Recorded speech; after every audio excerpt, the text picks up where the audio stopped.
Welcome to Tournament Highlands.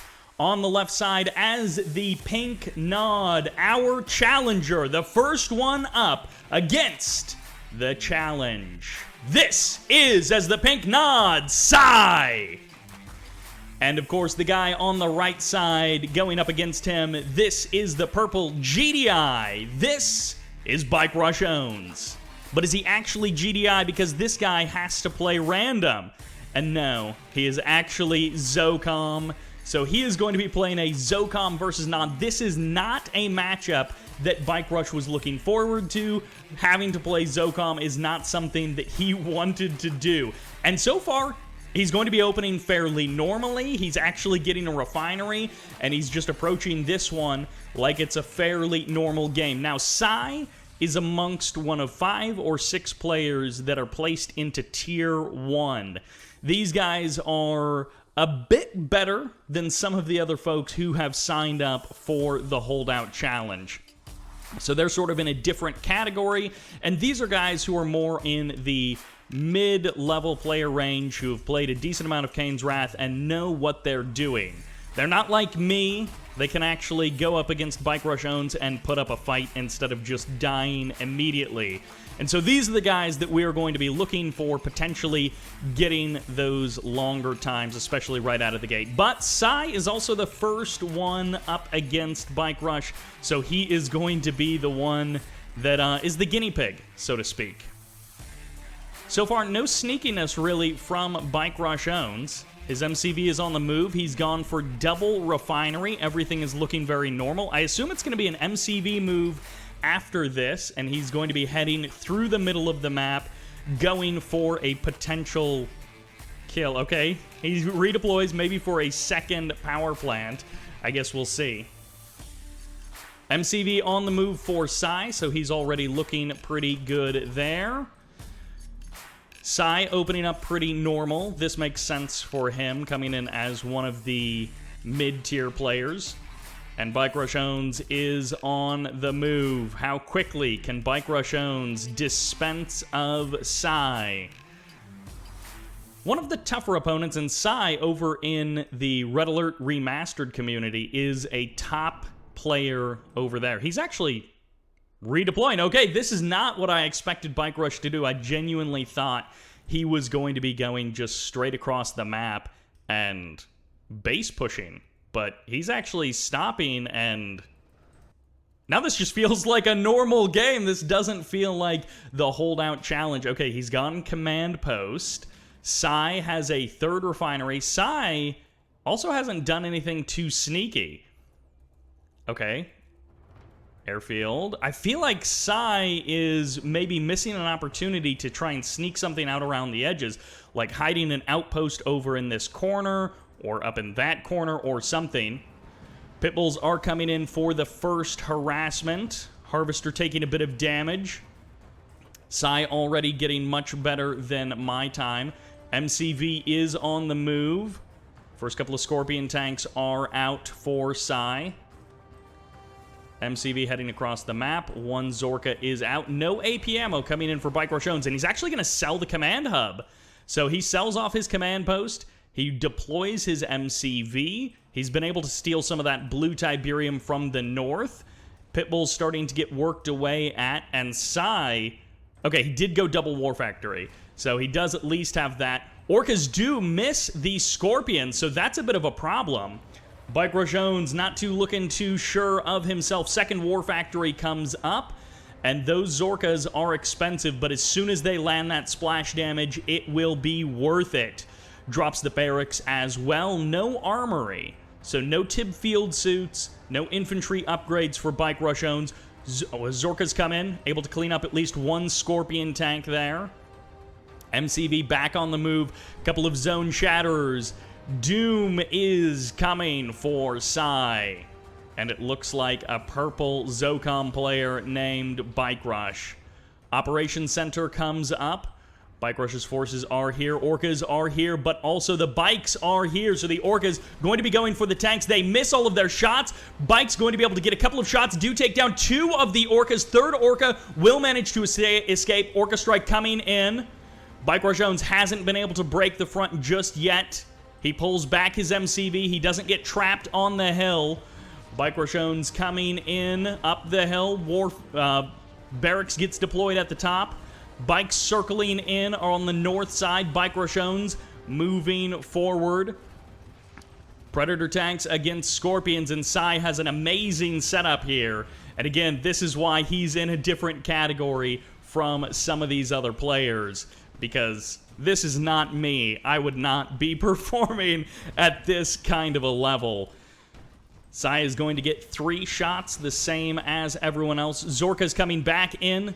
Scorpion's starting to be thinned out. Zorka's coming in. They're going to be able to delete that barracks, stopping the infantry from pushing in. A couple of SAM sites are here. They do get the cleanup on one Orca. Another Orca goes down, but Bike Rush's ground forces are starting to overwhelm. However, Sai has the fresh barracks. He has that fresh hand of Nod. Another Orca comes in, immediately gets deleted. Bartjones donating that one away. He does get his MCV deployed on the high ground. His War Factory on the other side of the map has been sold off. He sold off his mid-ground War Factory as well. It is all about this fight right here. Sai has had every opportunity. He's been playing defensively. He's going mass militant. Just super tons of militants against tanks. Bartjones now has a barracks on the front line. There are some bounties to potentially be claimed here, but Sai, I don't think, is going for an engineer cap, at least not just yet. Harvesters are getting cut down. The entire main base is out of money, and it's just mass militant squads from Sai. The tanks are getting eaten up. Predator tanks one by one popping out, but the Scorpion tanks basically at the same number, and Bartjones is going to have to send his harvesters in mass either to the middle of the map, to the blue Tiberium, or to his natural expansion. Sai has almost held. Bike Rush's crazy aggression MCV move across the map has done some pretty spectacular damage, claiming harvester after harvester, but Sai's defenses have given him so much of a long life. Second War Factory is up. Where does Bike Rush get this kind of money? He's had like no income for minutes, and yet he still gets the money for double War Factory. He's producing off of them. The MCV cell is going to fuel the next stage of this. He got a couple of watchtowers out. Sai being forced to sell off some of his infrastructure. One refinery gets sold off, the operations center as well. Sai has lost almost every single harvester. Maybe only 2 harvesters left on the map for Sai, and from this kind of a position, Bartjones, I mean, Sai had every defensive advantage, every defensive opportunity, and Bartjones has still broken through.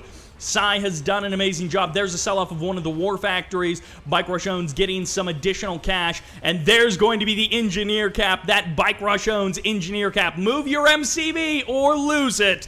Those are your options, Sai. And, well, he's going to force the sell-off. The engineers will get sniped there. No, he does actually survive. 3 engineers from Bartjones. He has broken the front. He is into the middle of the map, and Sai had better hope that he's got something sneaky around the edge of the map, or his time is about to expire. The GGG gets called.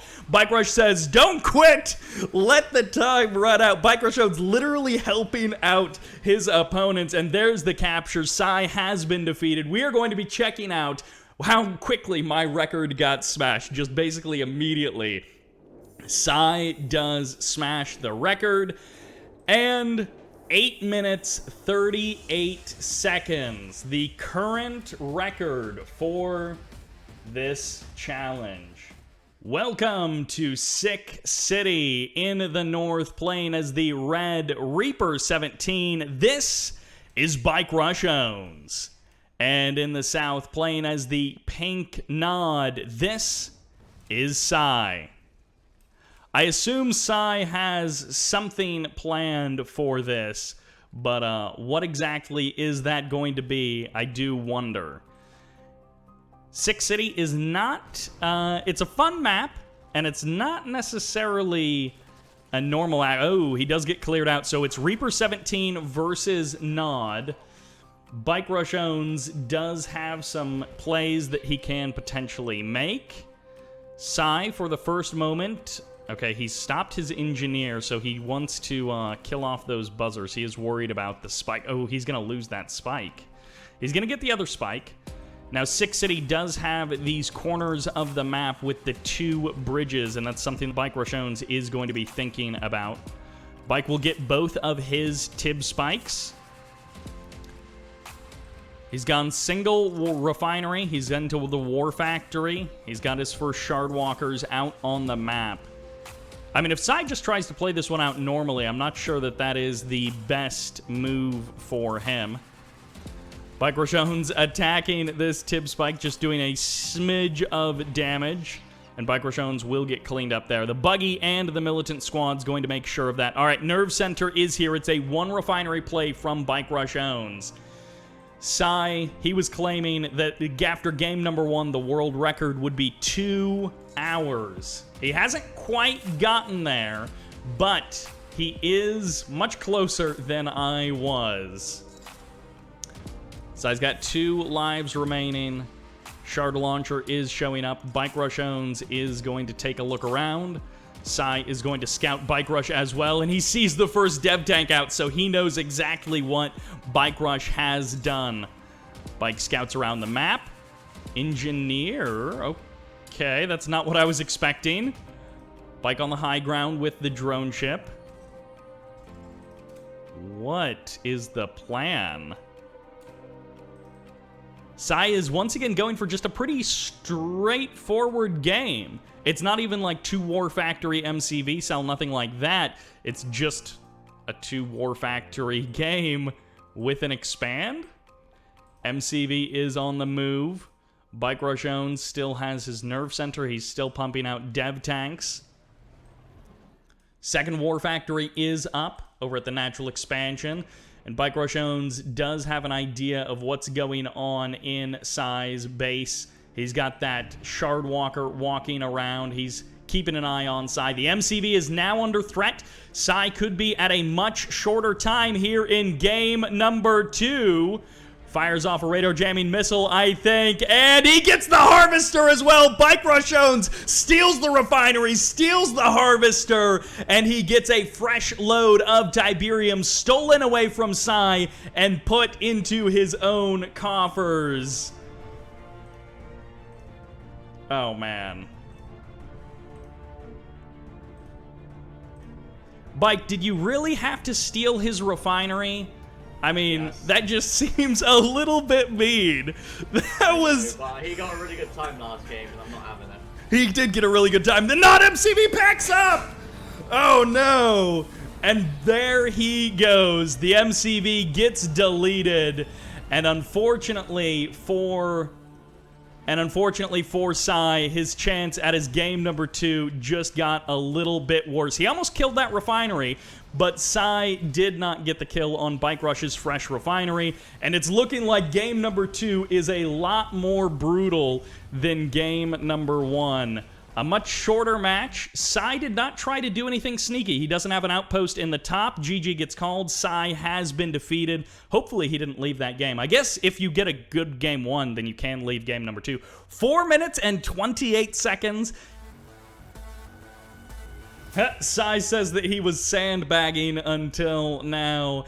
In the top left-hand corner, as the purple nod, this is Psy. And in the bottom right-hand corner, as the red Zocom, once again, this is Bartjones. If only Bartjones had known that he was going to get Zocom twice in a row, he may not have agreed to this. Well, I guess it's not twice in a row, but that Bartjones was going to get Zocom more than once in the first match. Psy, he says he's sandbagging, which normally sandbagging, like, slows something down, but in this case, sandbagging is actually what you would want. You would want to have the slowest game the longest time and make it more difficult for your opponents like that. And by your opponents, I mean the other challengers in the event. Bike, how do you feel about getting Zocom the second time in one series? It's a big map. He is going to get such a good time. It's so bad. Oh, man. And it's going to be a good time for Sai, apparently. So I guess the other thing that Sai could do is he could try to, like, get a disconnect in this game. He could call your internet service provider and try and get you shut down. That's true. And he captured that garrison structure on the bottom, so he's going to see my engineer as well. Can't believe it. Ooh, the bad luck for Bike Rush. All right, Bike, we'll let you get back to it. Thank you, thank you, thank you. Bike Rush owns, he has his own problems to worry about. Sai, this is the randomness of making Bike Rush play random, is like he might get Zocom twice in one go, and yep, the buggy is in the south. The buggy does spot the engineer, and he's gonna get the kill. Too bad. Sai is bringing the war to Bike Rush owns in game number 3. He is looking to disrupt that 8-minute 38-second time so that he can be the champion right from the beginning. Rifleman going for the scout through Sai's base. Sai happy to play this one out. Bike Rush owns did a lot with Zocom on one base economy. So in this particular case, well, it's going to be kind of 2 base economy. This is more than anything Bike Rush has done so far. I mean, 3 refineries, are you kidding me? That's a lot of refineries for Bike Rush in the holdout challenge. But he's happy with it, and I guess we'll see if he is able to cut down Sai more quickly than 8 minutes 38. We actually have 2 pretty tough opponents coming up for Bike Rush right in a row. You've got Sai here in game... Oh, a Harvester is offline. Bike, you noob. No, what are you doing? Your Harvester isn't even gathering. Oh, he's on a break. Oh, Bike Rush owns has actually gone huge into the eco. This is way more Harvesters than I was expecting. He's going AP ammo. He's going Zorkas. He's actually setting up for like a pretty strong 2-base timing. Sai is opened up fairly normally as well. Decent amount of bikes out on the map. The engineer snipe probably has him feeling pretty good. He's got his refinery and his second war factory in the south. Adds on the additional refinery as well. Pitbull's trading against bikes in the middle of the map. Nice splash damage there from Sai. Gets 2 for the price of 1 with that kill. Triple airfield hammerheads. And I don't think Sai has seen this at all. No, his vision is pretty far away from Bike Rush's base. He was low power mode, it looks like, for just a moment there. And Sai, he's not going to have an idea, but he does have a ton of bikes already out on the map. So he's got a lot of anti-air. He is prepped for this. Bikes coming back up north. Sai, worried about the defense. He's got Scorpions in the south. 4 Harvesters, 5 Harvesters on his natural expansion. Meanwhile, Bike Rush owns has sold off 1 of his airfields. He's up to like 7 or 8 hammerheads. Yeah, 8 hammerheads in total. Heading out through the middle of the map. He could potentially steal the blue Tiberium as well. Pitbulls are also here. Bike Rush owns looking to smash down the main base, perhaps, of Sai. He's going to catch a couple of bikes. Okay, Sai definitely knows about it now. He sees the firepower coming his way. First SAM site has been deployed. SAM sites are going to be, well, I thought they were going to be deleted immediately, but they're actually getting a couple of shots here. Ceramic Armor being a big help. Bike Rush owns not targeting down the individual turrets. He's just going for the Harvesters. Going to be able to pick up a couple of bike kills on the exit as well. Hammerhead's going to be turning back around. He's got more than enough firepower to thin out these Scorpions. Going to be able to clean up a couple of bikes on the exit as well. And that will be the first attack from Bike Rush owns.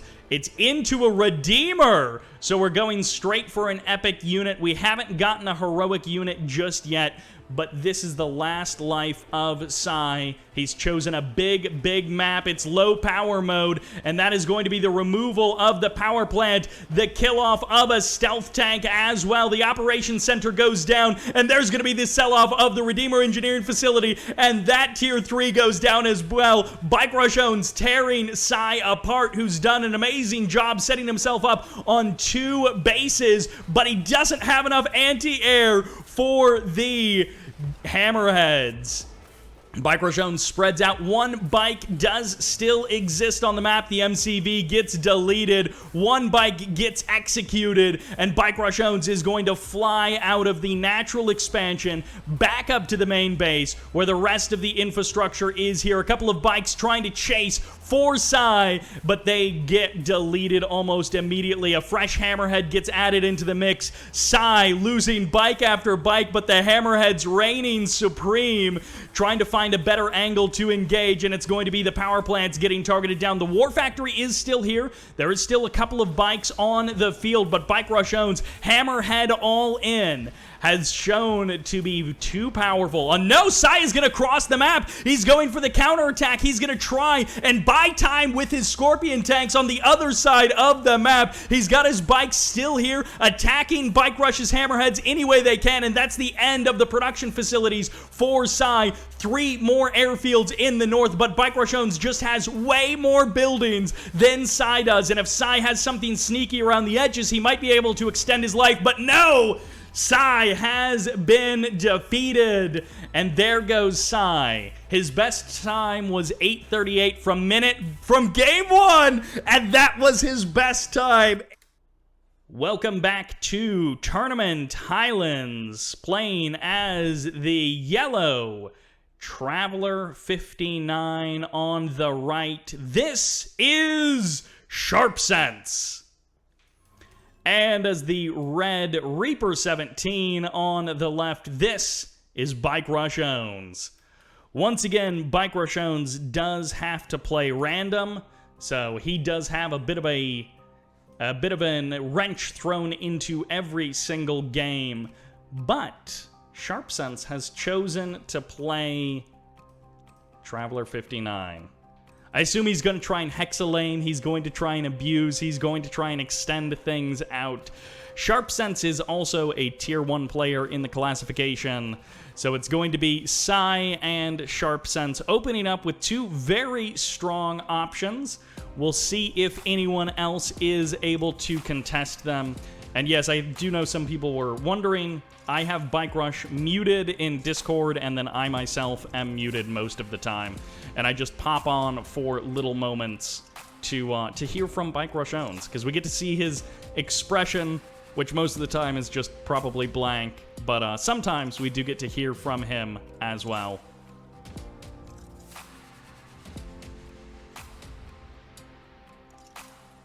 Uh-oh.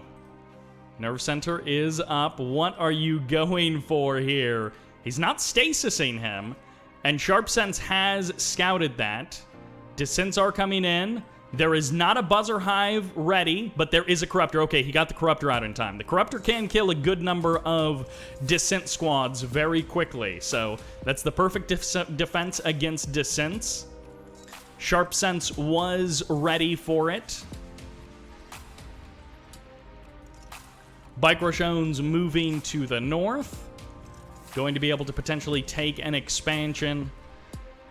This is a very defensible map, especially on your 1 base. You've got nice locked-in sides with this terrain. Forces your opponent into a couple of, not exactly choke points, but they're Kane's Wrath choke points. They're not like StarCraft choke points, which are, you know, like 1 unit can go through at a time choke points. But they are a little bit more generous than that. Couple of Descents on the north side. Harvester going for the blue Tiberium from Bartjones. Okay, it is straight to tier 3. It is a 1-base tier 3 play from Sharpsense. And, well, I'm not sure what Bike Rush is going to do to deal with this. Killing the Tip Spike is a nice first move, cuts off that extra bit of income. And also, these patrolling descents do kind of help lock out Sharpsense from being able to get the blue Tiberium. So Bartjones is scouting the base completely. He's got 2 completely unopposed buzzers, and Sharpsense is going for Mechapedes. So that's kind of interesting. Bartjones is also going a 1 base variant of Tier 3.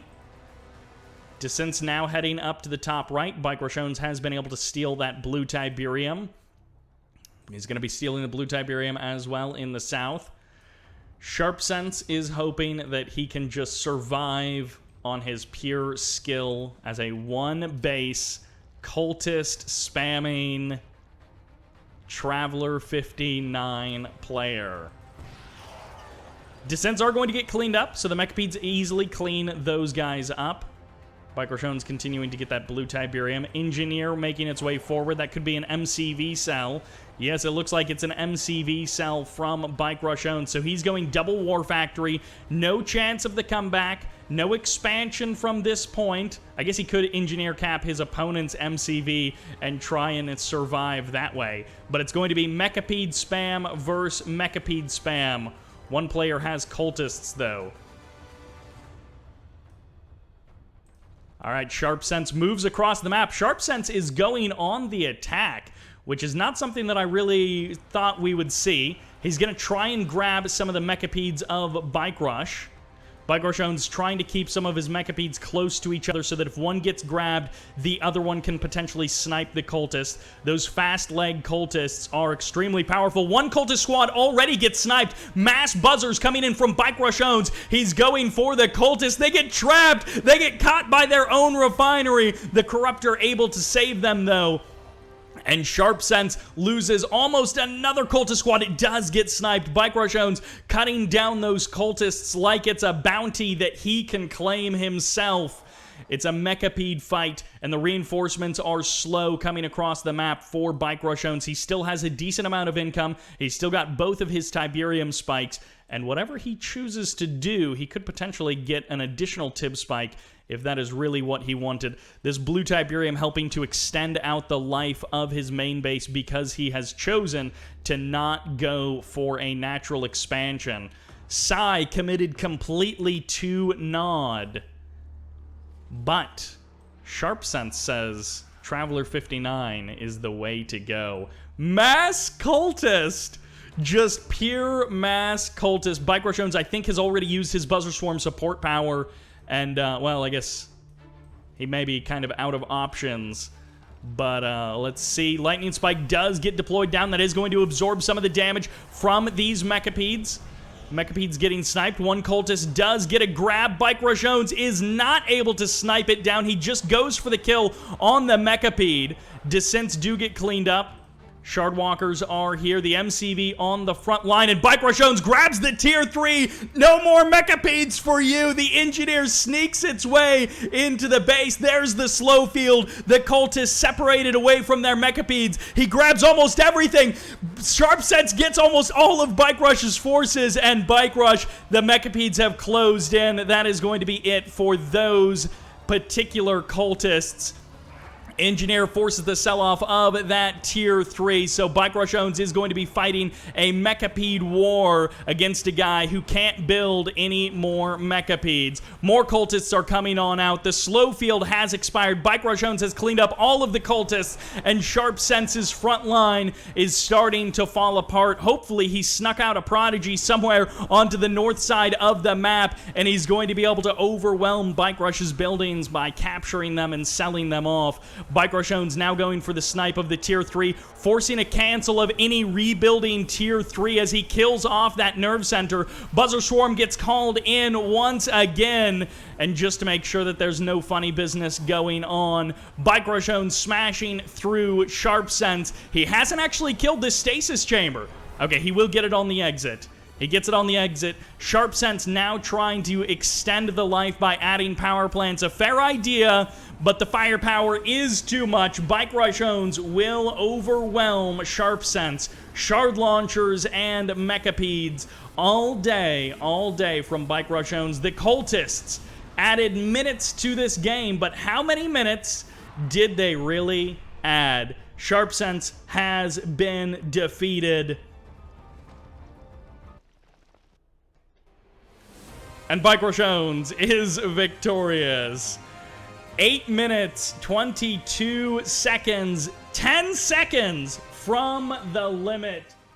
As the random red getting black hand, this is Bartjones. And playing on the other side, I think once again as Traveler, this is Psy. Psy's second attempt. What will it yield? He's got those fast legs, potential upgrades. Wife Bert just brought me some tea. Thank you, Wife Bert. Everybody wave to Wife Bert. Can you see her? No, but, you know, wave to her anyways. Ooh, okay, Bartjones is doing something a little bit dirty, a little bit sneaky. He's gone Secret Shrine. It looks like he's going fast Cabals. He's going fast, or Black Disciples, rather. He's maybe also be going fast Purifying Flame because it is just so good.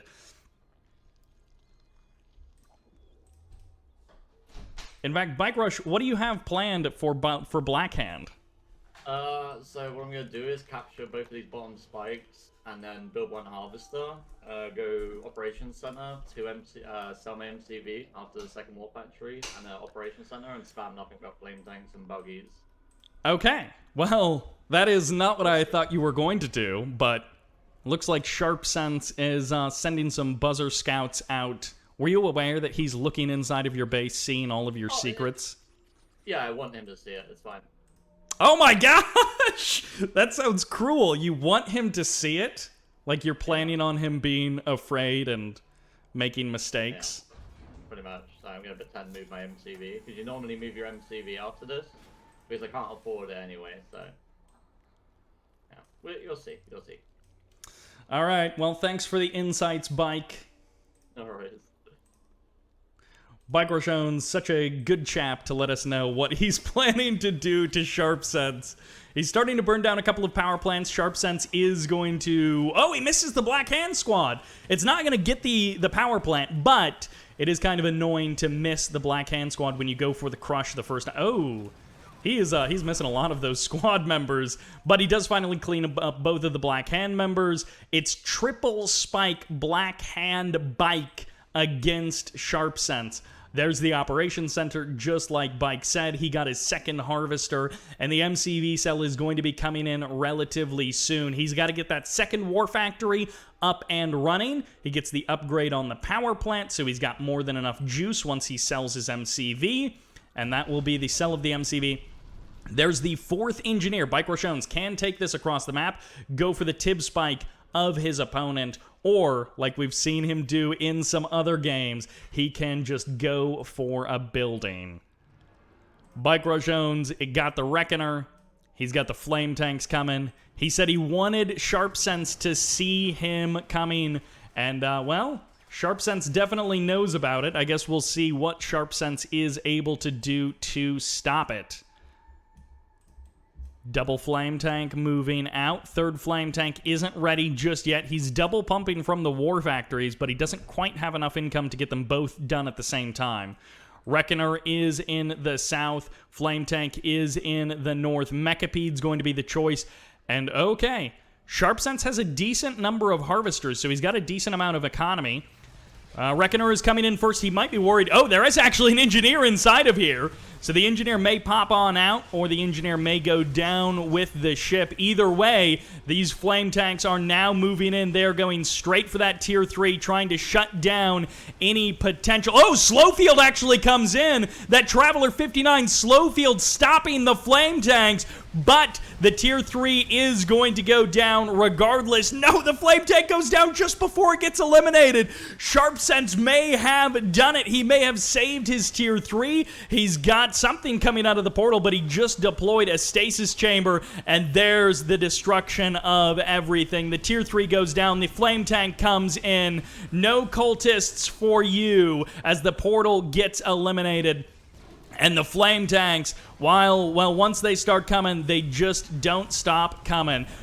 Oh my gosh, moments before the Flame Tank explodes, Bartjones gets the stasis chamber. Flame Tank's now being met on the field of battle at a bit of distance. Bartjones going to be grouping a couple of them together, trying to send them in at some alternative angles. And one thing that Sharpsense could potentially do, although I don't think he has the thought, is if he could delete that operations center, that would shut down this build that Bike Rush is going for, and Bartjones is about to be outplayed.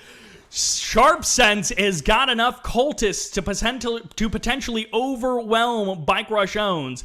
Bartjones may have to go into an MCV after this. He's getting an additional harvester, and oh, Bartjones is going into bikes as well. He's keeping his operations center around after this, but if the cultists are out in good enough numbers, and they are, Sharpsense can't survive a super long time on this base, but he can use his cultists to capture flame tanks and shut down this wave of the attack, forcing Bartjones to potentially rebuild an MCV and essentially turn this into a normal game. If you've got the micro for it, I think the cultists might be the way to go. Sharpsense gets the snipe on a flame tank out in the middle of the map. His Mechapedes finding the damage. Sharpsense, this is again why he's in tier 1, why he's in a different category from some of these other players. Psy and Sharpsense, both of them a cut above some of our other contestants here, which is why they've all got their own group to play in. Flame tank heading in. Ooh. Sharpsense may not realize this. So if his MCV sets down at his natural expansion, he may get a bit of a surprise. Bartjones, I think, has realized, yep, he's sold off one of his war factories. He's realized that Sharpsense has him beat, and this is an ideal situation for Sharpsense. He's going to be able to delay this game for so much longer. Cultists coming in. The Mechapede hasn't got... Oh, the Mechapede gets sniped. It got up to, like, single vet. It didn't go heroic, but he at least got up to single vet. Cultist getting chased away. Bartjones has revealed that he's got another MCV out. Harvester doesn't get grabbed. Cultist getting... Oh, and Bartjones sees it. This is what he was waiting for. This is what he was hoping for. The MCV is here and ready to go. Sharpsense is building something with it, and I think the time to take... Oh, no, he does. He gets it off in time, and Bartjones doesn't realize, but he does cancel that expansion. Bartjones buys himself a lot more time, and Bartjones actually goes into a double barracks MCV cell as the follow-up. Cultists trying to sneak around the back. I don't know if he was hoping to grab some units as they were swinging around south, or what his plan is to do with those cultists. Flame tank in the south does get sniped. Cultists moving in. Bartjones sees this.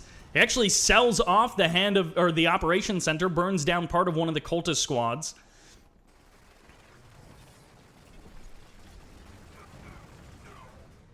There we go. The Black Hand Squad goes down. All of the harvesters!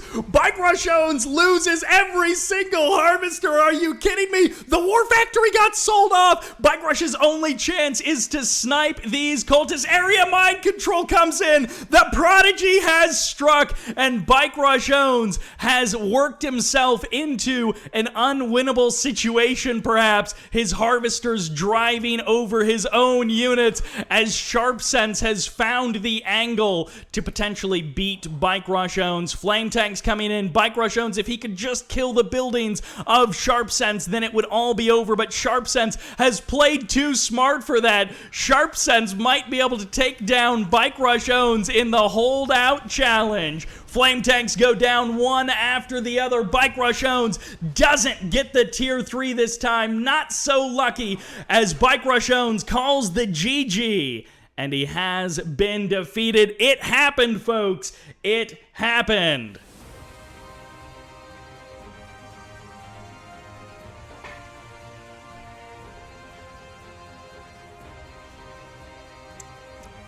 Sharpsense has done it. So welcome to Tournament Stadium as the Red Reaper 17. This is Bartjones. He's getting Reaper 17 once again. Meanwhile, as the yellow playing Traveler once again, this is Sharpsense. The first player to take a game off of Garchomple, but that is not going to be happening very much at all, at least for the rest of this. I guess we'll see. Someone might be able to get something sneaky across, but I think Garchomple is going to be playing maybe a little bit more cautious and a little bit more careful against these Tier 1 players like Sharpsense. Sharpsense feeling quite good. And based on how this... When I was coming into this event, I was like, how do I want to handle these players who are, like, obviously a bit better than some of the other guys? Do I want to put them in their own group? Do I want to just tell them no? And I decided to let them in. You know, Sai, I thought, was a very good competitor. Game 1 from Sharpsense was also a very good competitor. But it's like, that game number 2, that was where Sharpsense really was able to shine. He was able to do stuff that other players who were competing in this just simply wouldn't be able to do. And I think we're going to have to split them off into their own league. So these guys will be competing with each other. And then there will be a separate league. And I'll figure out how that changes up the prizing, because otherwise, Sharpsense may just win absolutely everything. Couple of descents in the south.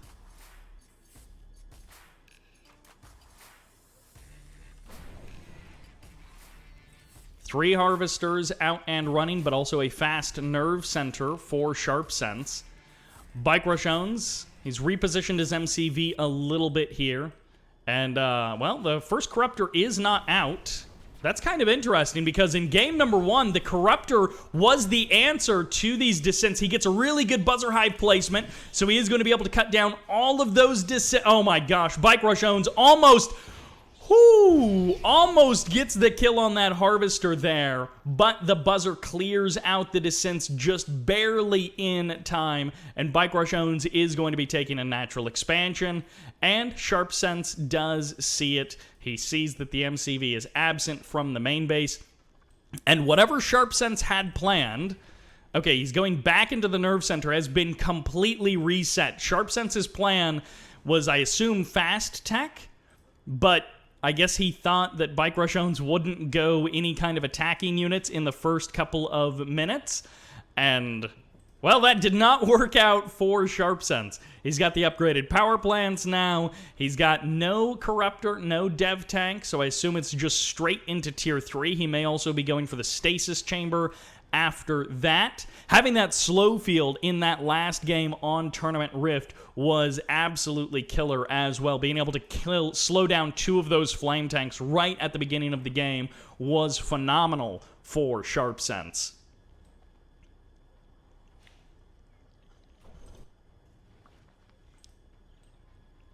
All right, Portal comes in from Garchomple. Tier 3 is up for Sharpsense. First Mechapede is out. The one base play is here. Ah, there's the stasis. Okay, so we're back into the cultists. Garchomple knows it this time. You know, Sharpsense chose to play Traveler 59. And Traveler 59, you know, Sharpsense makes it look easy, but this is not something that someone at my low-level skill could pull off. Like, I can capture a couple of units with cultists, but I can't keep them rotating like Sharpsense can. And of course, a guy like Masterleaf is on just like another level with cultists. The way he's able to micro them and use them individually. Oh, Buzzer Swarm support power gets called in, but the Prodigy escapes just barely. Garchomple burns his one shot trying to kill the Prodigy, and he doesn't get it, but the Lightning Spike may get it on the exit. One shot more. No, he's not gonna get it. The Prodigy runs away, hiking it for the hills, and Sharpsense will not be stopped. The Shard Launcher gets taken down. Garchomple, I don't think, has anything sneaky around the edges. He's just doing his own thing at his natural expansion. He's playing essentially a 2-base variant of what Sharpsense is doing. All right, there's the Prodigy. He's going to hang out in that tip field. He's going to get a little bit of health back. And Sharpsense, he didn't win game number 2 by going on the aggression. Well, I mean, he kind of did. But he got into a winning position by defending really well in the early game. Not by going out and fighting Bike on Bike's terms. This, I feel like, is where you can... Oh, is he gonna... Oh, no, the Prodigy does get... Okay. Bartjones was watching. I was like, is he gonna get Bike's MCV? Because that would be pretty insane. And Sharpsense has overplayed his hand. He thought, well, I got Bike Rush in that last game. I can get Bike Rush again. And, well, he almost does, but the stasis comes in. Bike Rush closes in on the Cultists. More Cultists moving in. Temporal Wormhole going to be slowing down Bike's units, but 2 Cultist squads get grabbed. A third is going to get completely destroyed, and Bartjones gets an easy kill on 3 cultists, trapping 3 more so that he can get a complete surround with his Mechapeds. And Sharpsense says, I'm stupid. Oh, Sharpie boy, you were so good in game number 2, and then in game number 3, you got ahead of yourself. You got out in front, and you said, I'm going to take the fight to him. I'm going to attack Bike Rush. And, well, he does get the phase on the MCV. So if Sharpsense had no other buildings, that would not actually be keeping him in the game time-wise. But he does have lots of other buildings, so this phase is going to expire before that MCV plants itself. Is phasing an MCV on takeoff counted as a bug? I don't know, I didn't think of that as a bug, because MCVs are units when they're moving around, but maybe it does count as a bug. I'm not too worried about it. There is going to be the power plants going down. The Tier 3 gets eliminated. And all of the production facilities will be short to follow. Bartjones back in force. And there's going to be the MCV in the air. Okay, we may have to do a custom time removal. Oh, no, he plants it. He plants it. There goes the drone ship. The GG gets called, and every second counts here. Oh, does he have... Oh, no, he doesn't have any buildings on the north side. I thought for a second he had a refinery up there. And that is it. Sharpsense has been defeated. Bartjones gets the kill on Sharpsense. That was his last life. 7 minutes 30. So right now, Sharpsense is looking really good with that time. And that takes us to game number 1, the first life. With the purple in the north, playing a GDI faction. This, and going for an outpost right away. Yes, finally, someone. Yes, let's go. This is Banglespaints. What? Why are you going Crane? Oh, no. All right, who's in the south? Crane first. Oh, jeez. Oh, no. Okay, I see what Bike is doing. Yeah, he's going fast. Black Disciples for sure. Oh, no. All right, who's in the south, Luigi? I respect it, though. I respect it. No, you're not doing the intro, man. Sybert, I think I know what he's gonna do. Oh, okay, he's not gonna do it. I thought I was gonna. If I was gonna go on the snap, I would have hit it or tried to hide it behind the EMP spike. Oh, he just deploys it in the north. Anyways, in the south, as the red-black hand, this is Bartjones. Luigi, you're letting me down on the intro, man. I'm sorry, man. I'm stealing your fire. No, I wanted you to intro Bike. Oh, okay. Yeah. See, look at me. I mean, like the coffee hasn't set in, Sybert. It really hasn't. It's too early in the morning for you. For me, oh, actually, what time is it? I mean, are you on the East Coast too? No. U.S. I'm okay. Central. Yeah. So for me, it's like, what is it? Oh, it's 11 now. So yeah. Yeah. You got no excuse. I don't have an excuse. No, I don't. All right, so Bartjones going MCV cell, barracks all in. He did grab the building as well, which is like a huge get for this situation. Watchtowers are not placed behind barracks. I did literally talk about this in the intro video leading into this. Oh, no. Oh, no. No, my man. All right, Banglespaints. Oh, he got the command post in the top left. He got a building up there, so it'll extend out the life a little bit longer. I don't know that he has enough cash. Oh, he might have enough cash. The refinery is getting a load of Tiberium right now. He could potentially laser fence. Oh, no. Laser fence? No, I think he's too late. Oh, no. Oh, he's low power. Oh, no. Oh, jeez.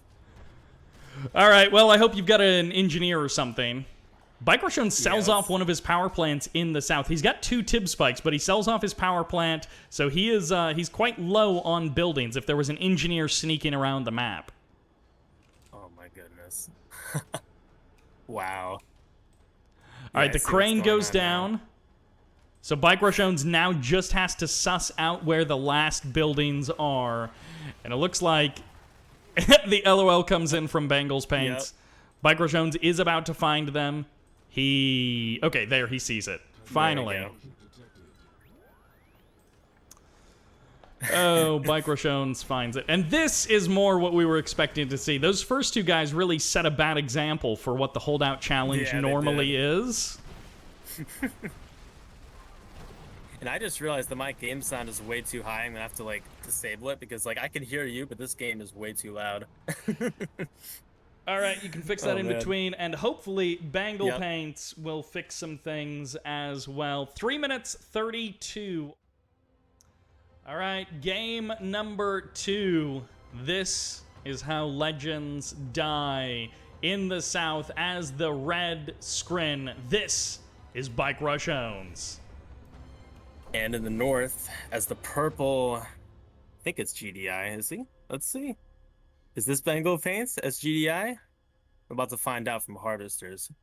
Or, you know, me and my infinite observer knowledge can figure it out. Let's see.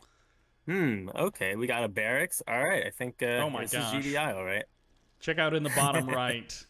Garchomple's playing Reaper 17, opening triple portal.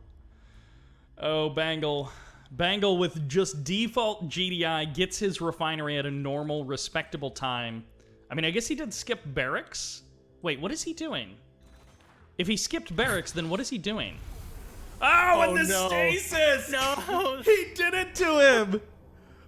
Oh no, this is so evil, Bike. This is so evil. What have you done? Double barracks, MCV cell. Bike, that Bike, is you're cool, cruel. That is very cruel. I'm still mad about that one loss, so I'm making up for it. I mean, I know he's got an outpost because he has too little at home. He has to have an outpost in the corner. Oh my gosh. Sharpsense beats you, and then... Oh, and that War Factory. Sharpsense beats you, and you take it out on this poor guy. Banglespaints is just like a nice boy from the country, and you rob him blind on day 1. Welcome to real life, baby. Hey! The triple portal rush all in, and we got Bike Rush back in the mute mode. I don't think he got an outpost. I didn't want to tell Bike Rush that. I don't think he got an outpost out. I don't think he did either. Yeah, so Bike Rush was like, this guy has too little. He has to have an outpost somewhere. I don't think he does. Yep.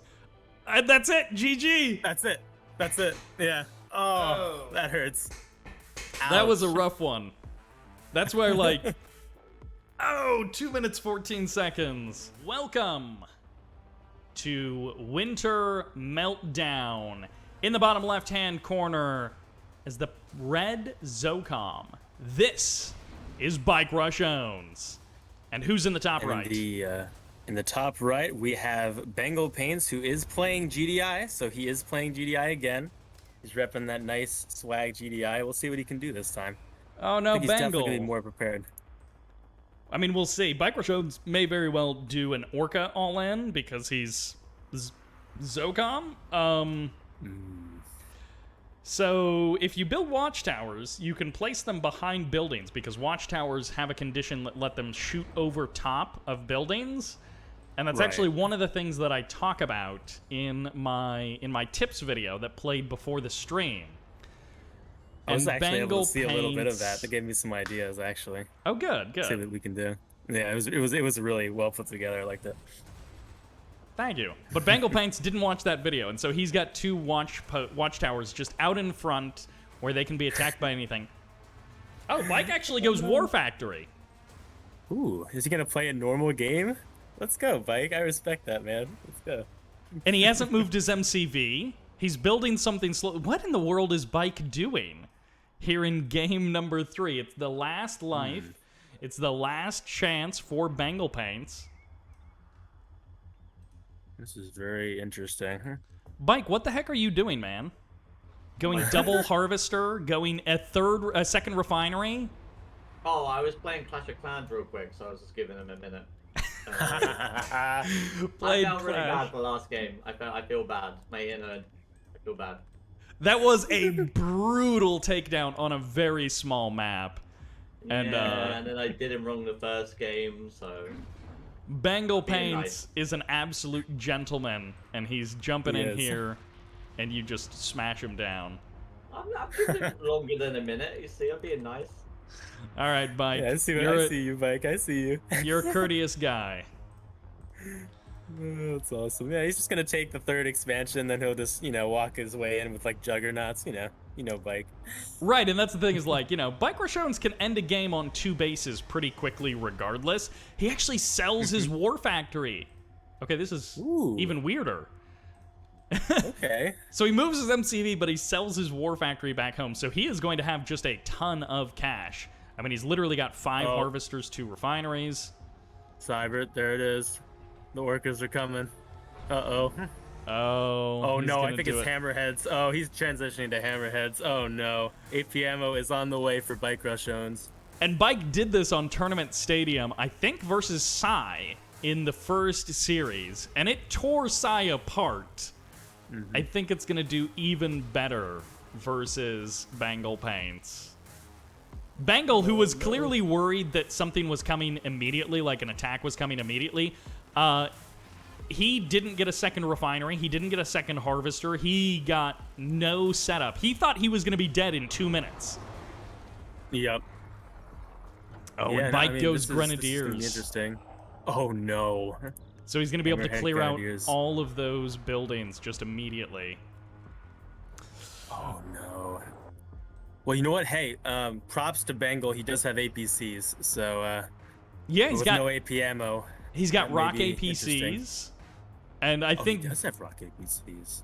I think Banglespaints is kind of realizing now. He's like, oh, I actually should have played this one out a little bit more normal. Right. Bartjones, That's so funny. Always with the sneaky moves. Do you see the engineer in the north? Oh, that's very nice. Oh, does he? Bike is actually just going to steal his him. opponent's tib spike. He's not going to steal his opponent's buildings. What a fine lad. All right, ceramic armor hammerheads are coming in. The command post is getting targeted down immediately. Bartjones deletes that. It's 3 APCs, and that is going to do it for the anti-air defense of Banglespaints. Oh no. Orca Strike coming in as well on top of the MCV. If you didn't know, Grenadiers actually do pretty good DPS versus buildings, and Bartjones tears down the MCV. They're tearing that. Ooh. So fast that the Orca Strike didn't even get there in time. The GG gets called. That's rough. Bartjones just deleting Banglespaints. Oh, he's not attacking the power plant. Okay, there he goes. All right, GG. There it is. Bartjones has killed Banglespaints. And what can the time be? Okay. Well, hey, you know what? 520. All right. I'm a bad man. We're into game number 1 of a new competitor in the North, playing as the Red Traveler 59. This is Bartjones. And the bottom left, playing as the Marked of Cain, we have the one and only Larvae. All right, he goes Emissary right from the beginning as well. This guy, he knows what's up. Awesome. He knows all about spreading out. And he's getting a second... Okay, no, he's getting a... So he's going Crane, okay.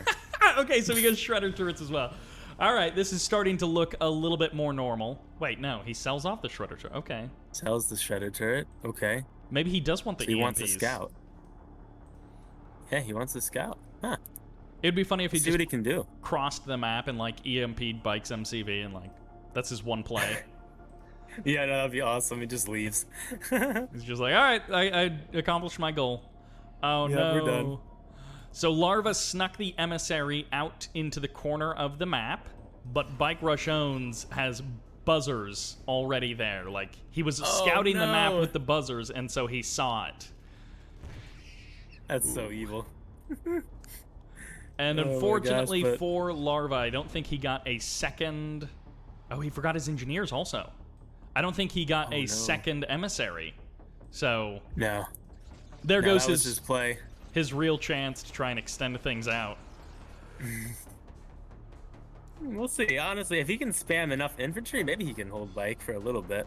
Oh, okay, he's starting to put stuff in buildings. All right, not bad, not bad. We love to see the attempt, but Bartjones is Right. literally just playing like a normal game. He's playing Traveler 59. He's going to have a ton of cash by comparison. He's going to have just a ton of stuff.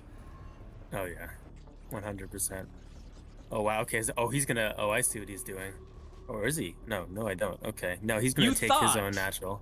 You thought because he had did. his MCV on the move, but like apparently Yeah, he's just I saw stopping. it going down really quickly, but then Right. he changed course. You're like, okay, he's crossing the map. Ooh, crane Right, cell right. on the other side of the map. So no second harvester, no second refinery for Larva. And Bartjones, on the other hand, he's moved towards the middle of the map. He's keeping an eye on that outpost in the bottom right. Oh, he's gonna lightning spike it. Oh, no, I see that now. Oh no. Oh, Bike. I guess this is another one of those maps that has destructible bridges. It's 3 of them and they're spread apart, but potentially you could move your MCV onto this platform and just focus on destroying the bridges over and over. Wait, I where don't are see the bridge hubs. I was though. just realizing that as well. What? Yeah. Are these they're not here. completely... Okay, they're not destructible. I can't select them, though. Yeah. Okay, No, I just never get the mind. little X thing. Yeah. Never mind. Oh my goodness. For a second, I Wow. thought there was like a genius plan. You might be able to like force fire them down with specters or something, in theory, Potentially. like splash damage. But Yeah. If they're like permanent like that, I don't know. That's definitely something we'll have to try at some point. because they do have See. health bars, Right. but they aren't selectable like other bridge segments. Yeah, he's like typically like in a stage like I think this is a while ago, but I Oh! still remember like He's going for it. He's going for the bounty. He's got an he's trying to MCV. get. Did he build that building with it? I didn't actually see. It's I'm kind gonna- of tough to tell. I'm gonna view him. Let's see. Yep, he built a building with it. He did. Yeah, Oh, let's go, this Larvy. guy. All right, the first bounty has been claimed. Well done to Larva. And there's the Buzzer Swarm support power getting called in. The MCV will go down. Corruptors, not actually very good at killing buildings, but, like, they get the job done, certainly. They're not as Yes, good as they flame do. tanks, I should say. But this is amazing. So Larva is going to get himself a $25 payout, even if he just fails in the next 2 games and, like, gets 1 minute. Oh, Bike Rush trying to block the Oh my MCV gosh, off. Bike Rush. Gotta add the little spice of Tim right at the end. You're a mad He's- lad. He's just like literally trying to. Oh, the engineers get sniped. Nicely done there by Larva. MCV.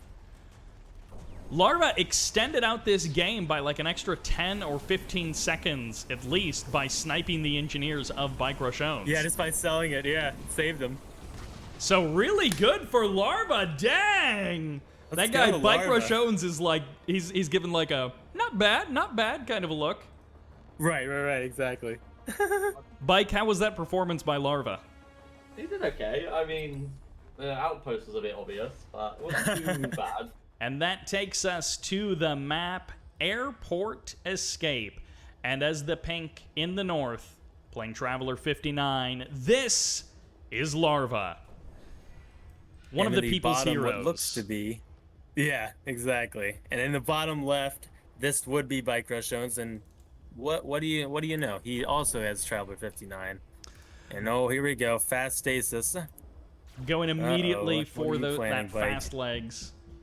Oh no, is he doing it Ooh. again? Okay. No mercy. No mercy from Bike, I see. So, I mean, the thing about Traveler 59, right? They don't have the stasis shield. They have the temporal wormhole. So they can't just remove your MCV from the game, basically, with the stasis. They do Yep. have to play around the temporal wormhole. And actually, well, the MCV is on the move. Bike sold. Okay, triple. Here it is. Triple descent. He's doing what Yi did to you that one game. Sybert. It's And he's got coming. his Tib Spike as well, so he at least has a little bit of income, which is good for Bike, because he's going to need it as this MCV is hopping up. It's on the move. It's a single refinery and a power plant for Larva. I love this. Game number one, he was focused The buzzer on... hives are power down. Uh-oh. Ooh, he gets one of them back up. He gets them both back online. Okay. So his MCV deploys. Uh-oh. Yeah, Bike spots it. It's the race for a potential refinery or war factory. Oh, Bartjones is just going to jump on top of the buzzer hive. He gets the kill immediately, and now he's going for the MCV. And, well, as long as this MCV doesn't take off... Well, if it does take off, it doesn't matter. Right, yeah. Ooh, that's it. Man, he didn't get the buzzer hive down. Oh, that hurts. So close. All right, Larva, he had a good game one, and his game two is maybe going to go a little bit quicker. Yes. Look at these guys, so well-mannered, so nice. Larva 12 this is has awesome. been defeated. Bartjones Distinguished gentleman here. We like that. dispatching of this distinguished gentleman very quickly. 2 minutes 26. Alrighty, so, let's get into it on Winter Meltdown. As the red Zocom in the top right-hand corner, this is Bartjones. And in the bottom, or I guess, yeah, you kind of could say bottom left, as the playing LtVictor, we have Larva. He Okay, is... Shredder turrets. Bartjones throwing out the pro tips for Larva. Larva has forgotten about the tib spikes on a couple of these maps, so he may need those tib spikes headed his way. Bartjones, the last time we saw him, he was actually playing Zocom on this map, so he gets Zocom again. He might go for the same airfield kind of play, like a hammerhead all-in kind of thing. Yep. Let's see what he's doing. I'm going to switch to him. Okay, so everything's normal so far. Like, Larva, he hasn't gone for a barracks at all, which is a little bit concerning. And he returned to LtVictor, but I think it's just for the Shredder turrets. Yeah. I mean, they do have supercharged particle beam shredder turrets, but that's only until, like, if you can get to tier 3, like, props to you, but I don't know if in the amount of time Bike Rush will have a second expansion and be already at your base by the time you're about to put it down. So it's, This is where, like, he could go supercharged particle beam. I don't think he's going to be surviving that long. Bartjones actually goes double refinery. He hasn't gone, you know, straight into the operations center or anything. The command post, rather. But... Oh my goodness, he's building a Reckoner. Larva's building a Reckoner. Is he going to try, like, a Reckoner rush against Bike Rush? Is he going to do it? Is he Engineer Reckoner? I don't know what the plan is here. I mean, he does build the Reckoner. Oh, okay. Wait. Wait. Oh. Did he forget? Oh, maybe he thinks they're Black Hand. I think he forgot. Oh, he might have forgotten. One time I tried to go Ouch. stealth flame tanks as Black Hand, and I was like 2 minutes into the game, and then I was like, oh yeah, Black Hand doesn't have stealth. Right. Okay, so he gets the Tib Troopers, he's got the Engineer. All right, he's going for the bounties. This is another bounty. Yeah. He's trying to capture one of Bike Rush's buildings. Oh, if he goes for the Tib Spike, that would actually be the smartest thing. I didn't think about this, but you can't sell neutral structures. Right. And I guess that's not what I had in mind when I said capture one of Bike's buildings, but I guess... Yeah. I mean, technically that does count. Yeah, so now I'm like, I'm being defeated at my own bounty. Right. All right, it's triple airfield hammerheads once again for Bartjones. Oh, no. It's the same play. Same no, thing. Larva! Move your Reckoner. Come on, buddy. Yeah, there we go. He's on the move. Let's go. Oh, I just realized Bike Rush literally walked away. He's not at his PC right now. Is he not? I'm trying to do with the dual monitor thing. I have both the Discord and the stream up, so it's a little bit harder to see the in-game voice thing. Okay, Bike Rush is back. He literally walked away Oh my gosh, this is a stealth Reckoner. This guy is truly going for stealth? the bounties. Oh, man. Do hammerheads have stealth detection? It's been a little bit for me. No. Okay. But the So, yeah, infantry you won't on be the able to see. ground do, but within a small radius. Okay, so Bartjones is crossing the map. It's laser fence on the MCV, so it's going to take these hammerheads a little while to break that down. The Reckoner is heading in. Bartjones, I think, may have seen this earlier, but he doesn't necessarily know where it is exactly now. And the Reckoner he's going is for the tip moving. spike. Oh, He's going man. to the tip spike. He deployed. Okay. There goes the engineer. Ejects the engineer, and he's going to... Oh, what are you doing? Don't attack it! Come on. No, put it in. Come on, buddy. What are you doing? No! Don't run out of time! Oh, the engineer gets sniped! Bounty denied! Oh, and Bartjones even says it. He's like, no bounty for you. So, Oh, little that hurts. tip, building defenses does not extend the game. Defenses don't keep you in the game. So if you're adding shredder turrets to try and extend your life, it won't. Unless Bike Rush chooses to attack those before killing your other buildings. Right, yeah, and if he keeps getting Zocom and going air, I mean, sheesh. Well, there it is. This is going to be an interesting... It was a nice attempt. Larva has been defeated. That was his third life, his last life. And Bike Rush takes it away. You couldn't let him get the player cap bounty? No, I couldn't. Alrighty. Do you want me to start this one, Sybert? I can do it. Go for it. All right, so in the bottom left, playing as the Black Hand, we have... How do you even pronounce that? I'm just going to read the letters out. Okay. I'm glad you took his name, because I didn't know. IWKYN. There we go. Perfect. I got it. We could say Wiccan. I don't know that he is a Wiccan, but we could call him that. And in the top left, playing as the red, I think, Marked of Cain, this is Bartjones. It is a Marked of Cain versus Black Hand. Okay, so it's Black Hand in the south, Marked of Cain in the north. Okay, Bike is Marked of Cain. Okay. And the map is Six City. Now, this guy, Wiccan, is actually going fast. Secret Shrine, is it going to be Purifying Flame as well, or just Black Disciples? He might... We'll find out. Oh, MCV cell, there it is. Ooh. MCV cell! He's going all in. Ooh. Oh, he's even selling the Secret Shrine, too. Bike, are you ready for this? This guy is bringing the power to you. Yeah, I'm ready. I know it's coming. To make about... Oh, okay. We'll see. We'll see. This guy's going to wipe the floor with you, Bike. You haven't seen 100%. plays like this. This is just peak content. All right, so Bartjones is going to have to hole himself up in his base. I think he's a little bit scared. He's a little bit worried. He's got a double Hand of Nod MCV cell all in headed his way. One of the Hand of Nods has already been sold off, and he's going Tib Troopers. He's going Shredder Turrets. Okay. There they go. Okay. It's a decent start for Bartjones, but we'll see if he's able to beat him. This is Wiccan, after all, on the south side. Yes. So, like, you know, how are you going to beat him? He's just he's too powerful. Right. Oh, and Bartjones brings the Harvester off the line. Oh, my goodness. Oh. The cruelty, the pure cruelty from Bartjones. Oh, my goodness. Bringing the fight to Bike, meeting him head to head. And, well, getting smashed a little bit here.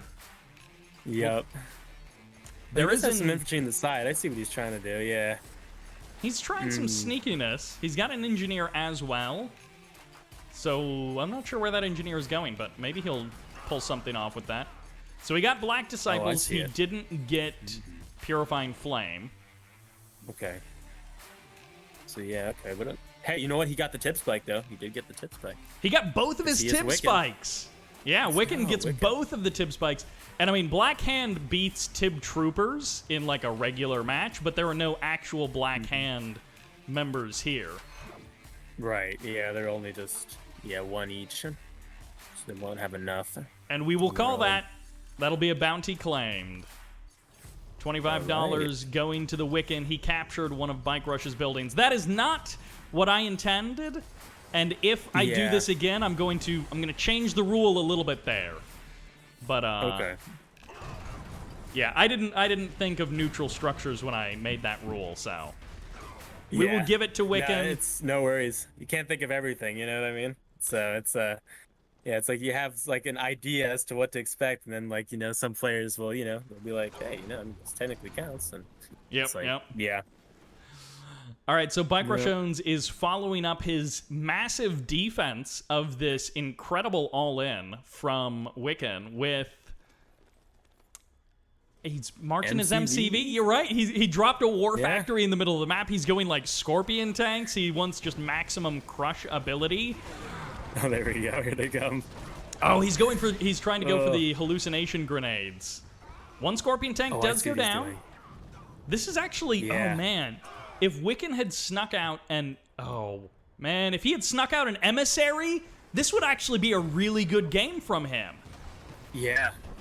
That actually might be a play. You know, I mean, I don't know if I would do this personally, but if you can do it, I think you would play Black Hand. You would go, I think, yeah, you would go Emissary, but you'd also go Flame Rush, even though Bike Rush would obviously see it coming. But that would distract him enough to where I think that might actually be a realistic option that might buy you some time. Right, and if... WKYN calls it out. If Bike Rush kills all of this stuff, he has to now run around the map looking for that, like, random emissary, which could be in his own back door. Right. All right. 5 minutes and 4 seconds. A very respectable time. All right, and that takes us to game number 2. This is on Tournament Highlands. As the red GDI on the left side, this is Bartjones.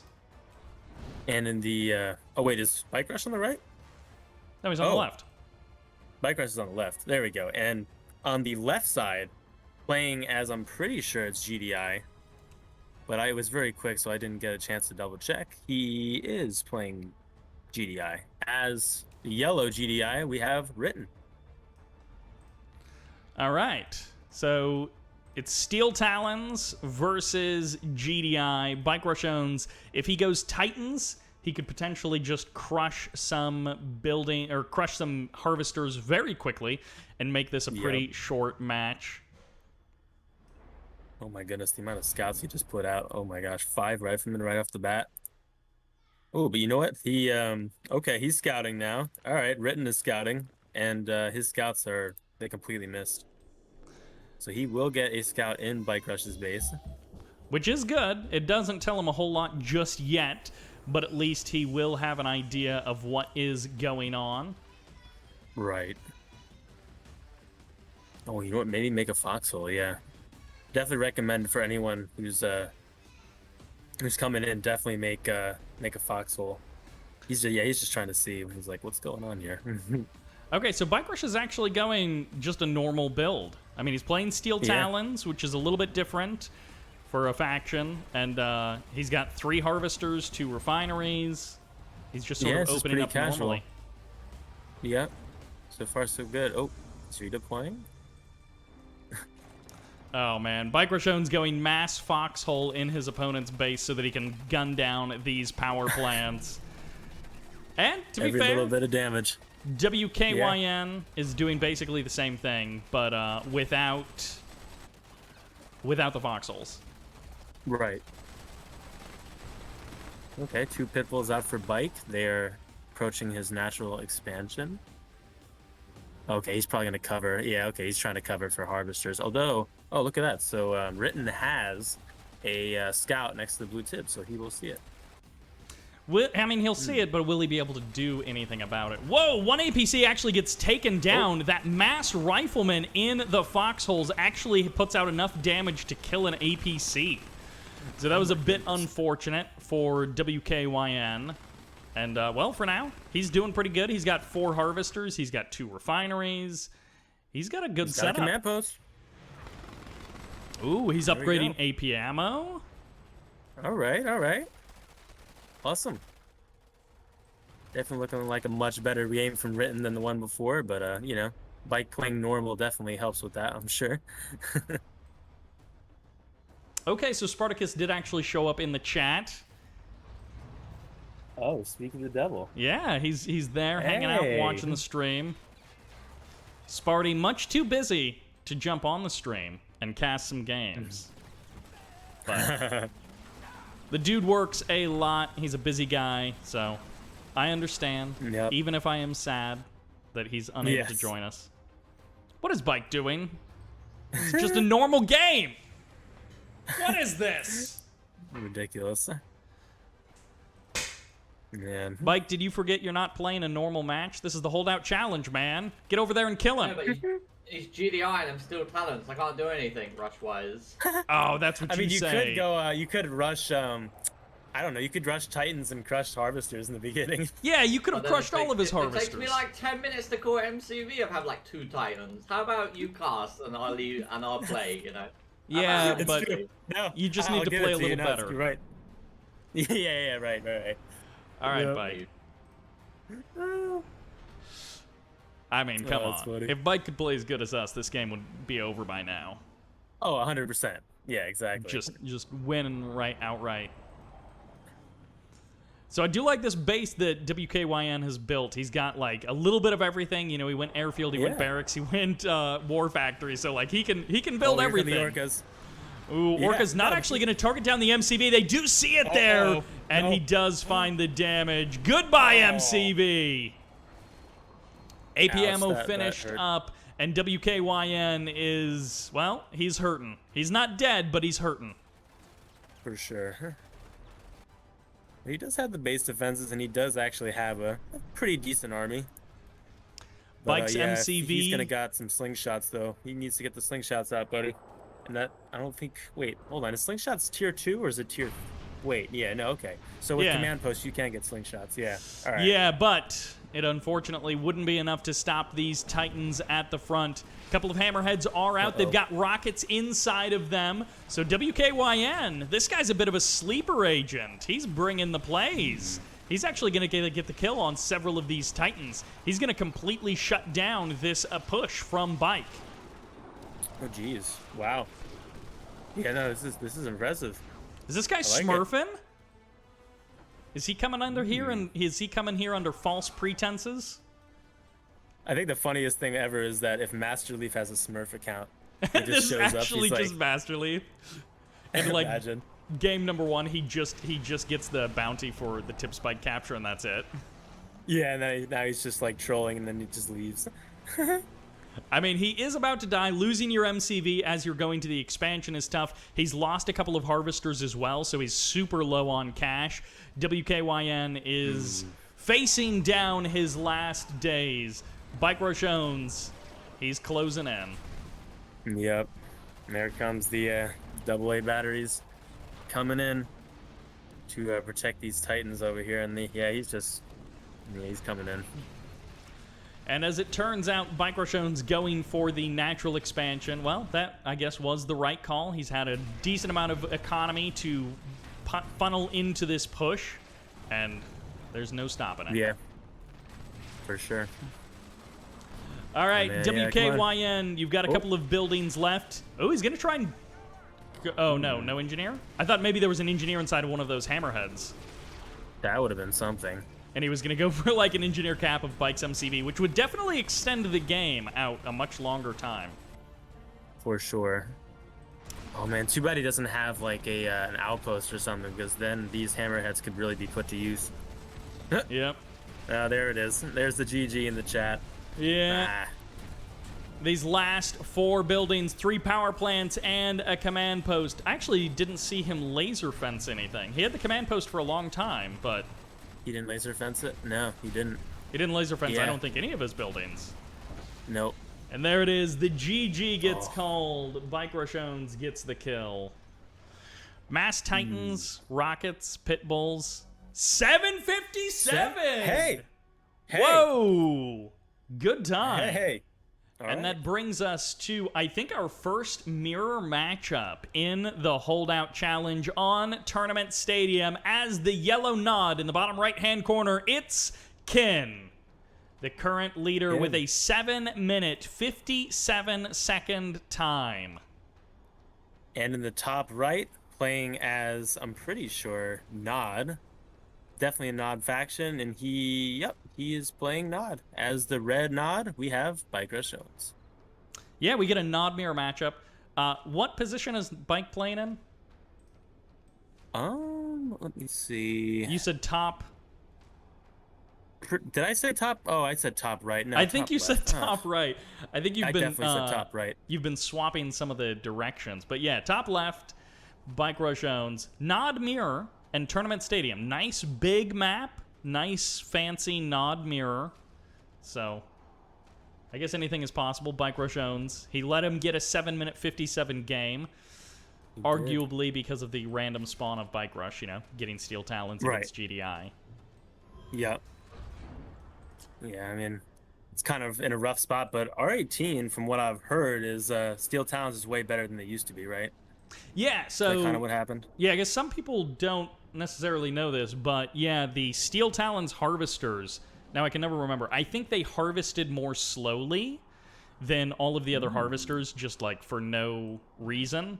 And so it was either that they had less health than they were supposed to, but I think it was that they harvested more slowly. And then Zocom, their Predator tanks were bugged, and I think their harvesters had like half health for some reason. Something like that. And so it's like, there were a couple of bugs in the original 1.02 Plus that made some of these factions functionally unplayable in tournaments. Right.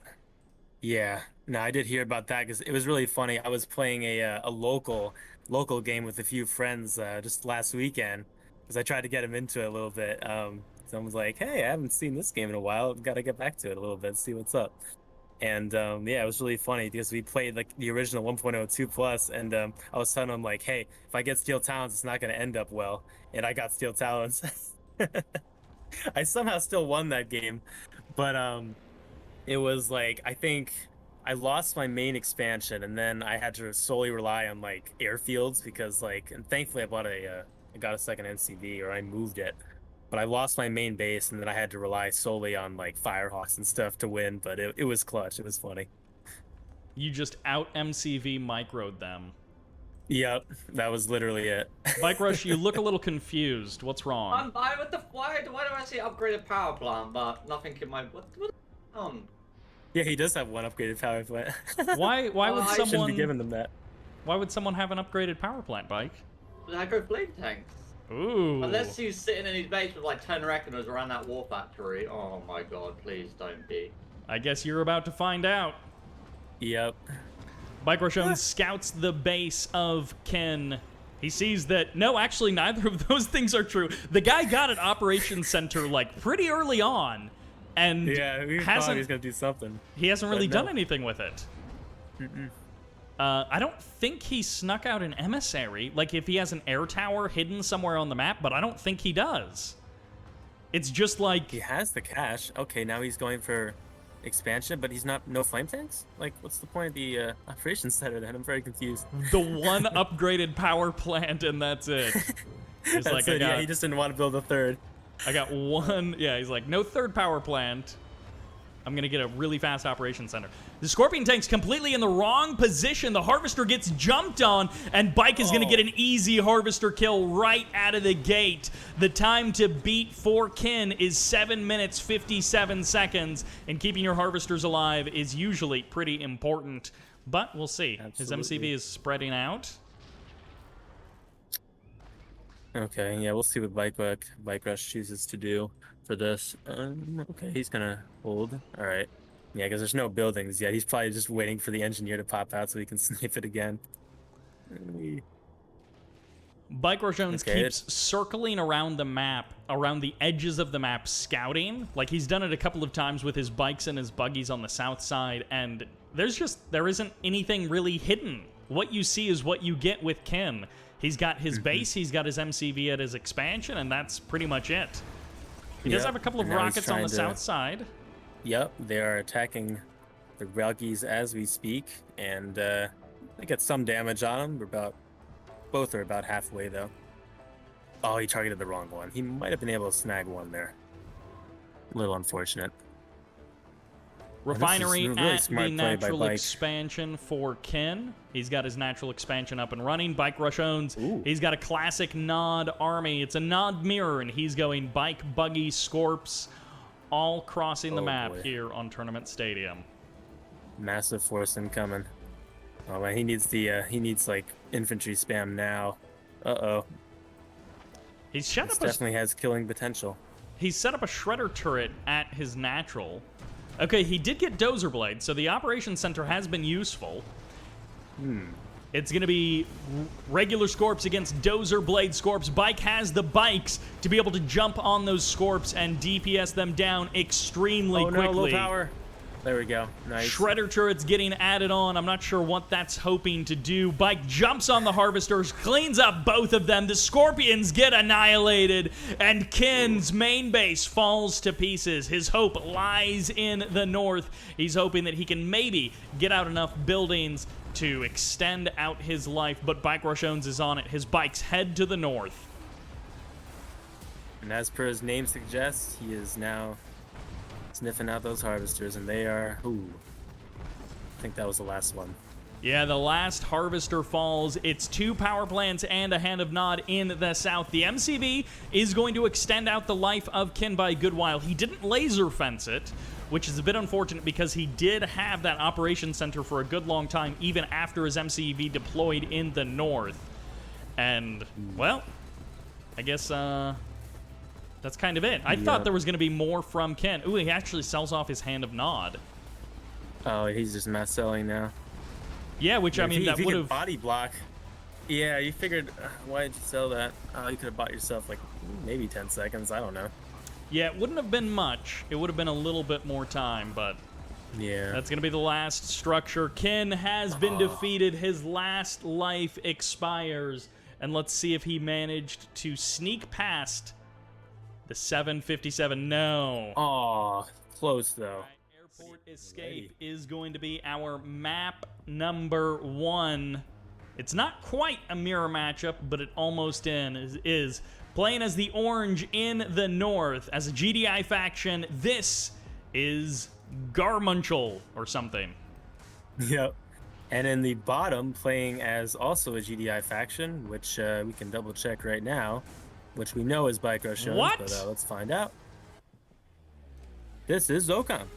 Yes. Oh ho ho. So Bartjones going Crane first as Zocom. Now this is a map with blue Tiberium, but most of the time Bartjones' builds don't really sort of focus on getting that blue Tiberium. It's SteelTalons versus Zocom. And of course Bartjones playing random. He never knows exactly what he's going to get dealt. In this case, he is going to be crawling over to that blue Tiberium to fuel whatever craziness he has planned. Ooh, okay. Sell and that, yeah. I've seen a few people do this on like certain maps. I think Pipeline Problems is definitely one that looks familiar to this. Oh yeah, this is like Twisted Pipeline. It's literally, it's very similar to Pipeline Problems, but it has a, you know, the bottom, instead of being an exact mirror, is sort of like a flipped mirror. But yeah, you got that blue Tiberium. Cool. It makes sense for the Crane first opener. He's actually technically gone 3 refineries. He is selling some of them off to get out those Harvesters. And, well... things are definitely going to be interesting. Yeah, I mean, with Crane first, I wonder what he has planned. So this is where... yeah. Our challenger is just playing a normal one-base build, but on a map with blue Tiberium where he just isn't going for the blue Tiberium. So I'm really quite concerned. This is not a good setup. Either do something crazy or play for the blue Tiberium. Right, yeah, no, you have to make a play for it, because now Bike Rush is going to be like a millennials ahead. I mean, he's going to be insanely ahead. Yeah. Yep. Garch is not well set up here. Yep. Bartjones is going to get the first little scout of the base. He's going to maybe also realize that there is no blue Tiberium been taken. And, he's probably going to be scratching his head as well. Yep. He's a little bit unsure. Yes. Oh, airfield coming out from Bike Rush. How much cash do you have right now, Bike Rush? Not much, but I'm about to sell my MCV and Crane, and I have money. Well, I have to wait 35 seconds, which Fog of War goes, but yeah. Oh my goodness. All right, this is a bug, but 2 Two airfields are on top of each other. This is a lot of airfields, Bike. It's not a bug. I'm just super fast, you know? Yeah, no. Yeah, for sure. Buildings for sure. colliding with 100%. each other, definitely not a bug. How dare you, Sybert? It's skill. That is pure skill. All right, so Bartjones is doing mass airfield, and Garchomple is... I don't know how to pronounce that guy's name. He's... You know what? Let me... Hold on. Going... You said his name in the Discord. Let me pronounce it if I can find it. Garchomple? Garchomple. Okay, I like Garchomple Yeah, better. Garchomple. He's gone tier 3. What? What are you doing? Oh my goodness. Is he gonna just try to go for Juggernauts? Hold on, I need to see this. I'm gonna see what he's doing. I don't know, because he didn't go Blue Tiberium. If you're gonna do this, why would you not go Blue Tiberium first? Yeah. Anyways, Garchomple has some stuff coming his way. He's got the SteelTalons power, but there is a ton of Zocom aircraft headed his way. This is an MCV cell from Bike Rush, so he's down to, I think, 1 airfield and a decent amount of income. I mean, he's eaten up all of his Blue Tiberium, but he still has a green field. He's got more than enough hammerheads to overwhelm everything. One of the hammerheads has an engineer inside of it. Low power mode. Ooh, there's the sell-off of the tier 3. Garchomple, well, what's yours is mine. He's going to pack up his MCV and lose it basically immediately. Yeah, I think the pro strat here would just be just a laser fence it, because you know you're going to lose it anyway. But yeah. That's rough. Bartjones actually gets a heroic hammerhead somewhere. Or maybe it was a heroic rifleman inside. Yeah. And Garchomple has been defeated. So there goes game number 1. I don't think... All right, 4 minutes, 55 seconds. 4 minutes. We are here on Tournament Rift and playing as the red black hand on the right side. This is Bartjones. And on the left side, playing as a orange, the orange nod faction, we have the one and only Garchomple. LtVictor versus Black Hand. So Bartjones doesn't have any mind control to worry about. We saw Sharpsense win a game versus Bartjones on this map, but it was utilizing mind control. Traveler 59. And that's not going to happen here. Yep. Now with Sharpsense, right, with the mind control? Yeah, Sharpsense with his sneaky some boys. Of that. Yeah. Yeah, and that was really funny because I remember seeing you react to the Prodigy like that. That was oh my gosh. I'm surprised Bike Rush didn't get that one. That was really funny. That Prodigy was so low health, and like Bartjones just getting all of his harvesters capped, getting the area mind control, taking away some of his units, just like yeah. I was just like oof. Everything going down. Yeah. But not so in this game. Bartjones has an additional engineer on the south side, so he did go for 2 engineers to get that extra bit of TIB. He's not going super crazy all in. He's actually going for a delayed War Factory build, which is something that we definitely don't see very often. What? I don't know what Garchomple went for, but he has an Enlightened squad. So at some point he got like either it's Secret Shrine is here.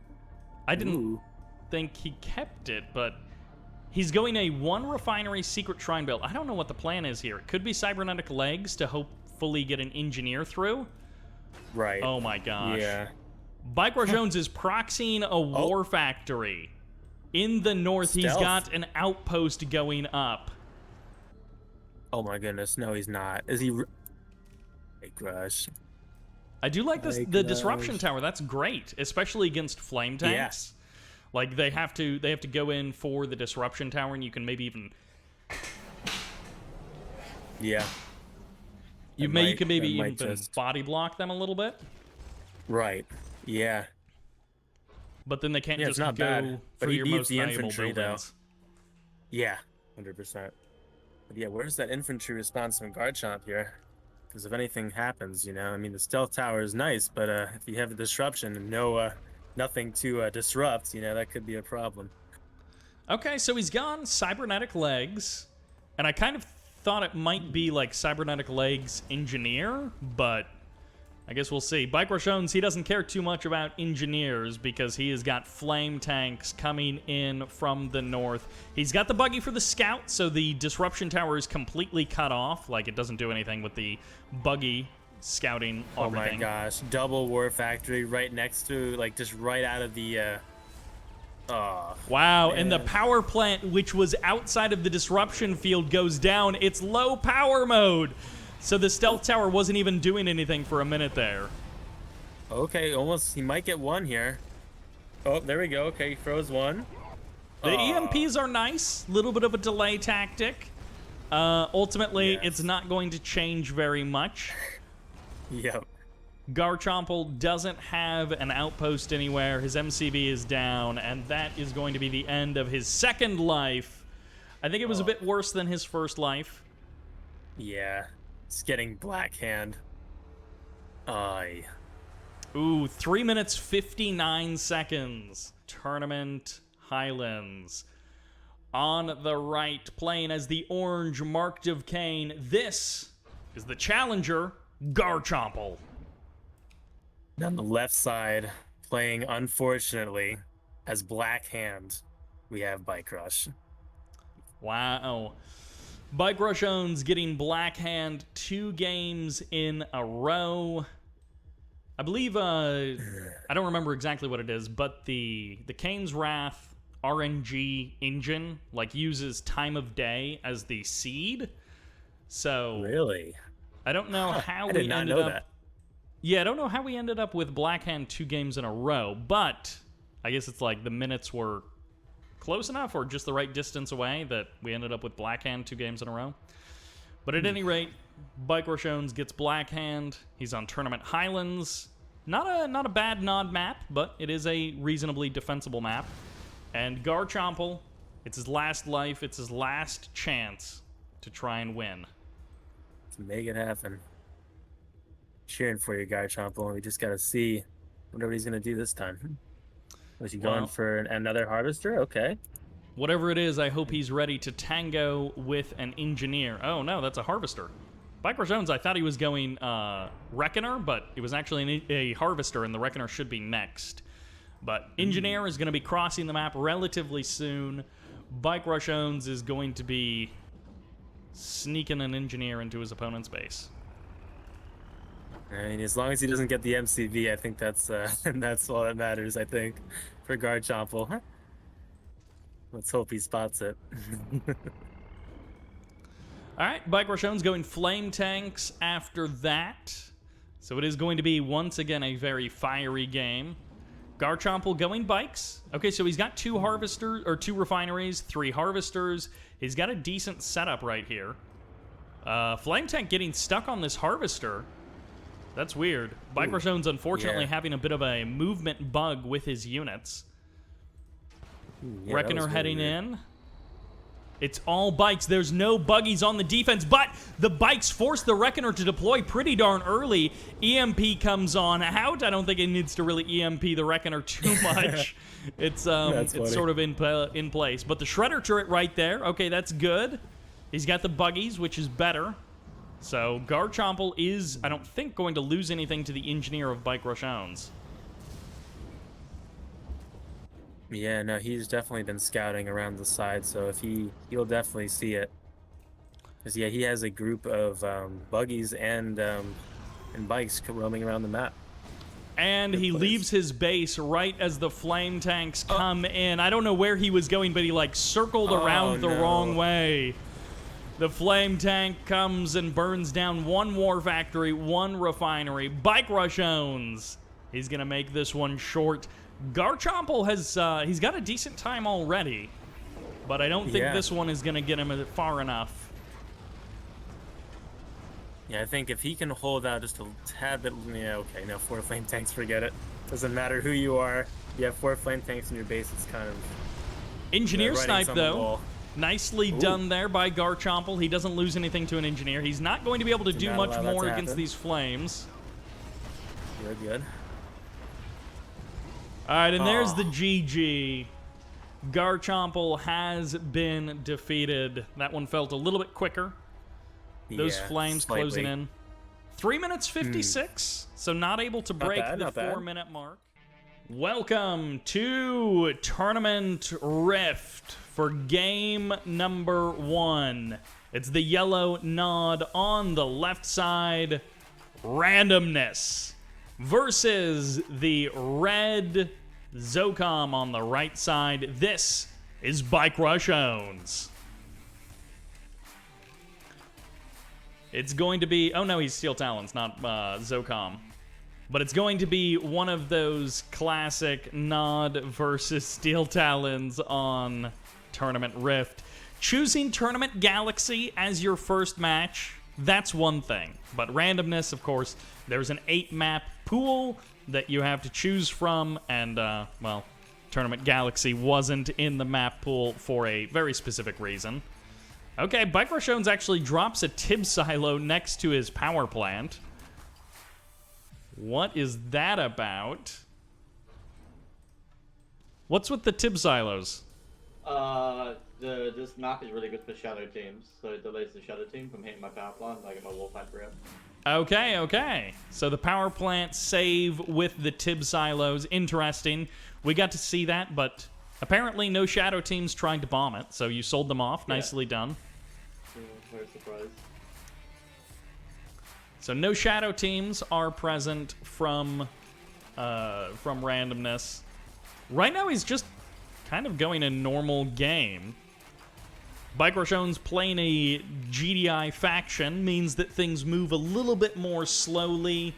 And, well, he's going to be moving across to the map with Titans relatively soon. But he's going to find himself a little bit of opposition. I assume there's going to be some Scorpion tanks or something coming out of this war factory, since it's just been all harvesters so far.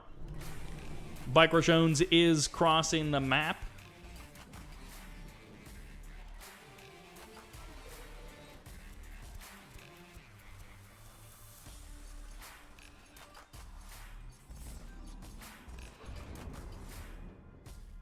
Oh, Bartjones. He's, the buggy was trying to block off the MCV and stopping it from moving, but Bartjones wasn't having any of it. Harvesters traveling for the blue Tiberium. First Shredder turret is up. Couple of power plants. MCV got moved. Okay, there's the second war factory. Now we're cooking. All right, so randomness is going to try and do something a little bit aggressive here. Bartjones, no Titans just yet. He does have MRTs. He's crossing the map. And he's got this rifleman scouting inside of it, inside of the base of randomness.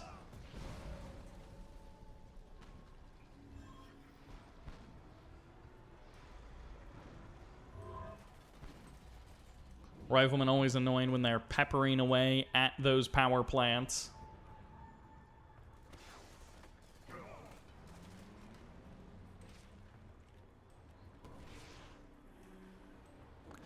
Double War Factory coming in. Lots of Scorpion tanks for the defense. Pitbulls and MRTs dropping a couple of mines. Bartjones has to evac some of his rockets. Gonna get a couple of extra shots.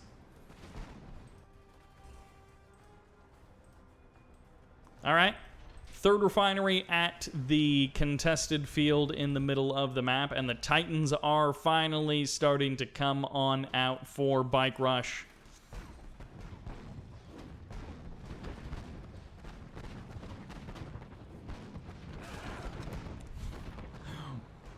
This is a lot of Scorpions. This is way more Scorpions than I was expecting to see.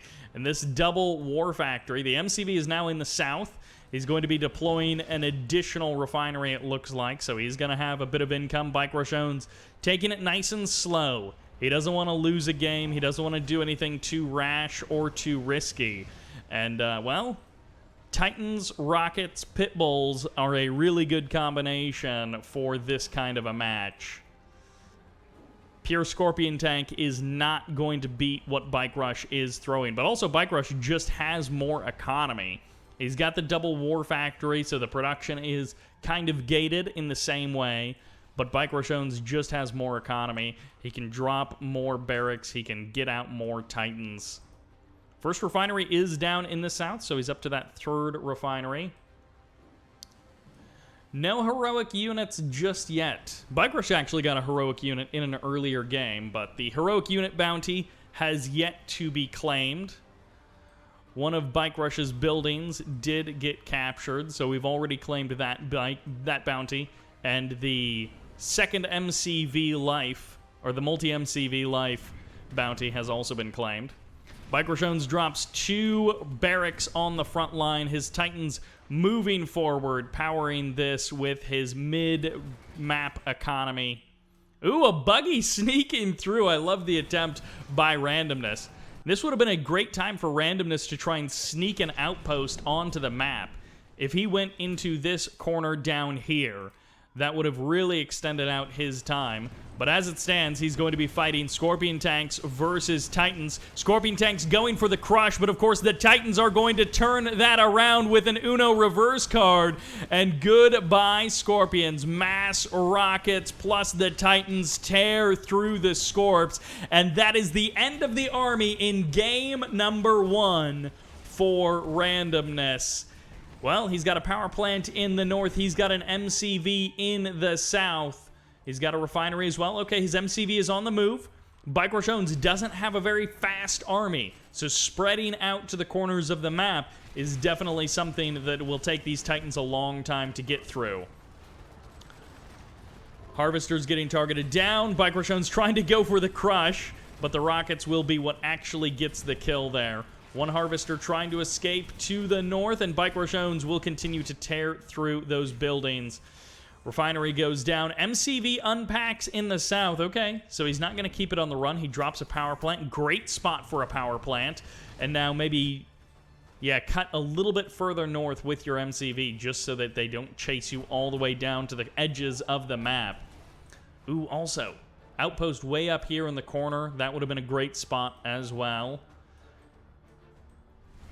Those very edges of the map. Bartjones knows that he's down to the last couple of structures. Of course, deployed buildings don't count. Or undeployed buildings, aka the MCV, doesn't count.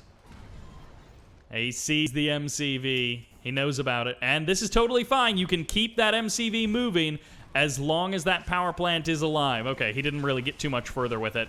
And that will do it. The power plant is still standing. Bartjones didn't kill the power plant. He's focused on the MCV. One more power plant. Perfect. Well done. He tried to break the attack lock. He got 2 more power plants off to the side. Perfectly done there. And the sneaky last power plant is keeping him in the game even longer. That adds an extra 10 seconds or so to his time. Well done by Randomness. If he would have snuck out an outpost, I'm just saying. That was a pretty good time, though. All things considered, that was definitely a good time. 8 minutes 16! Straight up game, Randomness. And that sends us to Tournament Highlands.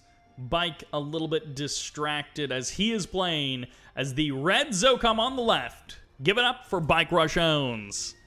How quickly can he dispatch of the yellow nod on the right side? Randomness. He got 8 minutes and 16 seconds. That's a really good time. And honestly, that time is pretty close to what some of the Tier 1 players were doing. I mean, Bartjones getting SteelTalons on a map like Tournament Rift, you know? It does kind of help out a little bit there, but still, Randomness getting a good time. He could have played a little bit more weird and spread out a little bit more, but great time regardless. Classic Nod versus Zocom. Bike, you're getting a lot of Zocom and SteelTalons. What is going on? Tell me about it. I'm gonna try and get I'm trying to get his MCV with that walking engineer and hope for the best. Ugh. That's a tough spot to be in, but yeah, you've been getting a lot of random SteelTalons and Zocom, and I know you talked about beforehand that those are some of the slowest factions to get kills from. So hopefully we get to see some more Reaper or something, maybe some more Black Hand in the future. Yeah, that's the quickest. This is the slowest. He'll get a good time if I don't cap his MCV. All right, well, good luck with your engineer cap. Thank you. Bartjones going to be taking over buildings as much as he can. Where is his walking engineer? Okay, there it is. Way down in the south there. I was looking on the north side of the minimap, and it's down there on the south. MCV packs up. Ooh, this is going to be pretty much perfect for Bike Rush. So Bartjones, well, he's got his regular build going on. Honestly, it's looking pretty normal. He's maybe a little bit light on harvesters, but the 4th harvester being added on, like getting an extra engineer, it does slow you down a bit, because Bartjones did get both of his tib spikes, but then he spent an extra 500 getting that 3rd engineer, and that slows you down. It causes some problems, but ultimately it's not that big of a deal. And Bartjones, you know, it's not exactly an even match. Bartjones is a bit better than the rest of these guys. No shadow team rushes or anything. MCV hasn't deployed, but he is looking in that area. He just deployed his MCV. Where's that engineer going? What? Okay, he turns it around. Bartjones coming in from a different angle, and okay, that might be it. He gets it. The MCV has been got. Randomness's second game is going to end right here. He's got a War Factory, but he's got no MCV, and the game is going to be a bit shorter because of it. Bartjones now has an additional spot to potentially build stuff with, and also he's got the entire Nod tech tree to potentially unwrap. I'm not sure if he's... Okay, he's going War Factory. He just deploys a War Factory on the other side of the map, and he's like, I'm going to fight you right on your own turf. Gets a Hand of Nod, gets a power plant as well, and Randomness is going to be in a bit of a tough situation with these Predator tanks popping out right on top of his harvesters. No stealth detection, though. So at the very least, Bartjones has to get a... Well, I guess he's got the Pitbull now. But he had to get a Pitbull to be able to kill off those harvesters. Randomness is going to get the blue Tiberium harvester in the north. That's a nice touch. And of course, in a base trade scenario, I think Bike has a bit of an advantage.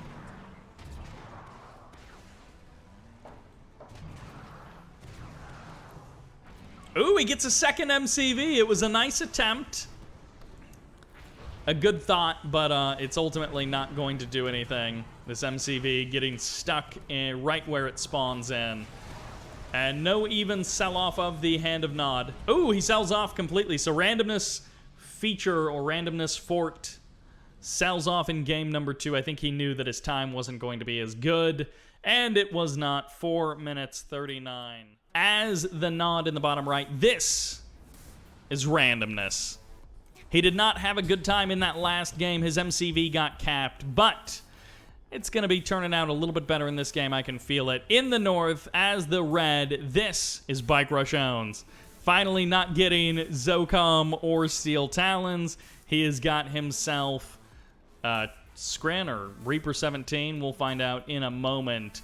But instead, it's going to be a Nod versus Skrin match. No more GDI, no more Zocom, no SteelTalons, nothing like that. It's Reaper 17 once again. I don't think we've seen Bike Rush get just a straight-up Skrin faction just yet. Vanilla Skrin, that is. So...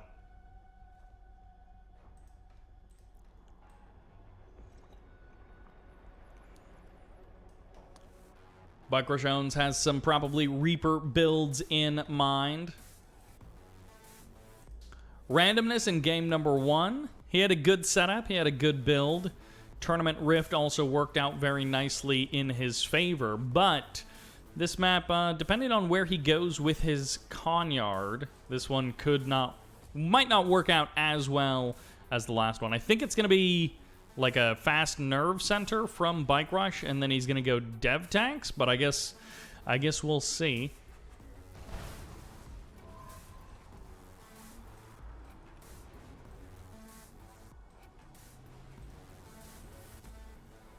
So far, everything's looking pretty fast. Okay, it's not a fast nerve center. He's going second refinery into just a normal game. Normal timing, normal everything. No stasis, no triple portal, all-in cell, nothing like that. MCV moves on the way. If you didn't know any better, you wouldn't even think that this is the holdout challenge. This is just a normal game. Bartjones maybe even going for the blue Tiberium Steel from the middle of the map. His MCV is going to get to the natural just a little bit sooner.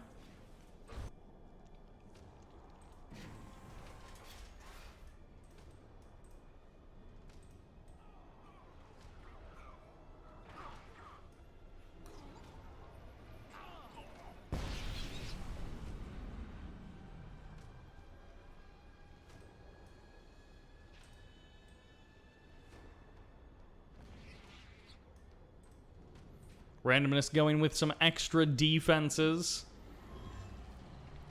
I think he did get a decent scout of Bike's base, so he knows what's going on. Bartjones going third refinery, going fairly normal build, all things considered.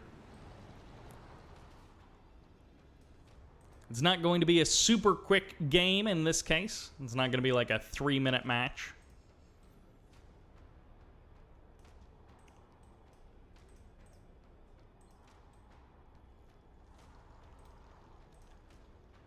More harvesters coming out for Bike.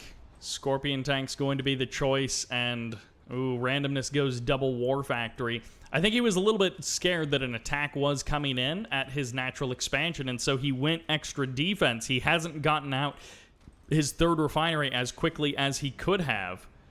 And because Bike isn't attacking right away, it actually would have been better for randomness to go for that additional refinery. Refinery gets deployed. Randomness now has his economy back online, but it's like a little bit too late now. Bartjones is fully powered up on 4 refineries and only just now is getting the nerve center. I thought it was going to be a fast nerve center. I thought he was going to be going for, you know, some kind of crazy all-in.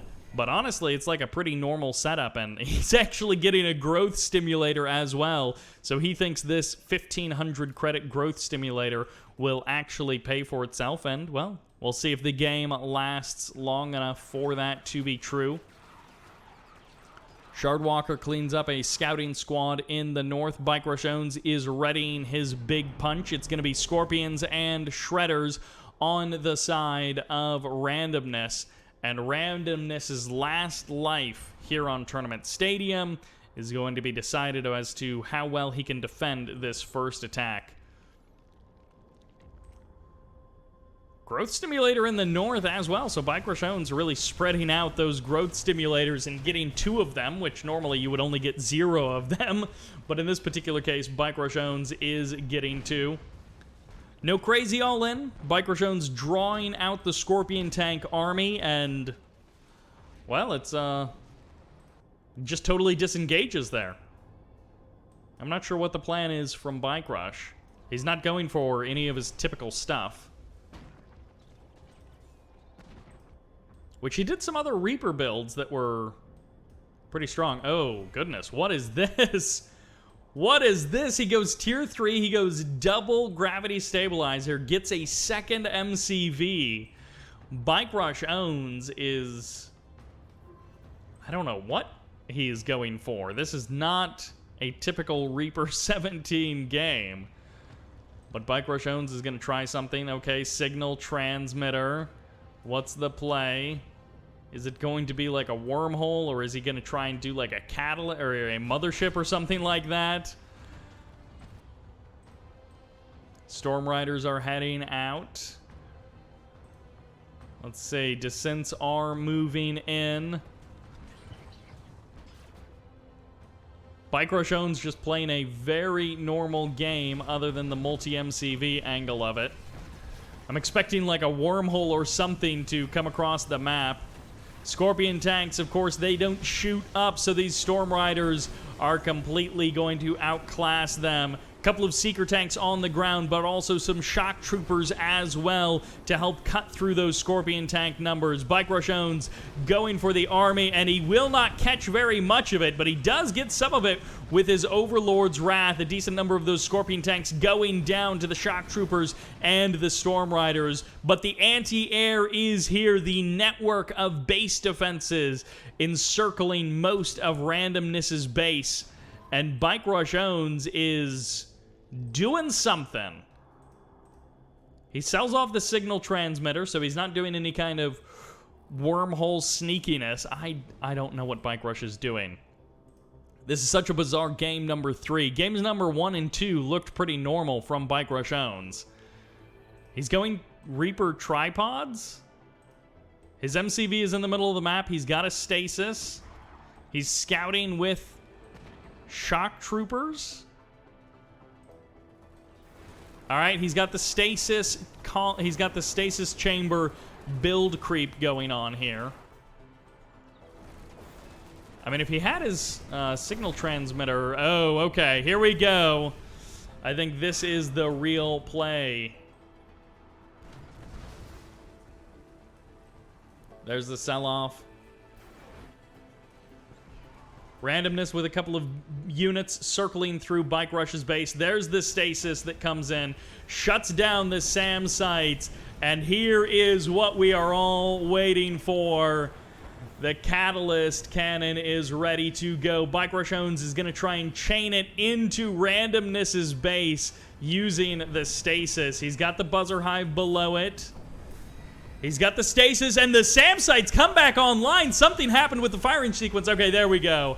And there is going to be the chain reaction. Randomness loses his base in the north, and his base in the south escapes, but not necessarily his anti-air. The drone ship, the mothership, is repositioning as Bike Rush owns is looking to close this one out. He destroys the base in the north, but not the main.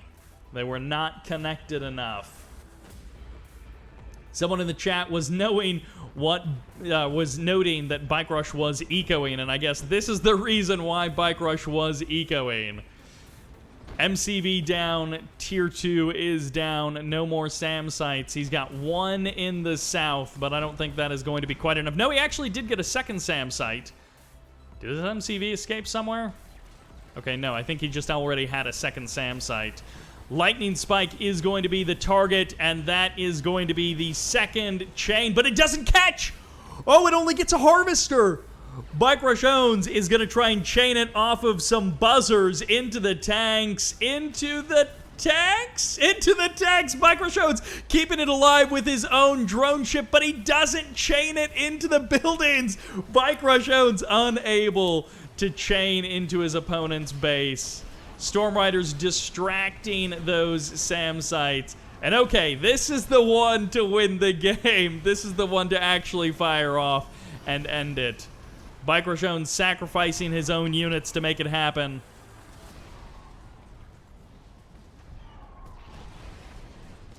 GG. Wow, that was a bit of a delay. Couple of misfires in there, Bike, huh? Yeah, I was gonna wormhole my drone ship across the map, and then I forgot I was Reaper. 10:30. Yeah, so I had to walk a drone ship over. Welcome to Tournament Stadium as a new challenger approaches. But in the north, playing as the red screen, this is Bike Rush owns. And in the south, as the pink, this is Pink. This guy's name is Pink. He's playing Pink. He's playing Nod. He has got many engineers on this map. What is he going to do with all of them? Well, I'm excited to find out. They're not going for the tip spikes just yet, so we'll see what his plan is. Emissary is going north. He didn't get a second outpost, so he's just sticking with the one for now. Bike Rush owns. No MCV cell so far. Nothing too crazy. All right, he's going for a War Factory. I don't think he's going to be doing the same thing 2 games in a row. Traveler 59 for Bike Rush owns. So Trav versus Nod. Bike Rush owns just walking next to the engineer, keeping him safe, saying, hey, buddy, you can grab the tip spike. I don't mind. He probably killed the other engineer. He's going to let that one live. Are you escorting that? Oh, Bike! You escorted the engineer to the tib spike and then you killed it at the last second. I was gonna give it to him, but I wasn't sure if that's favoritism towards a player. I feel like one tib spike, I guess that would be favoritism. Because, like, if that was MasterLuigi, you know, and you saw his engineer, you would kill it immediately. Yeah.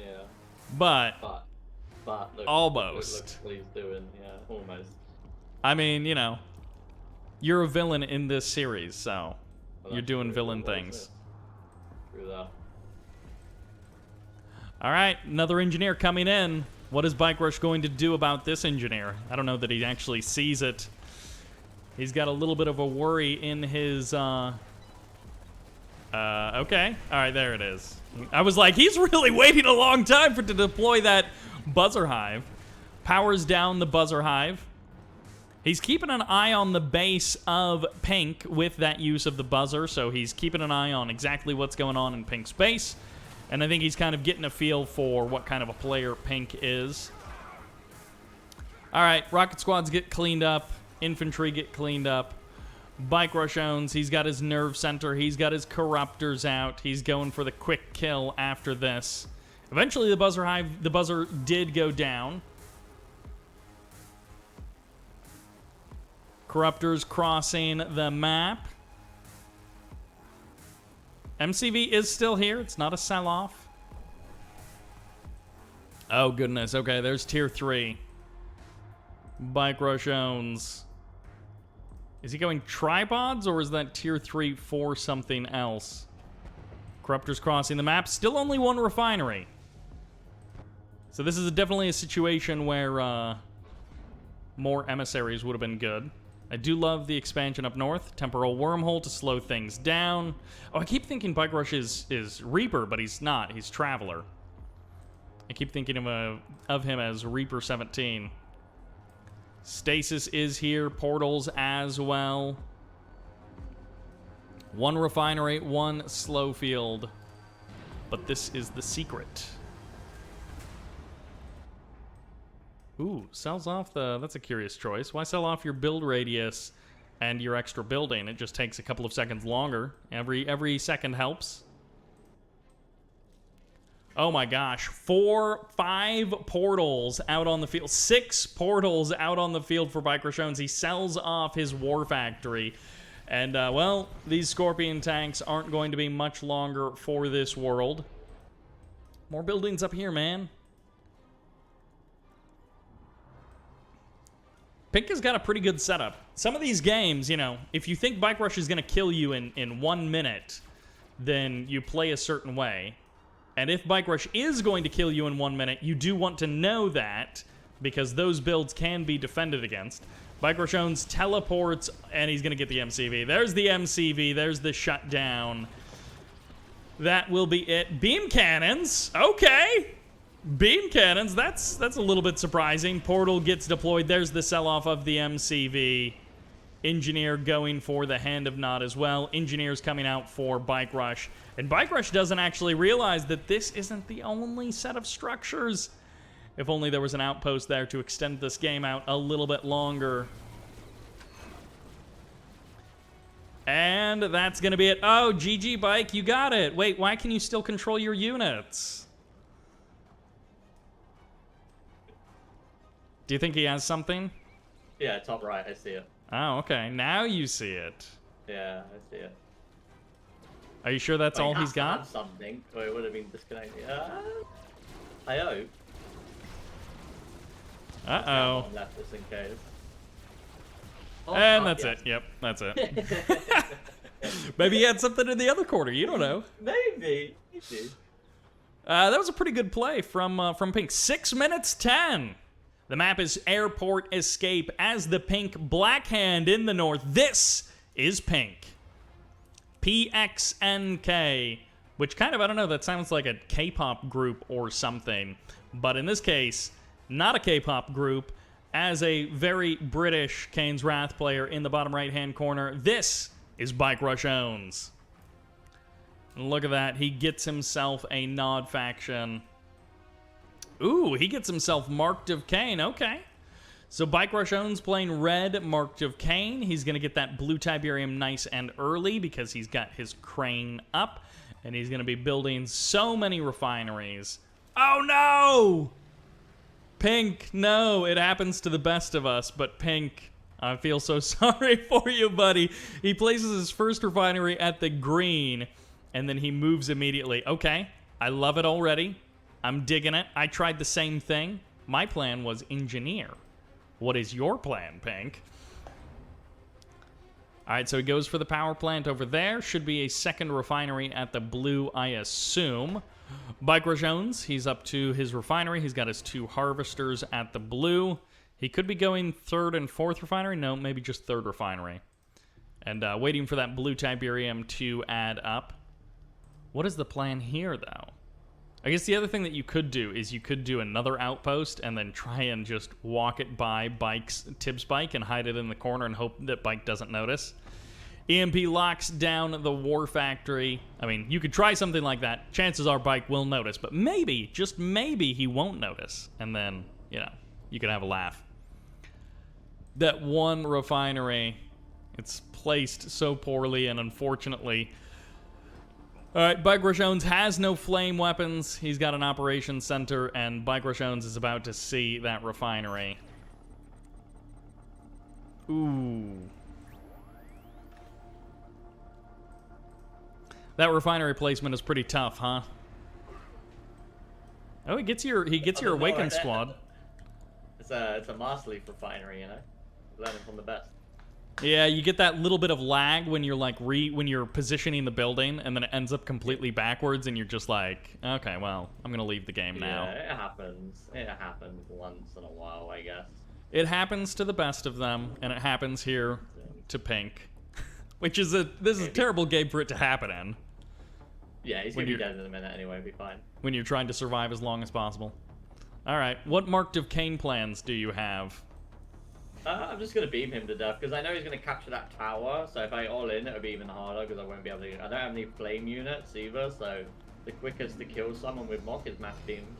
Alright, looking forward to it. The beam assault has begun. Double war factory, beam cannon production. Okay, sold off one of the war factories. Double war factory again. Bike keeps going up and down on the war factories. War factory's closing in. He's going to be able to get down that refinery. Second refinery is just now being established. There's nothing up here. I thought it was going to be something sneaky. I thought there was a plan, an air tower or something. Oh, wait, is he playing Black Hand? He is. Never mind. I forgot he was playing Black Hand.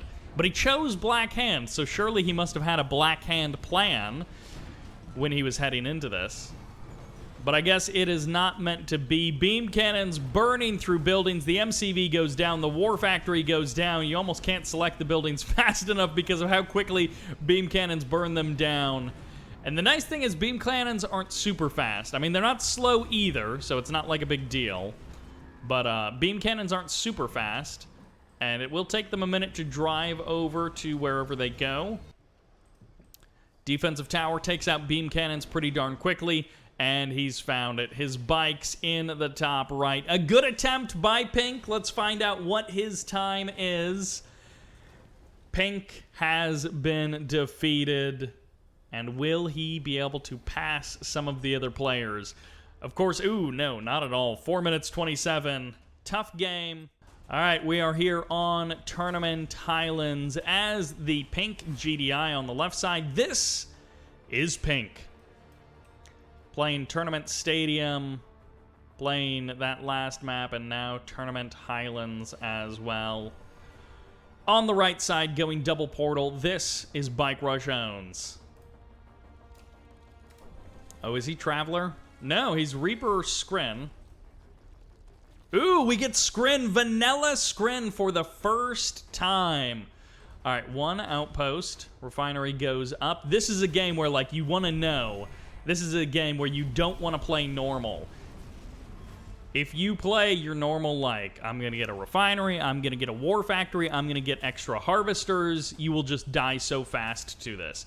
But if you scout bike and you don't play normal, you skip maybe your war factory, but you get a bunch of watchtowers, you get a bunch of other units, well, Stasis is going to come in. War Factory gets deployed. There's the stasis, locks down everything. The perfect kill from Bike here in game number 3. Pink has 1 life left, and it will end very swiftly. He's got it. Okay, he got the deploy on the Surveyor, so no problems there with the timing. No undeployed buildings. He's got his outpost constructing right now, and that is all that matters. Harvester is going to go down. And I guess you could try and use your Harvester aggressively. It's not necessarily going to save you in this situation. Harvester does go down. MCV will be the next target. And, well, the power plant getting eliminated just adds insult to injury. And Bartjones is already starting to think, oh, perfectly done! Oh, he doesn't get the deploy, though. Bartjones gets another heroic unit, fortunately for him. All right, Refinery goes down. Bartjones is already starting to split out around the map to look for where those other places might be, where something is hidden. There he goes. He beacons it. We've got it. And that will be it for Pink. A good game and a good attempt, but ultimately not able to rise to the 10.5-minute mark. But spawning onto Tournament Highlands with 3 lives under his belt as the orange SteelTalons. This is Mikey G. Mike G joining with the SteelTalons right out of the gate. He launches the game and chooses SteelTalons immediately. As the red playing a Scrin faction, this is Bartjones. What Scrin faction did he end up as? It's either Scrin or it's Reaper. Ooh, it's Vanilla Scrin once again. So we're back into it. Bartjones getting Vanilla Scrin for the first, 2 hours of this broadcast. He didn't get a single Vanilla Scrin in any of the games. Okay, Mikey G. He's going pretty heavy into the Rifleman, going like 4 or 5 Riflemen out of the barracks. I guess we'll see what he's able to do with them. He does kill the buzzer gets killed by the combat engineer. Safe to get in the building, buddy. Go for it. He's got his heavy harvester whirring away. He is working hard to earn some money for Mikey G, but he actually hasn't claimed those tib spikes just yet, which is a little bit bad. Losing out on that income with those tib spikes.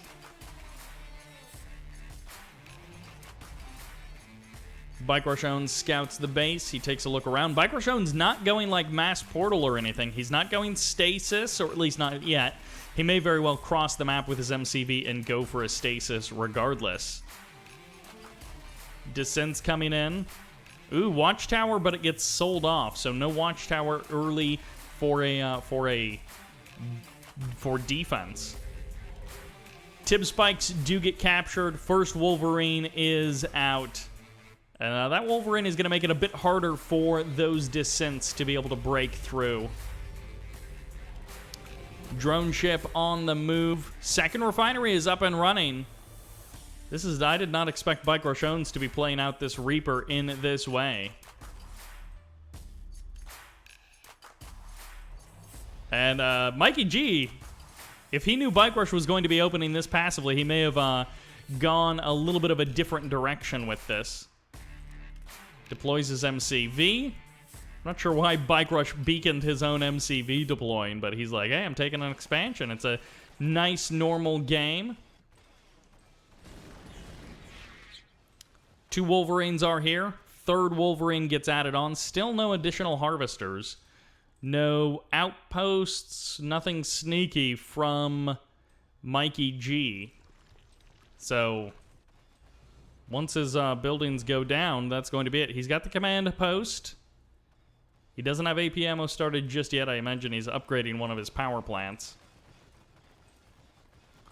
Wolverines ready to fight. Bartjones stealing the blue Tiberium from both directions.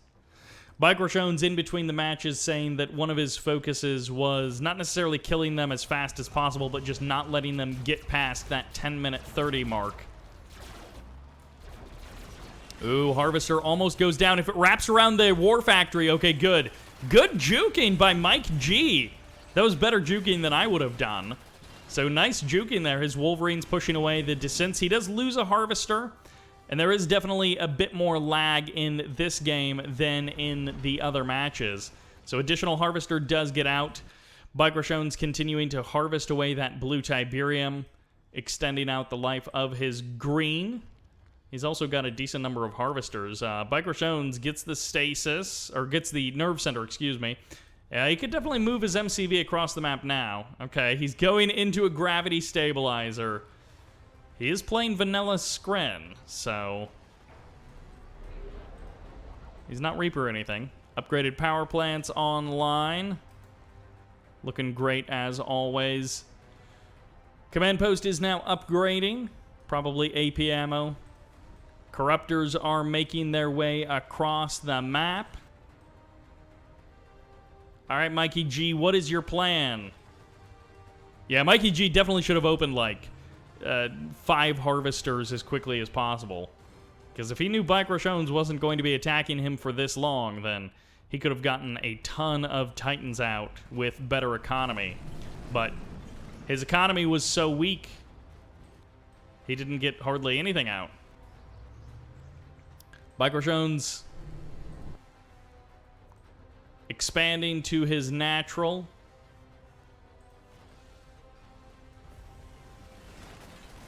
Lightning Spike gets deployed. Corruptors coming in. Corruptors versus a Wolverine. Apparently the Corruptors win that one pretty easily. Bartjones going for the repair on his own Corruptor while killing the Wolverines with the Lightning Spike and the Corruptor. And this is going to be a pretty short one. The MCV is on the north side. Again, I think no outposts or anything managed to sneak out. All right, Bike, what are you doing? Is he going to hop across the map with a wormhole?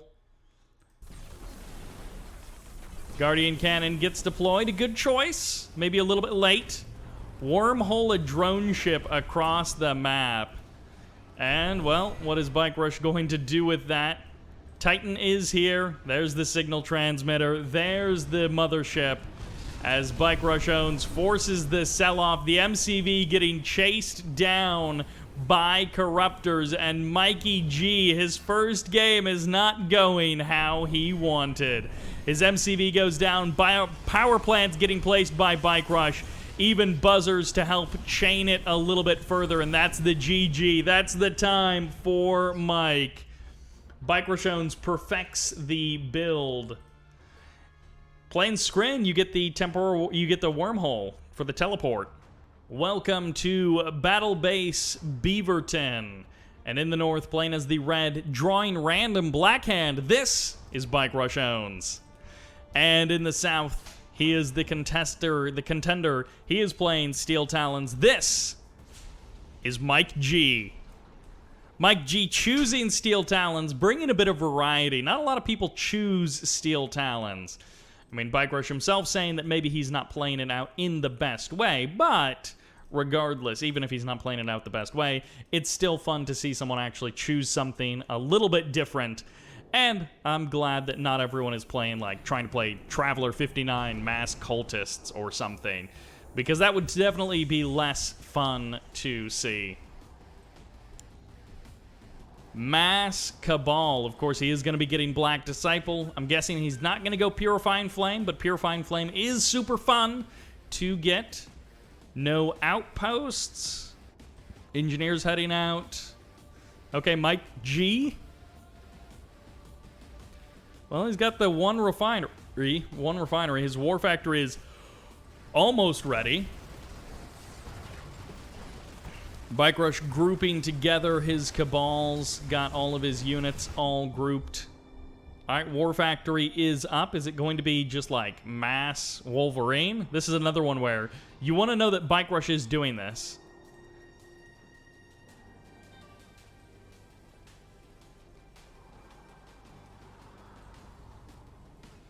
Wolverines are out.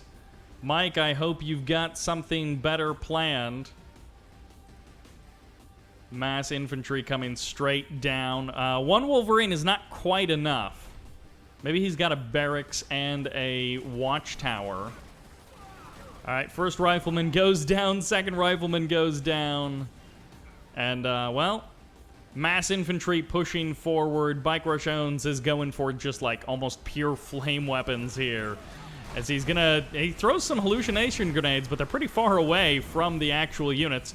Watchtower gets deployed, no silo, no barracks to block it. Second refinery is up, and ooh, this is where you don't want to play normal against this kind of a build. You want to know that it's coming at you, and that you need something a little bit different to defend against it.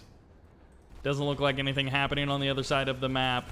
Mike, you made a good attempt in game number 1. Game number 2, the scout would have been the thing that helped you the most. Ooh, Harvester coming off the line, going for the crush, distracting Bike Rush. Bike Rush eventually does get the kill. Harvester going down. Oh, no rank on the Harvester. I was hoping he would be able to get 1 rank up. And that is going to be it. Burns down the war refinery, burns down the power plant. And Bartjones will knock Mike G out. The attempt to stay in the game with a normal build did not work in this case. There are some cases where the normal build is the way to go. In the North playing the purple SteelTalons of Airport Escape, this is Mike G. And in the South as the red, this is Bartjones. He's taking a big drink. He's got a huge water glass that he's drinking out of. He's going Crane first. And, well, he got a Nod faction. Maybe have even been another Black Hand faction. Or Black Hand again. But we can all believe in Mike G. Can Mike pull something out? Truly amazing. Alright, so he's Vanilla Nod. Always good to see Vanilla factions making an appearance. I don't think we've seen Vanilla GDI. We saw a bunch of SteelTalons and Zocom, but I don't think we have seen a single Vanilla GDI game from Bike Rush. Of course, other people have played GDI, but not Bike Rush. Alright, Tip Spike Capture coming in. Engineer taking a bit of a break, getting out his lunch. No blue Tiberium. I feel like if you're going to choose this map, you either do something weird or you go for the blue Tiberium at the start. If you just play normal with no blue Tiberium, I feel like you just... Why did you even choose this map? It is definitely a little bit of a weird and unusual map, but like, if you don't go for the blue Tiberium, what should you do? Rifleman coming through. This guy, he's a commando, basically. His entire squad got taken out. He's still keeping up the scouting mission. He's reporting all of the intel back to base. And the militants get him. Then his buddy, the full squad of riflemen. Oh, no, they don't actually get the... They weren't given the attack command. Unfortunately, the militant squad does get the kill on them. Normally, the militant squad would win. Oh, no, not through the Tiberium. Normally, the rifleman squad would win, excuse me. Not the militant squad. War Factory blocks off that rifleman squad. He's clearing out the scouts. Bartjones might be going for an MCV cell. He has been pretty consistent about this anti-scouting, and he normally, in a lot of these games, he just lets players scout him. He doesn't necessarily need them to be in the dark. The current best single game time is 10 minutes, 30 seconds.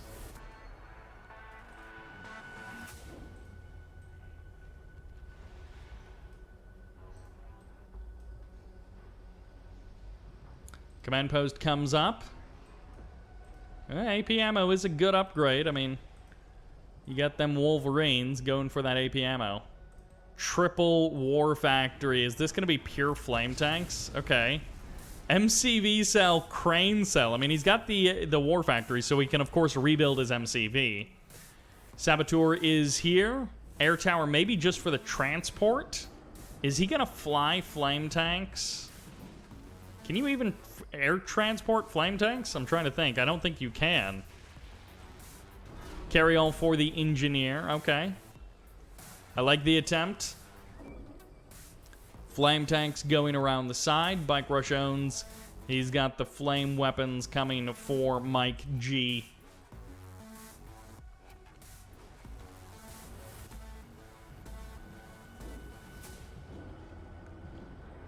4 flame tanks. Garchomple going to be going right down the middle with 4 flame tanks. Carryall is headed over. 3 flame tanks on the left. The Titans, well, they're, in theory, they're ready. No! Mike G, no! Not more riflemen. That's maybe the last thing that you need. MCV pack up. Hey, MCV pack up. Okay, there we go. Forces the MCV away. Engineer is going to try and make a run for the refinery. I don't think he's going to get it. I think the Wolverines are too close. Pitbull doesn't matter. Yep, Wolverine gets the kill. Nicely done there. Flame Tank, actually, no, sells off the refinery anyways, so Flame Tank doesn't even have to get the kill there. Flame Tank's starting to move in. There are a decent number of Titans on the left side, but not so on the right side. And there goes Mike G's last chance. He doesn't get the crush. He almost got the crush with that Titan, but these flame tanks are actually kind of getting cornered by this Titan. Couple of bikes coming in, and that will be the end of that Titan. Refinery goes down. The War Factory is still here, but flame tanks are starting to close in. It is a mass conflagration for Garchomple as he is burning through everything that Mike has. No expansion into the north. MCV will eventually get burned down, and the power plants after that. GG to Mike. His last life will extinguish here on Airport Escape.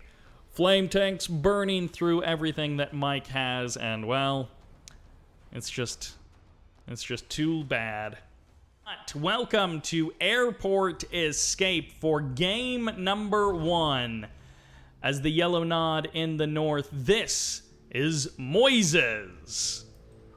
Our next challenger, and in the south, the one who will be bringing the pain, this is Garchomple.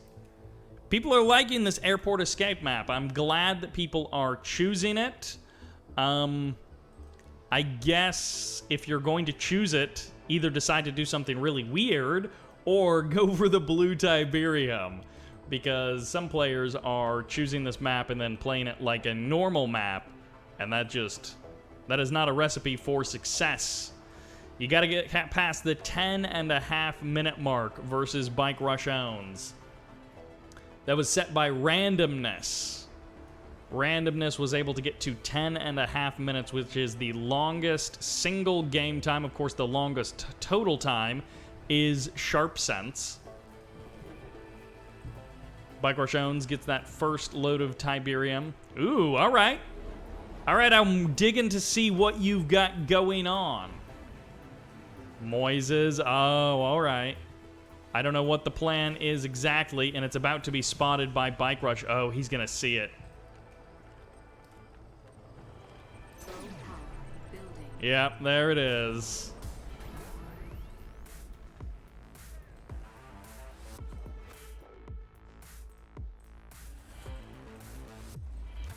What do you think about what you just saw, Bike Rush?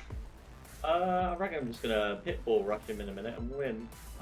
Definitely saw that outpost, cheeky, and killed his engineer. Yeah, actually, I'm not sure what to quit. Actually, I'm just gonna go mass air. I'll be over in a minute. Okay, mass air. We're looking forward to it. No pitbull spam for this one. No pitbull spam. There's the command post. Good thing Garchomple did choose to go air, because that spot for the outpost, that's a good one. That's a good one. You might also, be able to sneak one like down here, just because Garchomple is going to take a long time. If his army is up here attacking you, then it's going to take him a long time to get there. And okay, Moises has brought the plan. He's going Venoms as the follow-up for this. I would have loved it if he had gone for the blue Tiberium as well, because doing this off of one refinery with just one harvester is pretty difficult. He also didn't get the Tib spike, which is, just cuts down that income that much more. But I do love that Moises, he thought about this a decent amount. He knew he wanted this map. He knew right where to put the outpost, and he knows that Venoms are the key. I don't know if it's a good idea for him to walk across the map with Venoms. Garchomple sees the Venoms. He's got the APC in the middle of the map. He knows that there is the potential of some sneakiness. And no, Garchomple is actually going mass pitbull anyways. So It almost doesn't even matter. Those two war factories absolutely in sync with each other. There's the sell-off of the Tier 3. Bartjones calls in the Orca Strike, and he's got the outpost. He's got eyes on the outpost in the top left. Well, the Venoms were a great idea. I don't think it's going to totally work. The Venoms could have sniped that Orca, but it's a bit unfortunate. That was a great idea. I love that attempt by Moises. The follow-up of Mass Pitbulls by Bike Rush is a good one to just clear out the buildings. He's got the mortars as well, because mortars do pretty good DPS versus buildings. He's going to go for the Harvester, and I think that was the last trick of Moises. So that was a great attempt.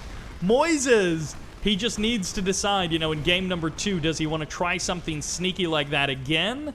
Or does he want to try and mix things up and go for either a normal game or something else entirely? Because there are, you know, some mistakes that he could have potentially worked around.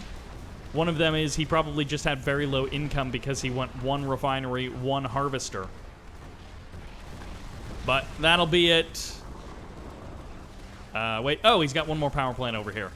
This will be it. Okay. Great first game by Moises. Super creative idea, you know, sticking that outpost up there. And if Bartjones had gone for a triple portal all-in, then that would have worked out pretty darn well. In the end, 4 minutes, 54 seconds.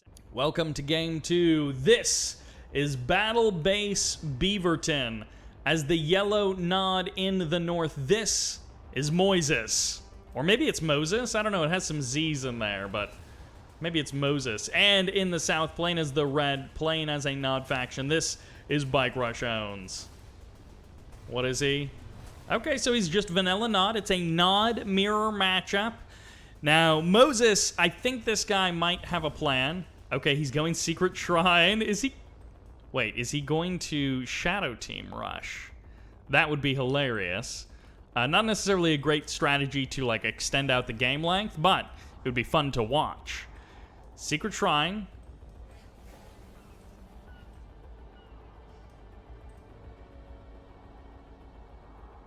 And I guess after that we will see engineers spreading out to a couple of different places.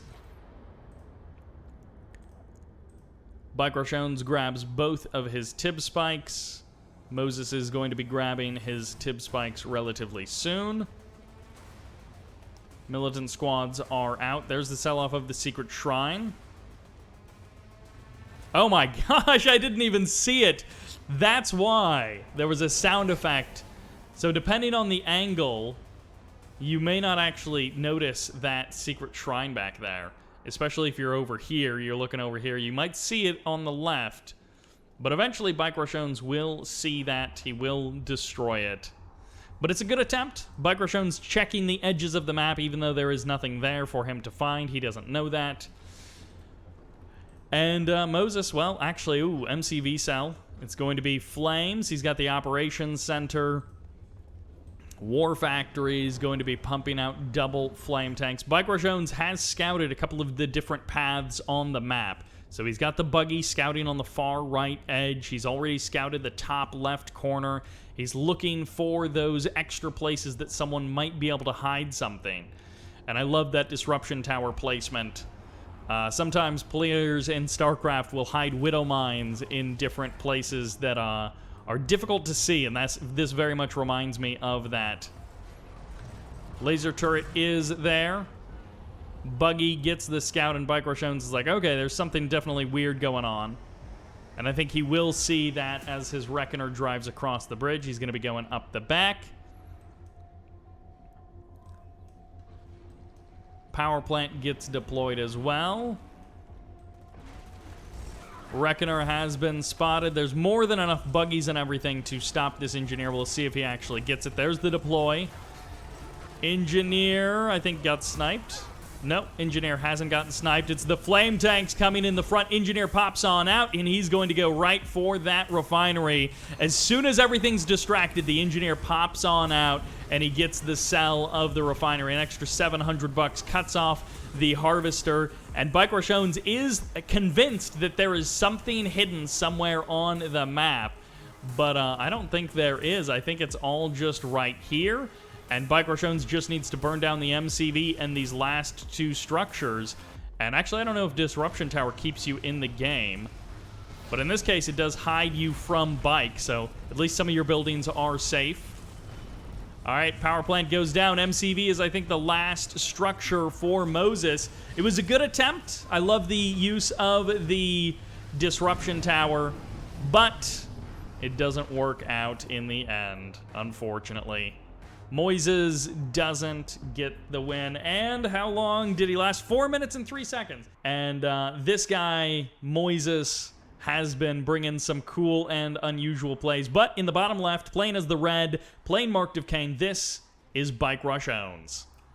And in the top right, as the yellow, playing Nod, this is Moises. So he goes Nod. Couple of games in a row. You know, he's kind of committing to that whole Nod thing, choosing it. And I loved that game number 1. He clearly had a plan. Game number 2, he either had a good idea right out of nowhere, or he had planned that from the beginning. That's why he chose Battle-Based Beaverton. So that was a great little 2-game play. I think the engineer normally does survive the walk through the Tib field, but it's like down to like half health or something. Always a dangerous play anytime you just walk your engineer through the Tib field. Tib spike at the back of your base in this map. This is a nice one where, because the Tib field is pretty far back and it's tucked into a corner, it's reasonably defensible, but it does have this back door which can really bite you if you're not careful. Double War Factory. Okay, Bartjones. It's relatively safe. You know, you can always rebuild your MCV if you sell it off with the Double War Factory all in. So there's the sell of Bike Rush. He's walking that engineer along the south. No. Okay, maybe along the southern edge of the map. And he might be able to sneak by and get something. Third Harvester is out. Bartjones has the Double War Factories. And Moises. This is the most normal game that he has played so far. He's going for a couple of buggies. Is he predicting like a infantry all-in? Because mass buggy would be decent versus that, but Bartjones, okay, Scorpion tanks are going to follow. Bartjones is going for like a bike buggy all-in, in which case you don't want pure buggies. You want something else as well, and Scorpion tanks are potentially that choice. No Disruption Tower this time. MCV moving on out. I'm not sure where Bike's engineer has gotten to. He's walked it somewhere. Ooh, EMP locks down the MCV. He sees the MCV on the move. His bikes are going to be able to catch it. Might force the deploy here. And the Harvesters are going for the crush, but they're not going to be able to stop the bikes. They're trying to body block. No! No, MCV, no. Okay, it does deploy just in time, but that is going to make this a bit easier. All of that damage done to the MCV while it's packed up just means a faster kill when it's unpacked. There goes the MCV. The engineer is out for Moises, but it's going to be bike buggy all in versus Scorpion tanks. It was a good attempt. A great game number 1, a great game number 2, but here on your last life, the attempt wasn't as good. I loved that Moises prepped for game number 1 and 2. He had those ideas and he executed on them, even if they didn't totally win out the day. But here in game number 3, it's not quite as exciting.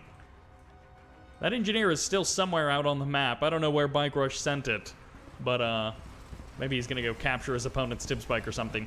Harvesters have gone down. Scorpions have gone down. And he's still got a buggy and a militant squad, but I don't think that's quite going to be enough. Bartjones is going to finish out this game relatively quickly. Moises not able to survive as long as some of the other guys. All right, Barracks is the only thing left.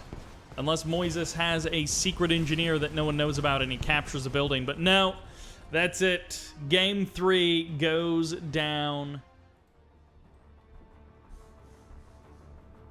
All right, welcome to Smashed Decision. I am so glad we got to see this map. Someone finally chose it in the top right-hand corner, playing as the red Nod faction. This is Bartjones. He's got Black Hand. He is ready to go. Meanwhile, as the green, playing as the GDI in the south, this... I forgot his name already. And it's such an easy name, too. Can you believe it? This is Chris. Chris joining the fray, and he is SteelTalons. So SteelTalons versus Black Hand. At various times considered a one-sided kind of a matchup. And this is the smashed variant of Decision, so your starting field is a little bit smaller, but your natural expansion is a bit bigger and a bit closer, bit easier to get to. Sort of a big meteor smashed into the middle of Tournament Decision and turned it into this map. Ooh, Bartjones, he immediately scouts up to this corner. So I believe this is deployable terrain for a outpost or an emissary or whatever. I believe this is deployable terrain. So Bartjones sends a scout up there. He wants to get eyes on it. He wants to keep an eye on exactly what Chris is doing. Moving MCV does not, or before building, yes, that would still count, but that would be probably the only time. I guess technically you would have to place a power plant, but I think we would be willing to say that one's okay. MCV on the move. Bartjones, he's got that double refinery. Bartjones, gung-ho more so in the beginning of the day, willing to do crazier things, and he's been playing a bit more cautiously since then. And of course, we're seeing some of that here. Double refinery kind of a play, just a normal 4 harvester opening. You know, his MCV is ready to potentially go into an aggressive position, but he could also just be going Operation Center into mass flame tanks behind this. Like, who knows? But Bartjones, you know, he's got those Black Hand plays. He's completely scouted the northern side of the map. So I would love to see, like, quad barracks, secret shrine with Black Disciples and Purifying Flame into just mass units, you know? Would it be good versus SteelTalons? Maybe not, but I would still love to see it just for the fun of it. Bartjones going to be scouting this. Other than the missing second refinery, it's like a fairly normal opening for Chris. Bartjones is just going super big eco. Harvesters transferring to the middle of the map. Gonna steal some of that blue Tiberium. Okay, finally! Here we got that Operation Center.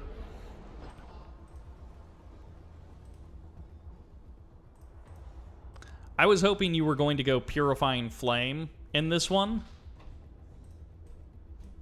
Oh, yeah. But, and then you just built like 700 Harvesters. And I was like, well... Yeah, that's not as fun. I saw the SteelTalons and I saw Titans already, so I was like, I was gonna pull War Factory Flame Rush in, but easier quick kill with beams. Beams he won't be ready for. He'll just die. Well, yeah, and the Titans, you know, if they get the crush on the flame tanks, then that might be lights out for your attack. But, you know, I'm just putting it out there. I would love to see Purifying Flame at some point if you can make that work. Okay, what's the next game is always a maybe if I get Black Hand. Maybe. All right, good luck on your rush. Bartjones bringing the pain, Wifebert bringing the tea, and also the Fanatics. Wow, Bike Rush. Thank you. And Fanatics crossing the map. Bartjones, he's got Fanatics versus Titans.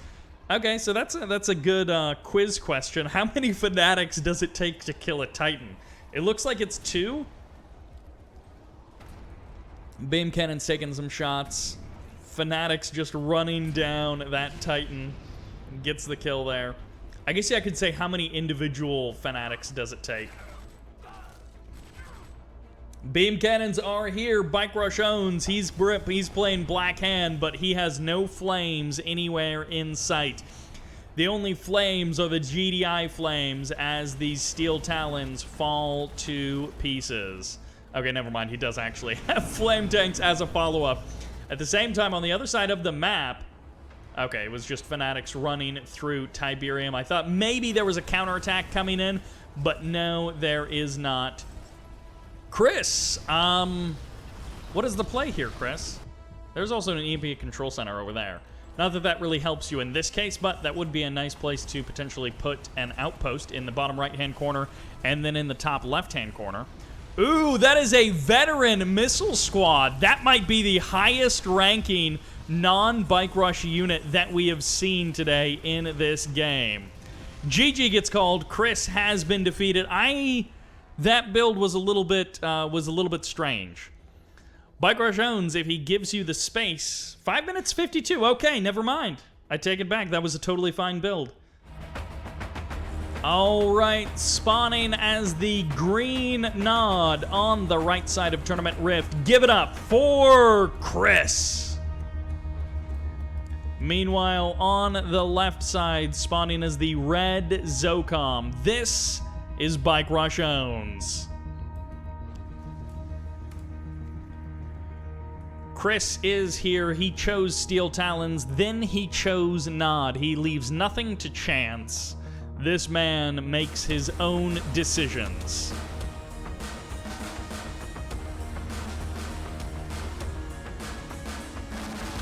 Triple engineer for Bike Rush. He's going to be able to take the spikes in the south. He's got the rifleman kind of escorting that engineer just to make sure that there's no funny business down in the south.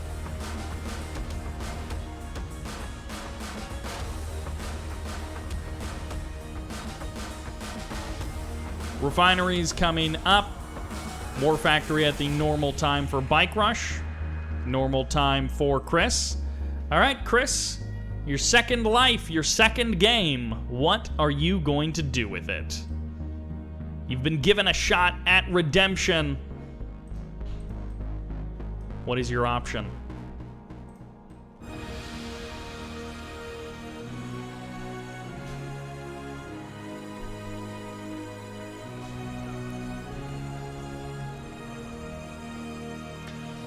So far, Chris's opening is looking pretty normal. And Bartjones, on the other hand, is also looking pretty normal. He's playing Zocom, so, you know, he's maybe a little bit worried about trying to go with a ton of Zorkas and missing shots. As you got those fast bike and buggy, you got that fast Scorpion tank. Those can dodge Zorka shots pretty well. If they pause for a moment, then the Zorkas will flatten them. But that's a decent idea, you know, maybe some Zorkas. Oh, Bartjones thinks there's an outpost down in the corner. Little does he know he's wrong.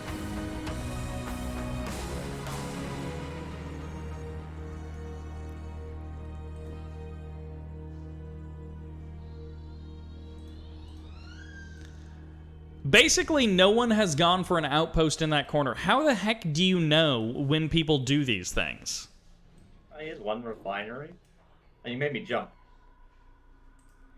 But I mean, like, how do you know that he's only gone into the corner? Like, how you're too good at guessing. Position. Yeah, no, it's not really a guess. It's just my obvious position.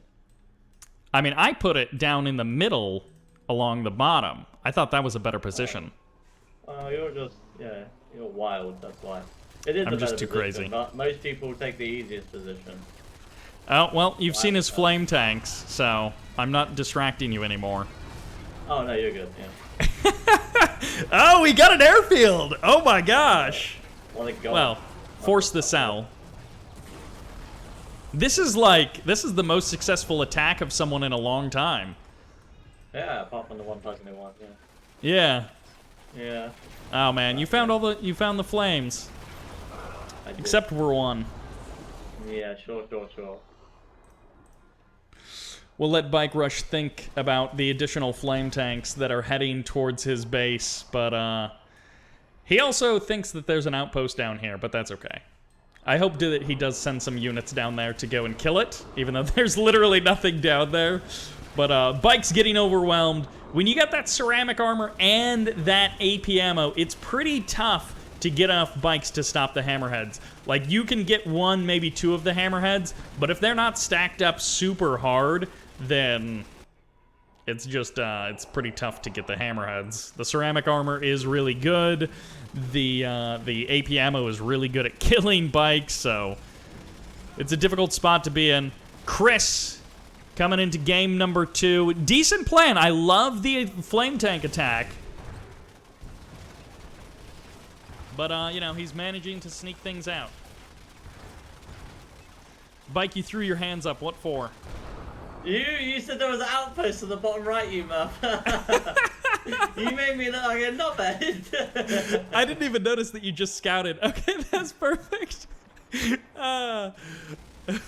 Yeah, the outpost in the bottom right. I guess he maybe sold it off. I'm gonna just let him stay in the before. game now for half an hour. How about that? How about that? You just give him the win for no reason. Yeah. He's Yeah. just like, wait, why aren't you attacking? He's got like one power plant left. Okay, just for that, I'm gonna give him 5 seconds. Ooh, you're giving him an extra 5. I don't know if that's going to be enough. I don't think it is. That's why it doesn't matter. Well, I don't know. He might kill you still. Yeah, maybe. You don't know everything that he's got. True.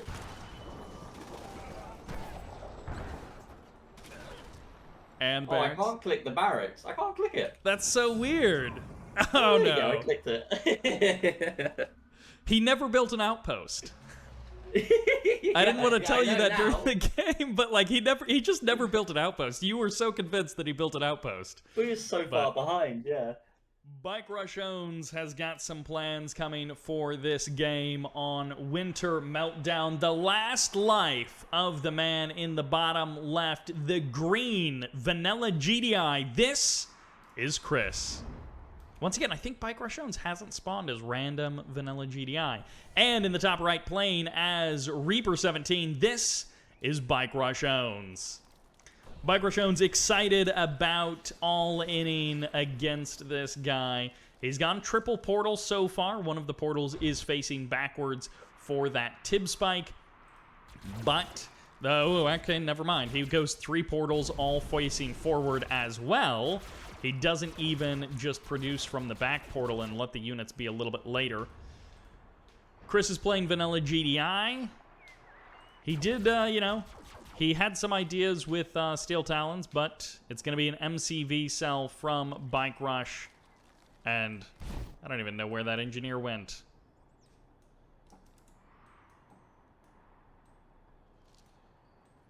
Where do his units just sneak off to like that?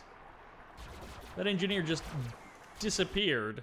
Oh, it's sitting still. It's hanging out by itself. It's not doing anything. I just didn't see it because I wasn't looking in the one spot that it actually was.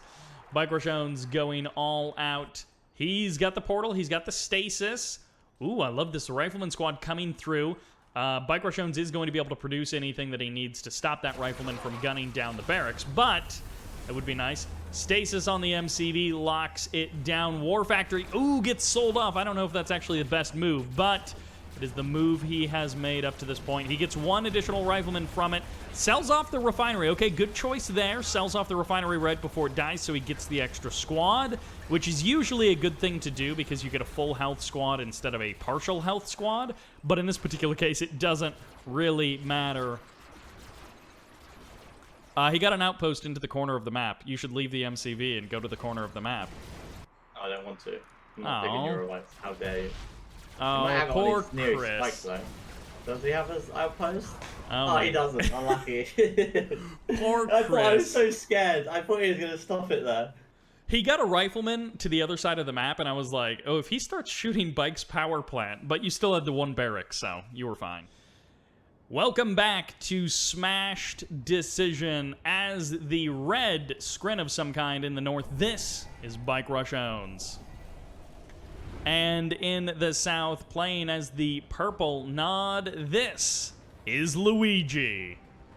Luigi was on the cast a little bit earlier, but he has since left his post in the Discord call to go into the actual game to fight against Bike Rush Owns. And is he going to go just pure air? If he goes for Operations Center like as fast as he could, he might have a Venom out in time. But,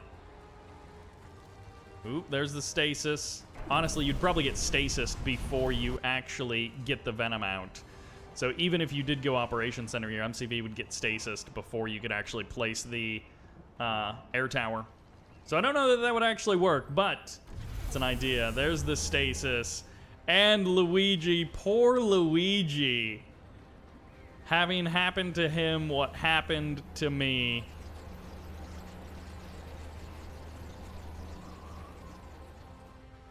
Why don't you like this map, Bike?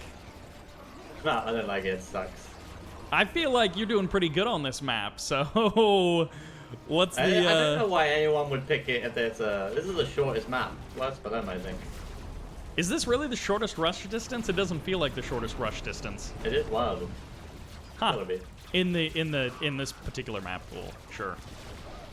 Yeah. Well, poor Luigi. He was hanging out earlier, but now... Okay, I like it. He's got the additional power plants going down. Oh, he isn't surviving, don't worry. Well, you know, it gives him an extra couple of seconds. Every second counts. Oh, yeah. Oh, yeah, now it counts. True that. Oh, I remember to say that. It counts here. All right, Master Luigi has I been mean, defeated. right? He's got 3 lives, though, so if he beats himself every single time, he may not get to that 10.5-minute mark, but he can beat himself every single time. Welcome to the map Sick City. In the North Plane is the random red nod. This is Bartjones. He gets nod. His opponent chose nod because in the South as the blue, this is Luigi. I guess he should be playing green. Why is he not playing green? He's playing blue. He's playing nod. And I mean, hey. He let me choose the map. I chose Sick City. I'm hoping, because I think Luigi and I talked about this earlier, I'm hoping he goes for the bridges and destroys the bridges that lead to one of these little islands. But he's not so far. Come on, bud. Pack up your MCV. No! No! Oh, come on. Is he going Outpost? Is he going Shredders? What is the deal here? Oh, he is going Shredders, so... He thinks Bike Rush is going to infantry all in him. So, that's a bit unfortunate. Bike Rush owns. He's building a war factory. He's building vehicles. Luigi just doesn't know it. The miscalculation. You can hang out on this island, and if you destroy the bridges, then Bike Rush owns has to go air to kill you. And if he's a faction like Black Hand, you know, not a lot of air options for Black Hand. This isn't 103. Operations Center is here. Bike Rush owns, sells his MCV, it looks, picks up the engineer, picks up a Black Hand squad, picks up the engineer maybe?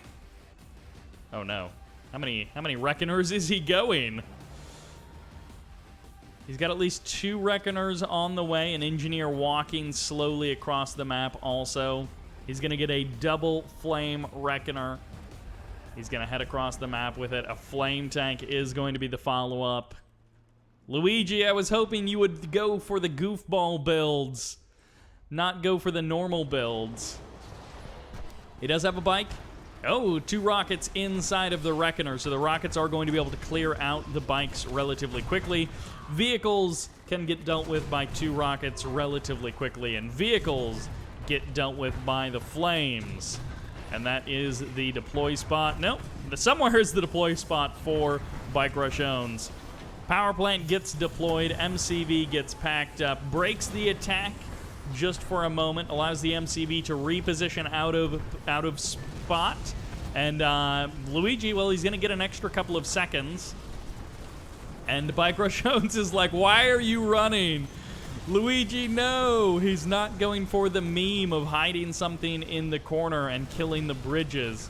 He's just getting his MCV burned down. Bike Rush owns gets a veteran flame tank. And, well, a Hand of Nod does get deployed. Nicely done by Luigi. He spreads out a little bit. That'll give him an extra couple of seconds. And he says, you can't cheat death. The last building goes down. Luigi has been defeated. A difficult game number 2, but he has got 1 life remaining. His last chance. Welcome to Battle Base Beaverton.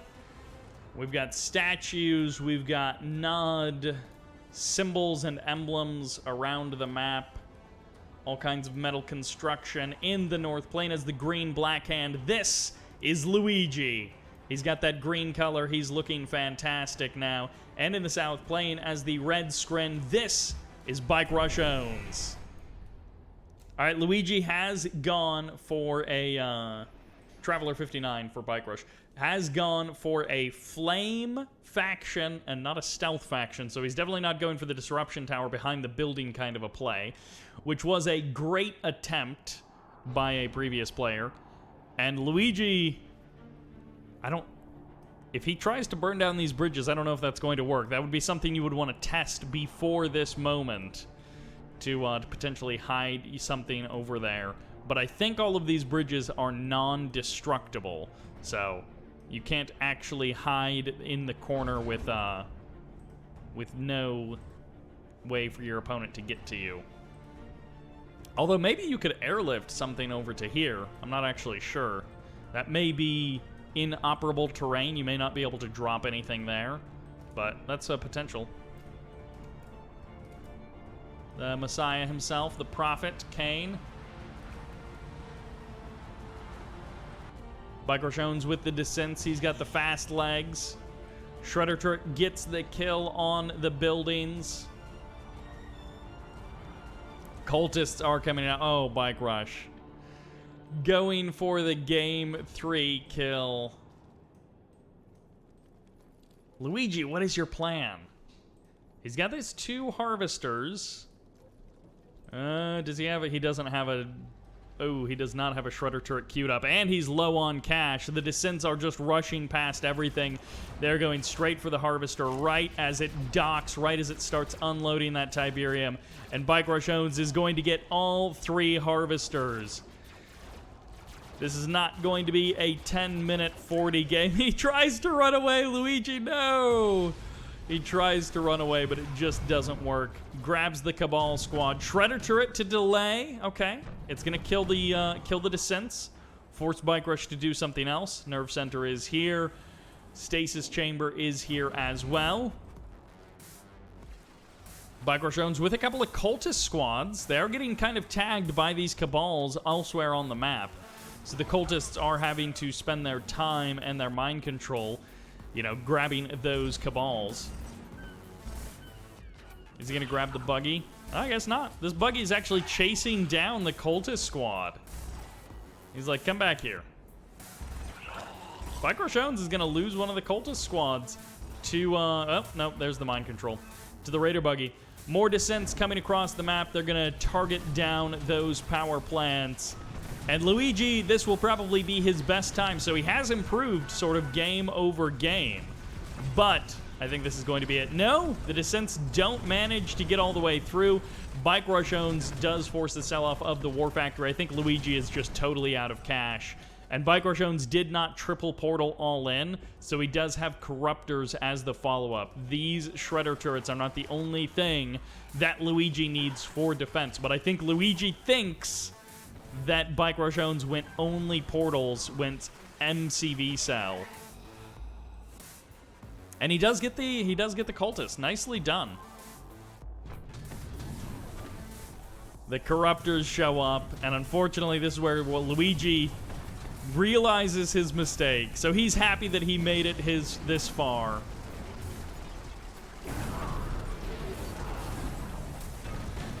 And eventually these Corruptors will fall down. Another descent squad gets cleaned up, so it will take these Corruptors a little while to kill off all of these buildings. He sells off, so he actually might get enough cash to potentially place down another power plant or something. Corruptors are here. You know, they do kill buildings, but not super quickly. Look at that, 4 Corruptors. Super slow. A couple of rocket squads, good choice. And that's it for the MCV. Luigi's last main structure has fallen. And there's the Hand of Nod. Master Luigi has been defeated. His last life has been extinguished. And, well, 5 minutes, 2 seconds. Very respectable. Okay, not bad at all. Not bad at all. All right, welcome back to Winter Meltdown. Definitely a favorite map of this challenge. In the north as the purple GDI. This is Humiaru. I'm sure I'm pronouncing that wrong, but I don't know how to say this guy's name. In the south as the red Nod playing Black Hand. This is Bartjones.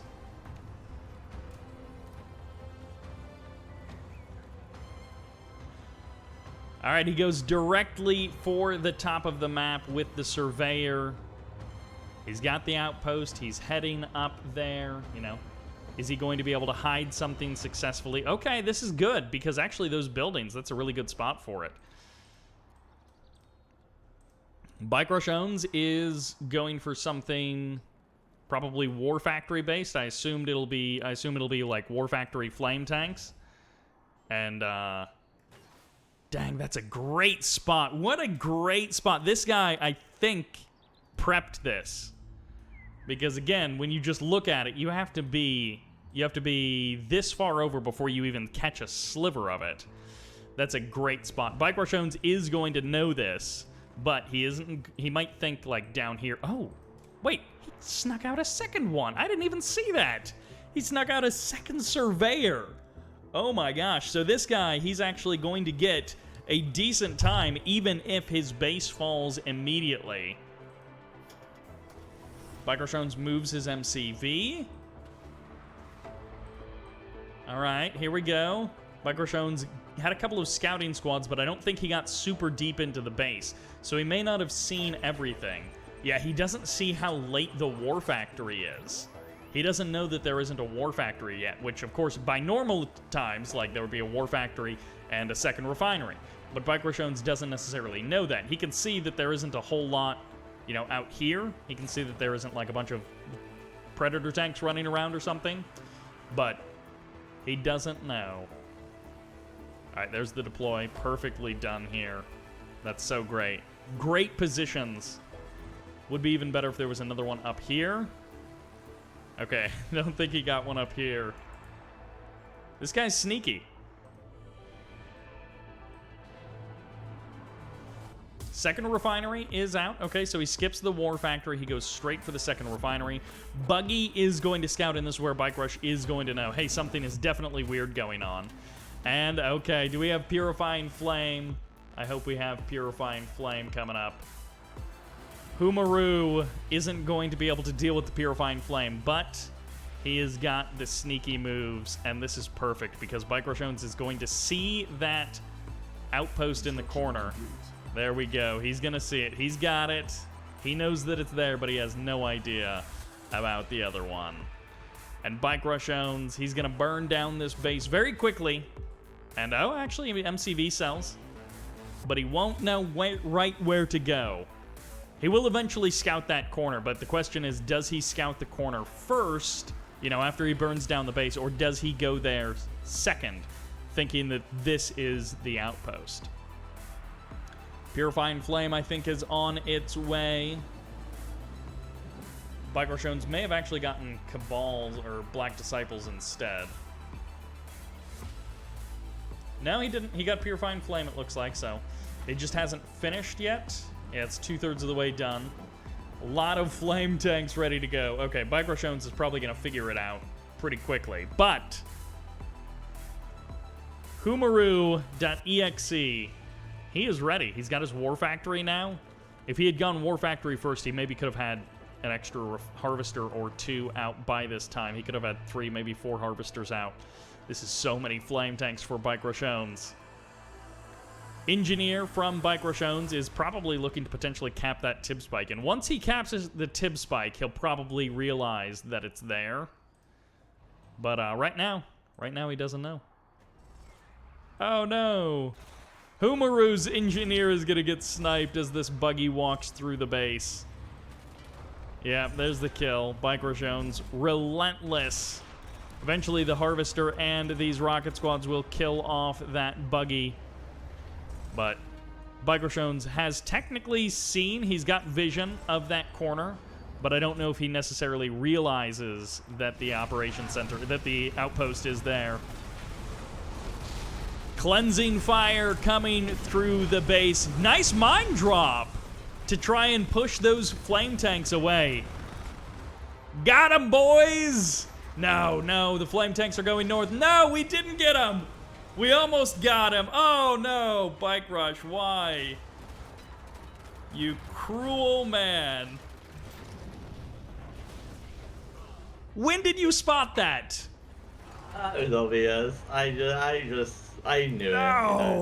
No, because he went 2 outposts and you saw the one in the bottom right with your buggy, I was like, okay, Yeah. good. Bartjones will see the one in the bottom right and he won't think there's one in the top right. Dang it. That was a great spot. Why, of course, to Tournament Stadium for game number 2. Playing as the red Zocom in the top left-hand corner, this is Bartjones. And as the purple GDI in the bottom right, this is Humiaru. He's given it an honest chance and a decent try. And hey, this map also has some little corners and edges. Bike Rush has been pretty consistent about checking all of those spots. And I mean, the vision on buggies is pretty far, so Bartjones does a pretty good job of checking the corners as we have seen. Bartjones getting some more cupcakes or muffins or something. Cake Rush owns is what he was earlier in the game, earlier in the day.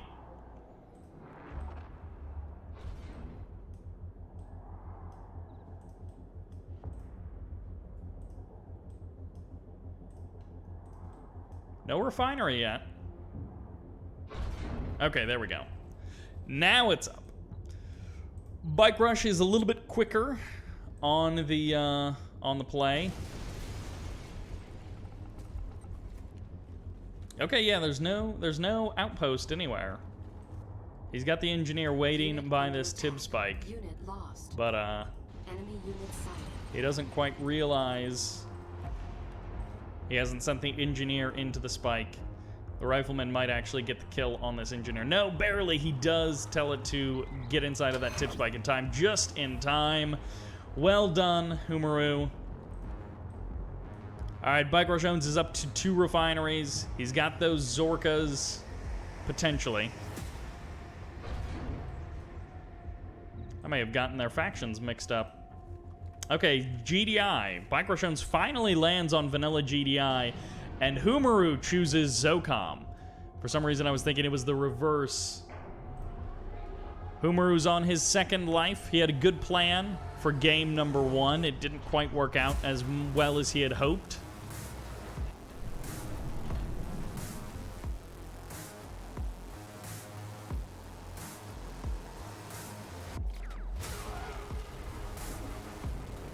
Humiaru's MCV is on the move, but Bartjones has spotted that. He knows where he is going.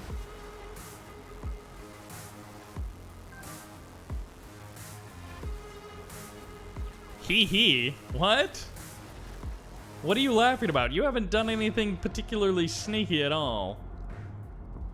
Got a couple of APCs. I like that, potentially. Riflemen are being added on as well. This MCV, is he actually going for his expansion? Because he might not be. As Humiaru is crossing up to the north side of the map, Bartjones, he's got his 3rd refinery up and going, and Humiaru drives just a little bit far enough away that Bartjones he'll take a couple of extra seconds to get there. MCV on the north side of the map, but is it actually, I don't know if any of this is buildable terrain. You might be able to stick an outpost back here somewhere, but I don't know that you could like get a power plant there or anything like that to keep you in the game a little bit longer. War Factory is there. Bartjones has a pretty decent economy at this point. I mean, 3 refineries. He's got like 7 or 8 harvesters at this point. Stealing the blue Tiberium from the middle of the map, going into a mass air strategy. He's playing just vanilla GDI, but he does have those hammerheads. He's got AP ammo, I assume, on the way. Yep, about 3/4 of the way done. And this mass air, I mean, it's a pretty good strat. It works out pretty well. There we go. Okay, that was the plan all along. It's all coming together. Humiaru has found the perfect spot. Yes, that is indeed deployable. So right on the edge there, and now he just needs to, you know, move his MCV, misdirect. Move your MCV over, like, here, and build some buildings there. Bartjones, like, MCV base pushed me in a bunch of games, and he has not done that really to anyone. He has done a bunch of MCV cells, like a quad airfield MCV cell. He sold off the War Factory as well, so he is very committed to this. Engineer is going to be inside of one of those. APC comes in for Bartjones. It goes down. AP ammo has finished up a couple of minutes ago, and one of these hammerheads somewhere has an engineer inside of it. On the north side of the map is where that guy is. Bartjones is breaking into the base of Humiaru. 2 games, well, the second game, 1 game to go after this. Humiaru is trying the delay tactics. He's spreading out to the edges, and oh, Bartjones sees it. He's got the... Can you engineer caption an outpost? I guess you can. I've never actually done that. And, well, there you go. Engineer Captain Outpost in the very corner of the map. The hee-hee gets returned. The rocket harvesters are being brought to fight the hammerheads, and mass hammerhead from Bike Rush. But Humiaru has been defeated. A good attempt. I like the dropping the operation, the outpost in the corner. 6 minutes 13. Okay. Welcome to Airport Escape in the north as the red, as the Zocom. This is Bartjones. And in the south, making this a mirror matchup as the purple, as the Zocom. This is Humiaru. Going for that outpost right at the start. Okay, so he's going for an outpost and deploys it immediately. I'm not sure what the purpose of that is. Did he misclick? Oh no, Humiaru may have misclicked. He goes refinery as well. Oh no, I think Humiaru misclicked.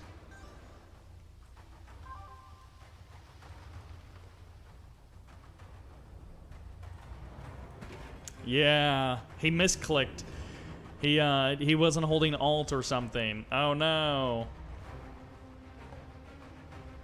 MCV on the move. Humiaru is heading up, I think, to the high ground. I don't know where he's going with his, but he was trying to split out to probably over here, and then spread to the left as well with the MCV. Humiaru coming up with some creative ideas. Bartjones going for the scout. He's got the rifleman going basically to both corners. Humiaru's got that refinery, power plant on the high ground. Nicely done. MCV packs up, and he heads for the hills. Outpost deployed, and as soon as Bike sees that outpost, he's going to be like, oh, what's going on? Bartjones doing his classic crane first build. He's got that blue Tiberium. Humiaru sneaks past the Bike Rush's riflemen. Bike's riflemen heading to the high ground. Humiaru sees the rifleman. He's like, oh no. I do like this MCV spot. That's a great spot for an MCV to check in. And Bartjones going to dig in next to this power plant. He's on the high ground. He knows that the high ground is where the shenanigans happen. And unfortunately for Humiaru, he is not going to have much left in a minute. Looks like Bartjones is going mass airfield once again for airfield Orca. And I mean, he's got the refinery over here, so even if that blue Tiberium dries up, he will still be able to... Ooh, Bartjones sees something. He has an idea that, oh, his riflemen spot the MCV. He knows. He's got the idea that there's something along that left edge. What are you beaconing for, Bike Rush? I saw the MCV ages ago. You passed it with your rifleman, and I was like, did he actually see it? Because he didn't, like, chase it or anything. No, I just wanted him to feel safe. The closer he gets to me, the quicker the kill, you know? That's so mean. You wanted him to feel safe. I'm a mean person when it comes to this challenge. MCV not dying, though, has triggered me to die. And I'm going to cap his power plant on the bottom left as well, so... Yeah, you got that ox from the sell-in of your MCV, and now you've got a weakened power plant in the corner. Alright, final attack. That's it. I do love the 4 airfield Orcas. Yeah. Like, we don't see enough Zocom Orcas. I saw the outpost at the start, and I was like, what the hell is he doing? So that's what he was talking about in the beginning, is he misclicked, and he accidentally deployed that outpost in his main instead of waypointing. Am I dumb? What does he mean? Oh, okay, I get it. And Bartjones is going to refuel those Orcas, and he's got 1 building left. All in all, the spread out through the different, you know, making the MCV way over here on the left side of the map, and then leaving a refinery back here. Would have been even better if there was an outpost over here, but that rifleman would have shut it down just the same regardless. And the Orcas are going to come in for the finishing kill. Oh, there's the sell-off. That is it. Humiaru has fallen, and let's see what his time is. 5 minutes even. A challenger approaching on the map. Airport Escape in the north. Plain Pink playing as a GDI faction. This is LtVictor. His name in-game is LtVictor. And his real name may also be Victor, I don't know. But LtVictor in-game and in the south as the red, playing a nod faction. This is Bartjones.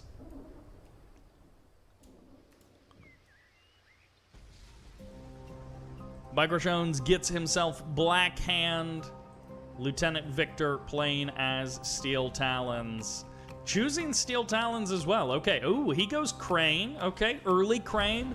Not necessarily as fast as Bike Rushes, but okay, never mind. LtVictor is mere seconds behind Bike Rush in speed. So overall, really good opening by LtVictor. He is like craning and he is keeping pace with Bike Rush.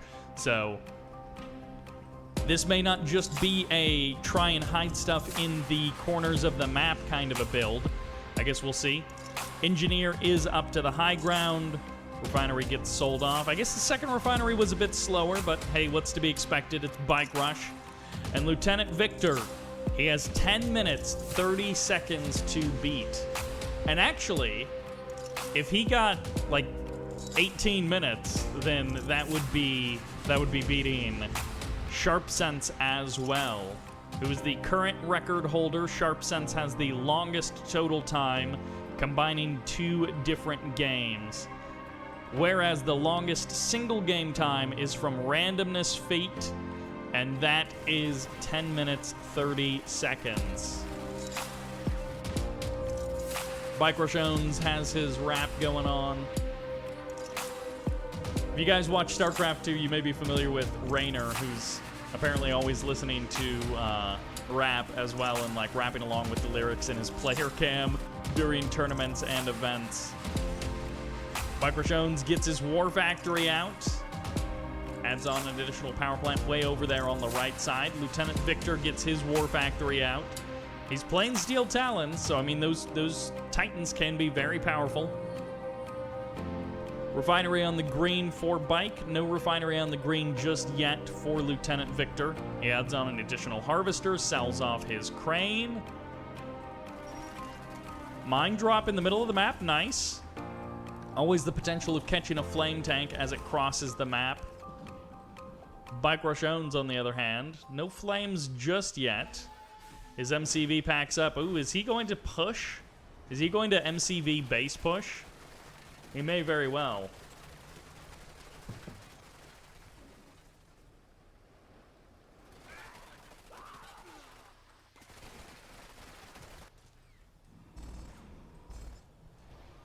All right, Lieutenant Victor, what do you have planned for us? His command post is up. No laser fence just yet. And the MCV was just a reposition. Bartjones now going for additional flame tanks.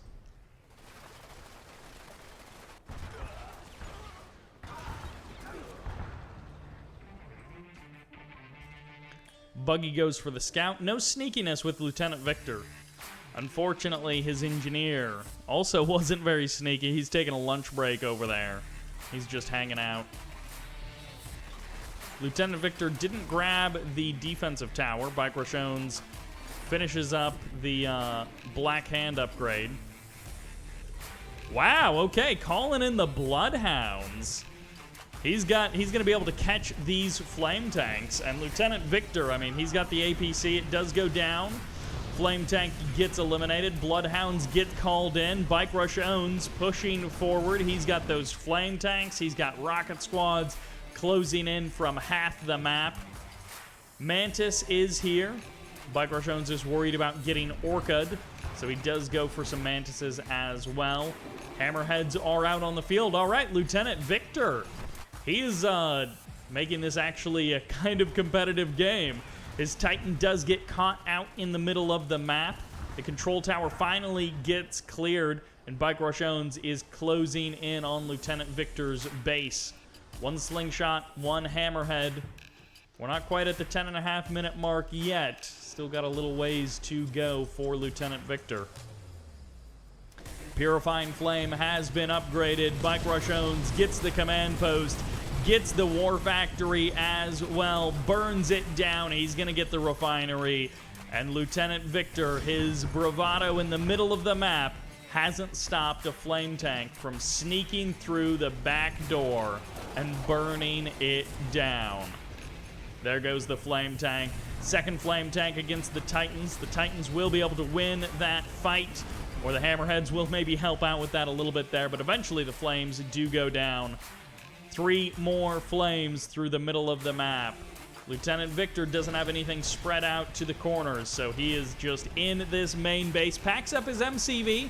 That'll get him an extra couple of seconds. It stops those flame tanks from attacking, but they're just going to go for the rest of the buildings. Goodbye MCV, goodbye power plant, goodbye refinery, and that's the GG. Lieutenant Victor takes the L. Another Purifying Flame game for Bartjones. Let's see what the total is.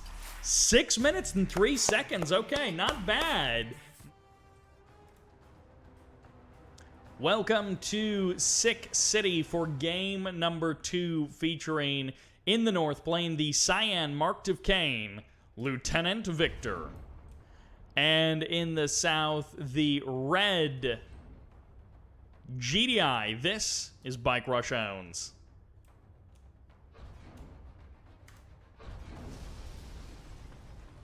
Oh, he's actually SteelTalons. So Marked of Cain versus SteelTalons. And oh, okay, this is multiple EMPs potentially coming right out of the gate from Lieutenant Victor. He goes double Hand of Nod, so that's like the fastest way to capture those Tib spikes. But, you know, if you're trying to save money... Oh, that's unfortunate. Bartjones gets the kill on the engineer there. Lieutenant Victor not able to secure both Tib spikes, but... Oh! Oh! How many engineers did you build, Bike? Oh, I just noticed. I was trying to catch a grape in my mouth and messed up. I killed his, though. I know. You killed his engineer, and I was not expecting him to kill your engineer. And then he got the snipe. Yeah, well, but look how many scouts he built, so he's behind. Well, you know, I don't think he was too worried about, you know, over-scouting you or anything, but... That's true. You know, you guys are even. You killed an engineer from each other. True that. I can't grab a grape in my mouth. Give a meal. Bartjones losing an engineer. Lieutenant Victor, he manages to sneak out an outpost to somewhere. Okay, so he is going to cross the map. He is going into the corner. I think Bike Rush saw that. Engineer gets, or the EMP locks down that Conyard. Nicely done by that Awakened squad. And the Awakened squad barely wins the fight with that Rifleman. Bike Rush owns having a real trouble with those EMPs and with those Awakened squads. I love this from Lieutenant Victor. He's going into the corner of the map. He has got that outpost deployed. And the MCV is now on the move from Bike Rush owns. Okay, Lieutenant Victor, he hasn't killed the bridges yet. And this is like, I don't know that he's going to be able to kill the bridges unless he actually puts a barracks down there or something to get some units. I'm not sure what his plan is here. He's got a power plant. Aha, okay. Disruption tower. Oh, he actually sells off. That's... Why? Don't sell it off.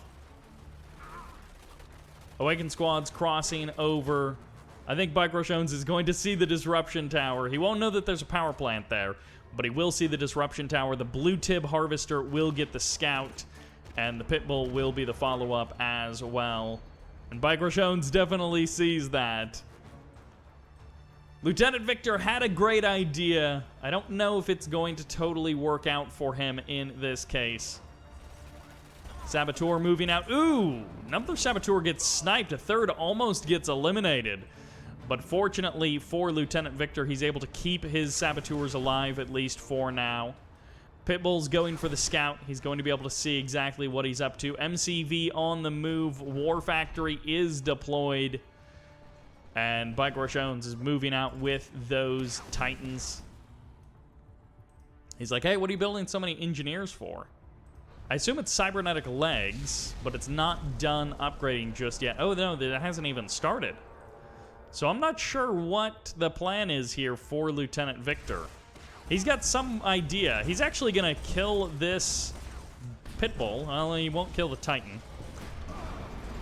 So the Titan will get the kill on the buggies and the bike. Titan's marching through the base. Lieutenant Victor loses one of his harvesters, I think, to the crush of that Titan. And the MCV does deploy. Bartjones is here to stay. And just walking those engineers. Oh! Oh, no, dang it.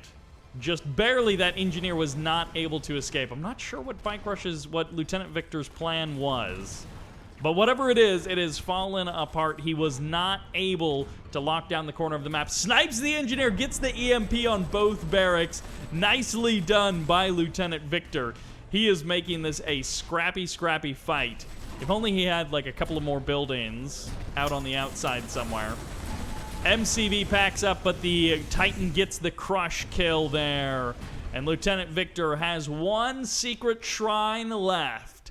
And yes, a Titan can crush an MCV. So sell it off or lose it. Either way, the game ends here. And there it is. Lieutenant Victor has been defeated. Unfortunately, not able to take over the corner of the map. 5 minutes and 21 seconds. Not as good as his previous game. But it's his last life, his last chance in the Holdout Challenge on Tournament Rift as the red GDI. This is Bartjones. And on the right side, playing as the pink GDI, this is Lieutenant Victor. Almost with an amazing game number 2. And, well, he is indeed vanilla GDI. Bartjones is Zocom. So it is Zocom versus GDI for Bartjones versus Lieutenant Victor. Lieutenant Victor had 2 good plans for the first 2 games in this series, but the third map he said, Rift, ? And so I think maybe he didn't have as much of a plan here in Tournament Rift. Maybe he's just going to try and play this one out normally and just let the game go however it goes. Bartjones, on the other hand, he's got more Zocom. He's been playing a air-heavy Zocom style. We've seen him go 3-4 airfields, but off of basically 3 refinery economy. So Bartjones gets up to those 3 refineries and then gets up to 4 airfields or so. Bartjones gets both of the buildings in the south, which means his engineers will be safe. LtVictor has holed up in this foxhole on the high ground, so it is going to force Bartjones to kind of be a little bit more careful in his approach. Engineer will be able to grab the tib spike. Nicely done. So Bartjones will get it. LtVictor almost was able to stop Bartjones from claiming that. And for now, it's looking like just a normal game. Bike hasn't packed up his MCV just yet. He's going for an extra scout on the north side. Okay, now the MCV packs up. There we go. Heading for the south. LtVictor happy to just play this one out like a normal match. Bartjones has a 10-minute, 30-second clock hanging over his head. As long as he kills LtVictor in that time, he's okay.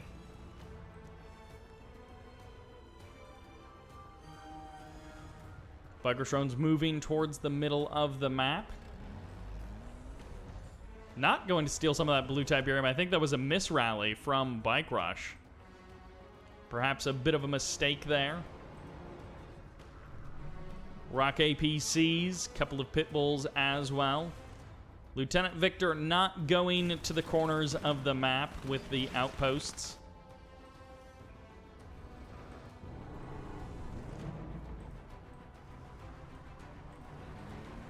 Wow, LtVictor is going out to meet Bike Rush head-to-head.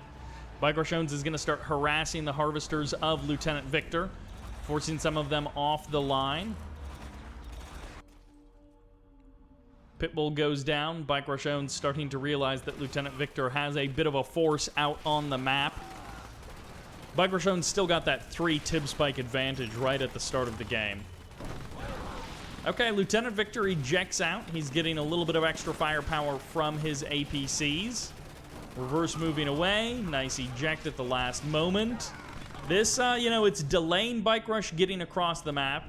It's not necessarily the most time efficient, but it's getting him the opportunity to expand in the south. And, I mean, if he snuck an outpost somewhere over here, that might actually be a good little follow-up. I guess he would have to stop a little bit earlier because of the vision inside of that building. All right, Bartjones takes the middle of the map. He calls in reinforcements, and he is going mass GDI infantry. He's got those Zocom Tib field suits. He's got, I assume, AP ammo on the way. He's got everything that you would want. Tib field suits finishes up. No AP ammo. Bike, did you forget AP ammo? No, I don't need it. Oh, you don't need it. Okay. You're confident enough with just your Tib field suits? Yeah, that's what I need. AP ammo would take too long. I'll kill him before that. No worries. Okay, well, I don't know, but we'll see. I do like that you're going for a triple barracks. I love that you're going just mass infantry as Zocom. Yeah, he dead. I guess we'll see. Pitbulls are pretty good against rocket squads, so we'll... I don't know. Very good. I'm gonna go 4 more barracks as well. See what happens. 4 more barracks. Okay, I'm looking forward to it. Oh, here we go. Barracks are coming down. Harvesters coming in. Bartjones confident that he can win this one without AP ammo. And I mean, he will, but AP ammo, it's a fun upgrade. Even though, yes, he's going mass rockets, and rockets don't benefit from AP ammo. They do, however, massively benefit from the Tib field suits. 4 harvesters coming in. LtVictor going for the crush. Pitbull's going to be able to jump on that APC. And Bartjones, he doesn't need AP ammo because his dodging skills are good enough. Pitbull's pulling away to the north side. LtVictor can move his MCV. He's still got time to potentially move his MCV. I'm not sure what he's doing. If he packed up a moment ago, he could have escaped this force. He could have potentially dropped a power plant down here or something like that. He's actually going to build a little wall. Okay, this is going to be great for focusing the infantry into a little choke point. He only has one watchtower. If only he had a couple of more watchtowers behind that power plant and behind these buildings. Bartjones with so many rockets pumping into that Conyard. And he's just crushing through Lieutenant Victor's forces. More and more barracks getting established for Bartjones, but the Conyard has survived for now. More and more watchtowers getting established, the riflemen and the APCs, making this a much tougher fight than it otherwise would have been. Lieutenant Victor on his last life, his third game, and he is making it go as long as he possibly can. Bartjones brings his rocket harvesters. He is going all in against Lieutenant Victor, and that is it. GG gets called. Lieutenant Victor gets crushed. I told you needed AP ammo. I needed my harvesters. That's what I needed. That's really, you needed more rockets. 7 minutes. Yep. Pretty good, pretty good. Welcome to Tournament Highlands. On the left side, playing as the blue. This. Wait a second. Let me double check this for a moment. Okay, the colors are reversed. As the blue, this is Bartjones. And as the red on the right side, playing Zocom, this is Bartjones. I will get them to reverse it next game because that is very confusing that Bartjones has been playing red this entire time, but now he's playing blue. And Bartjones, who chose Zocom as his faction for his first game, is playing red. Bartjones, he's got something planned. He did want to play Tournament Odyssey, but it's not in the map pool. So he is hoping to make it past that 10 minutes, 30-second mark. And apparently, he is also a Patreon of Bartjones. So that's pretty nice. Bartjones gets to play against Bartjones here in this game.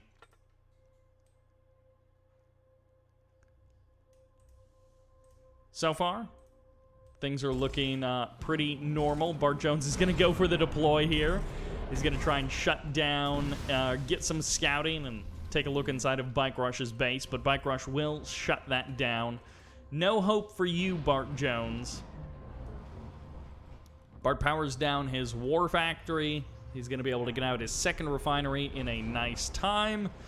And powers back up the war factory. But, you know, he is good to go. Backs up the MCV. Okay, Bartjones is ready to go. Bartjones is playing this one out pretty normal. Bartjones is maybe a little bit more of a mid player than a low-level player.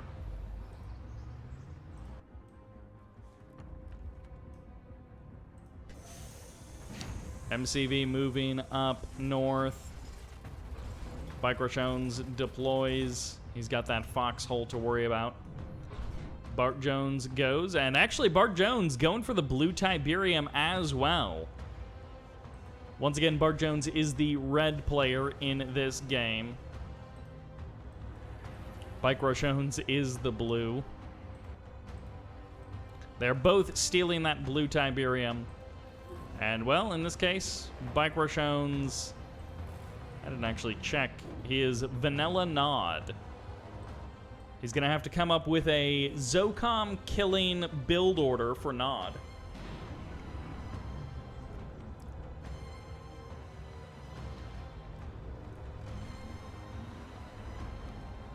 Mass Pitbull is going to be the choice from Bartjones. He's got that third refinery up and running. Pitbull's closing in. Bartjones is going pretty heavy into the defense. He's worried about this bike buggy that is swarming around the north side of the map. Ooh, the harvester. No! Bartjones' blue Tiberium harvester. He had such plans for the future. And it gets sniped in the north. Bartjones, relentless with killer instinct, catches and kills that harvester.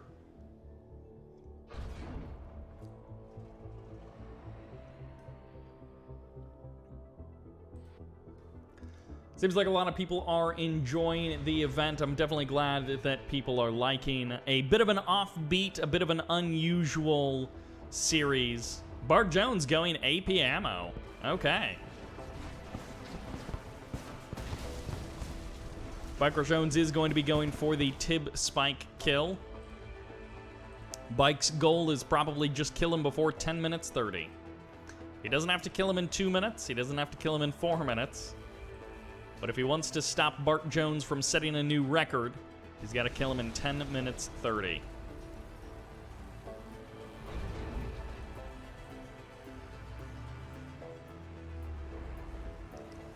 Fourth refinery up and running. Bartjones is playing this one out like almost an exactly normal game. He's maybe gotten a bit more defensive, which, I mean, for someone, if you're better than me, then this is something that definitely can work. You just play it out 90% normal, but a little bit more cautious and a little bit more defensive. Double airfield as the follow-up as well. Decent amount of Predator tanks, decent amount of pit bulls, good control by Bartjones, and he's got that Zocom ceramic armor, so he is looking good, and Bartjones is not liking that. He was not expecting that. He is going to get the pop on that hammerhead. He does get the kill. 2 additional hammerheads are here. Bartjones going that bike buggy style. And if he can get a couple of harvesters, that might be a pretty good way to end this a bit more quickly. 1 harvester, a little bit of splash damage there as the harvesters line up. Bartjones going to try and trade out against a couple of these hammerheads. He does pick off 1. A second one almost goes down, but he pulls those harvesters off the line and keeps them from harvesting for a couple of moments there. Bartjones now going fast tier 3. This is Bartjones' first game, so he has 2 lives after this. Double airfield is actually working out pretty well for Bartjones. He gets that option, but it's that multi-MCV. Oh, wow. Bartjones is going all the way to the catalyst plant. He gets the refinery, and he is going to have obelisks as the follow-up for Bartjones to contend with. Laser fence on the MCV. What does Bike Rush have queued up here? Okay, it was indeed a SAM site. He was waiting for those hammerheads to come in. Obelisk to deal with the Predator tanks. Bike Buggy to try and deal with the hammerheads. And Bike Rush owns. Well, he is having a little bit of difficulty breaking Bartjones. It's not as quick as he would have liked it to have been. A couple of rocket squads here for Bartjones. Not sure how that missile squad even got through there, but somehow Bartjones managed to sneak a couple of units into Bike Rush's base, or into Bike Rush's, near Bike Rush's second MCV. Stealth tank comes in, gets the kill on a harvester. Nicely done there as Bartjones looks to close this one out. Before we cross the 10-minute mark, Stealth Field gets the kill on a big group of those Zocom infantry. A couple of Shredder turrets here to help thin the herd, and those Tibcore missiles are just shredding those hammerheads. Predator tanks are here, but they are low health and no match for that obelisk, as well as these Tibcore bikes. And this, well, this is honestly just a normal game for Bike Rush owns. This one is just feeling like it could be a tournament match as well. And Bartjones has done a phenomenal job, to be fair, of just doing a straight-up 1v1 against Bike Rush owns. This may be like the best practice match he ever gets, as far as if you want to be better, you have to fight the best that there is. And in this case, you may not learn a lot from this individual match, but you have a really good barometer of how you stack up against Bike Rush in a 1v1. Oh, I love it. What a play by Bartjones. Yes, he even calls attention to it. Bartjones is playing the sneakiness. He is going for the win, and he is going for the play. He makes it. He's out of the radius. Bike Rush owns thinks that the focus is here, but I don't know if his vision actually saw far enough to catch that surveyor making its way out. Bike Rush owns calling in a mine drop or a vapor bomb on top of the infantry. He gets the vapor bomb, he gets the power plant, clears out the infantry, And that MCV, this is the perfect cover for Bartjones. At the same time, a couple of harvesters in the north for Bartjones. He's going to deploy along the northern edge of the map.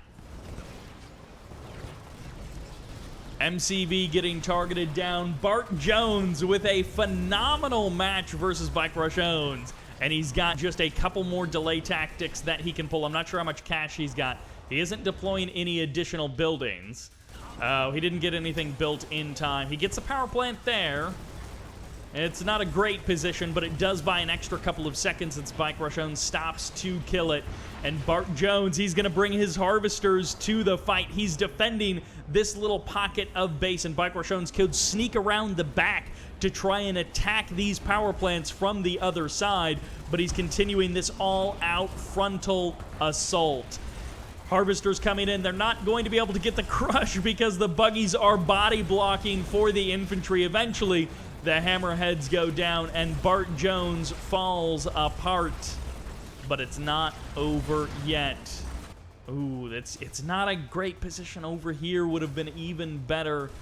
Bartjones does have more and more time that is being wasted. He has to kill these Predator tanks, and the Harvesters are legitimately making it more difficult, getting in the way of everything. But the last Predator tank does fall. The bikes with Tib Core will now rip through those Harvesters. And Bartjones with a fantastic game number 1. I'm excited to see what he has planned for game number 2.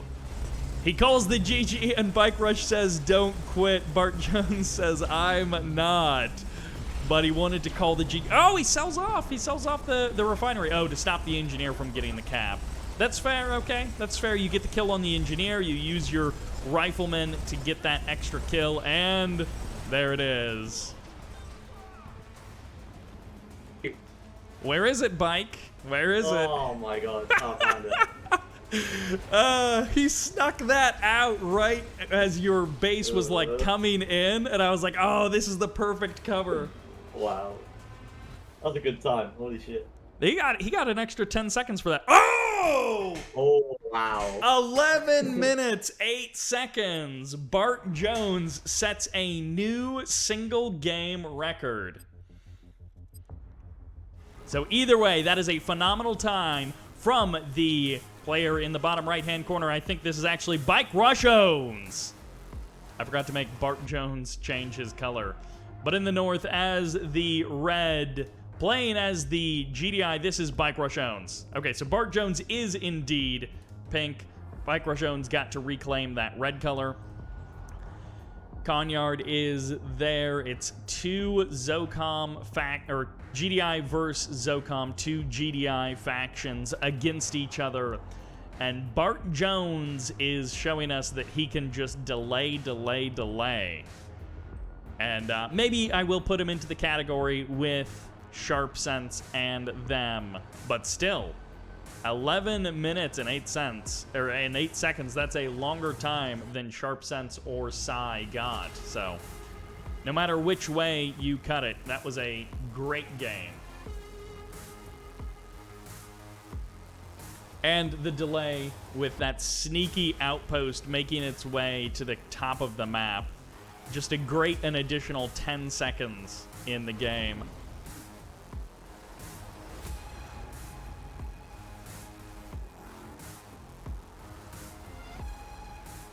Bartjones probably going to play this one out pretty similarly to that last game. Go to his natural expansion.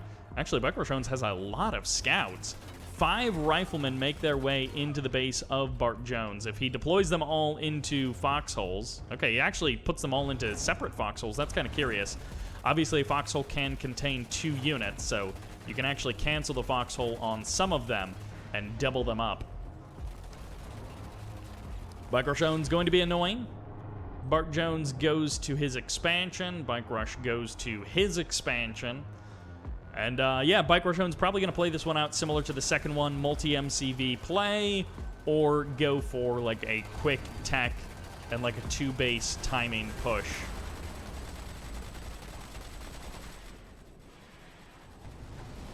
Gets a couple of rockets. Okay, rocket APCs for Bartjones.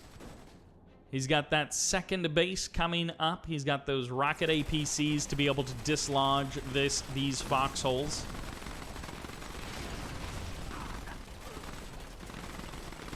Bike's riflemen weren't able to bring down that power plant, but they did get pretty close. Got it down to like 10% health or so.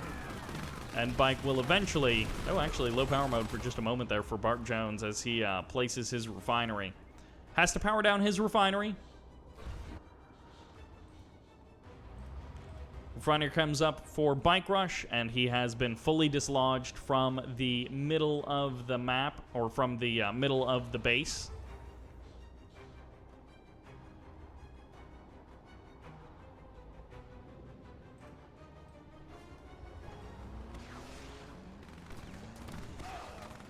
Garchomple pokes in, got a couple of APCs, couple of pit bulls.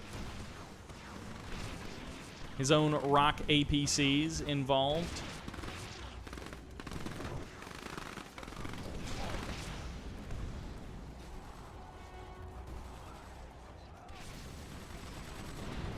Not able to cut through the defenses.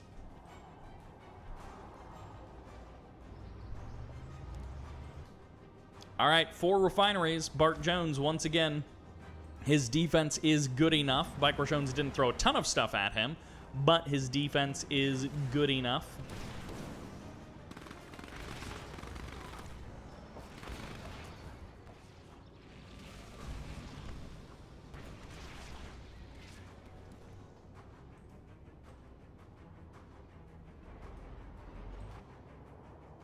We're just waiting for that, like, command post quad airfield or something to come out from Garchomple. Bartjones going for the airfield himself. He's got that Orca Strike on the way. Garchomple sending in his own Orca Strike. These two guys almost exactly in sync with their Orca Strikes.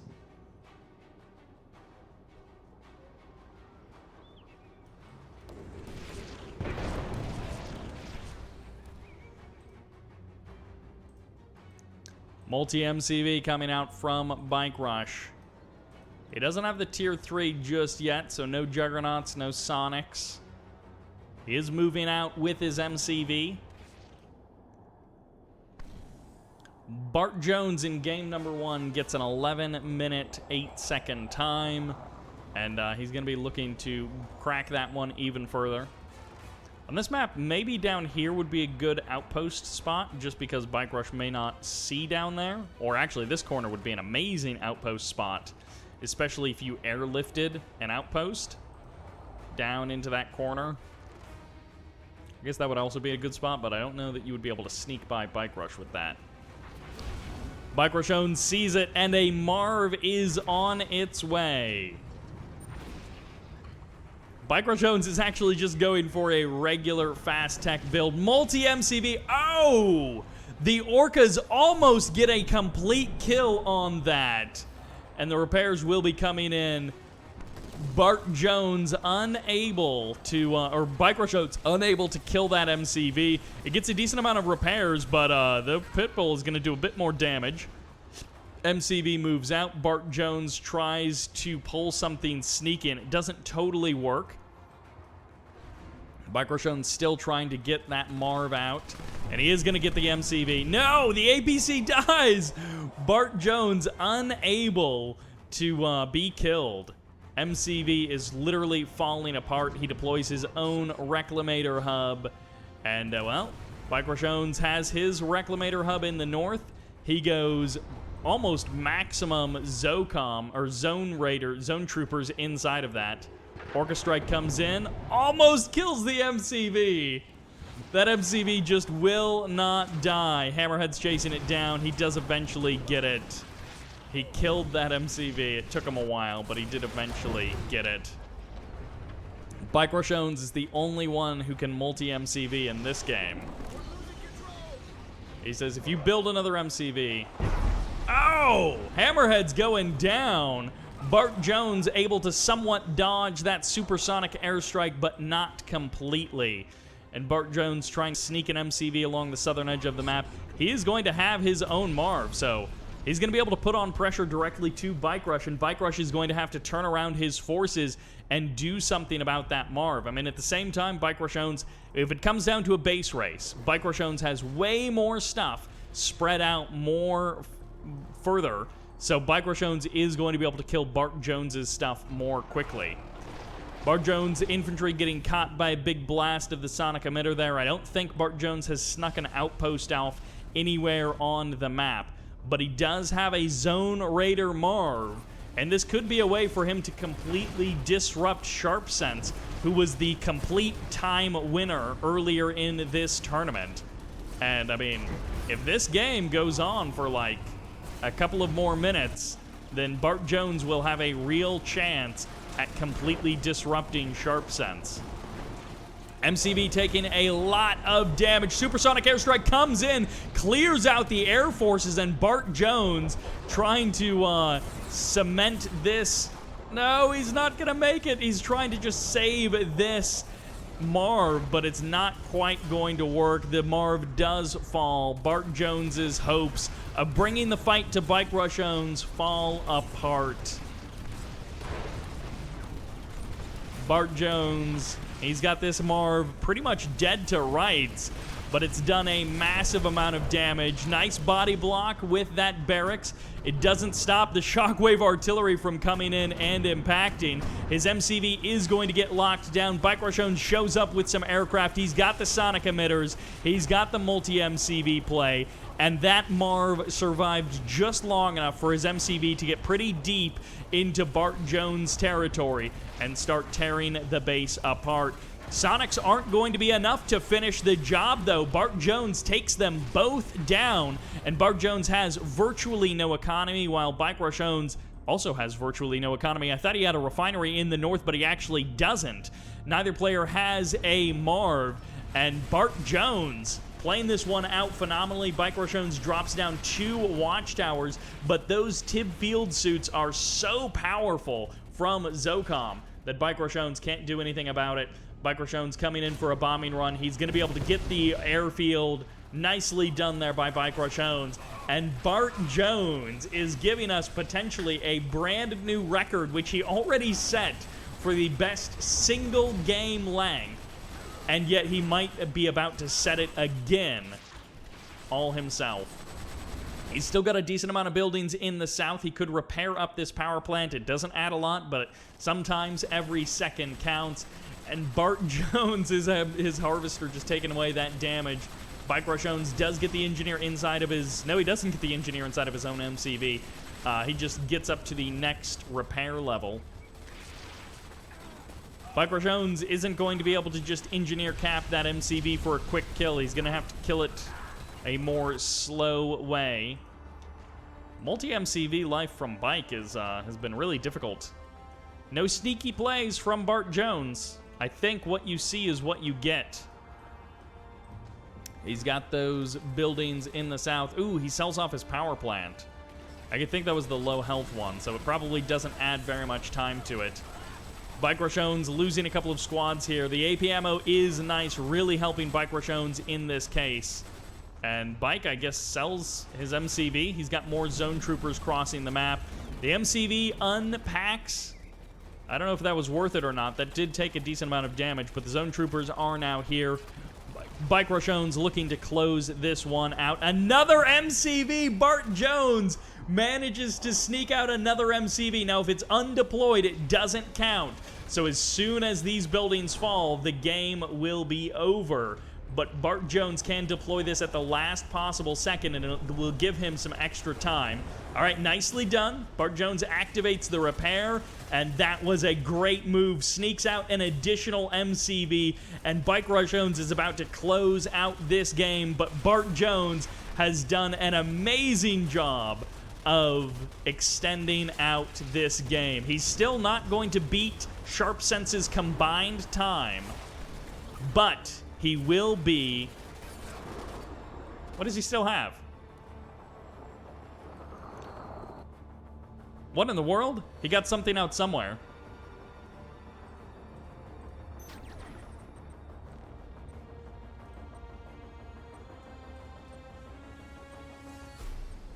What?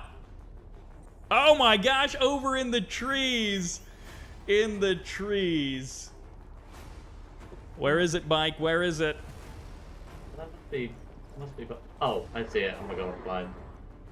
I did not see it at all as well. There it is. LOL comes out. Wow. Can't be over 17. There's no way.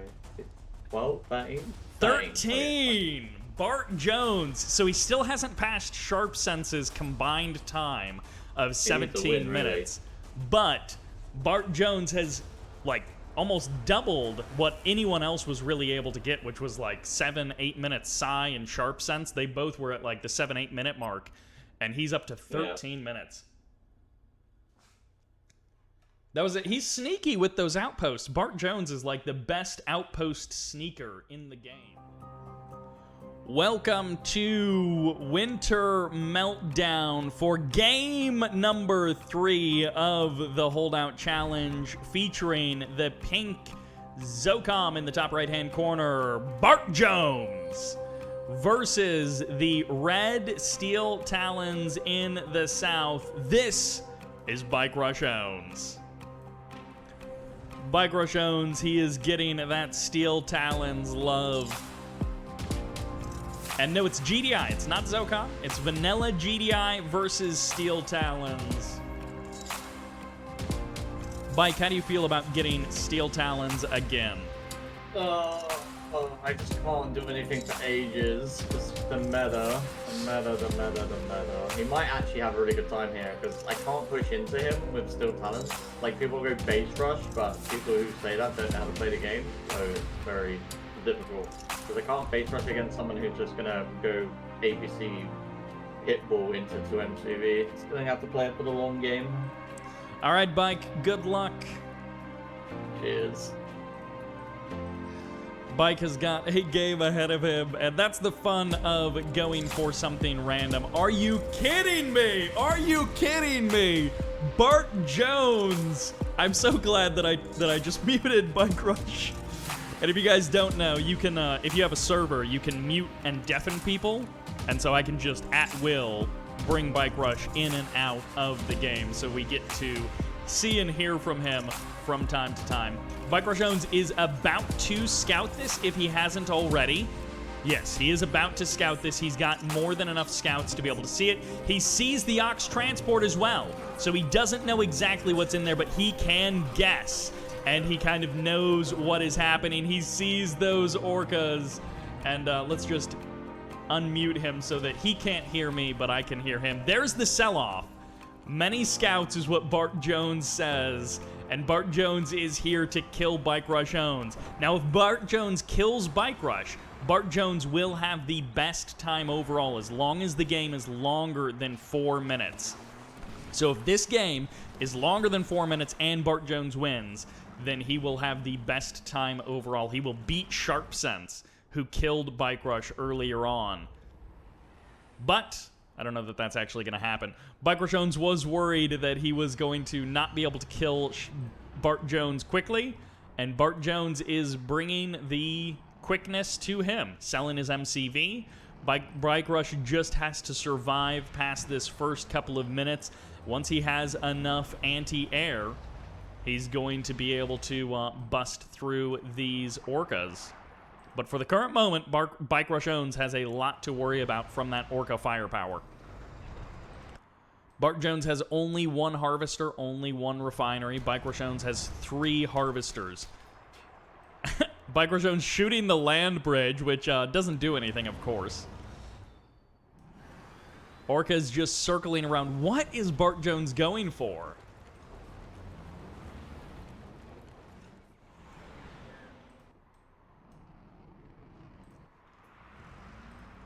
Bike, what do you think is going on?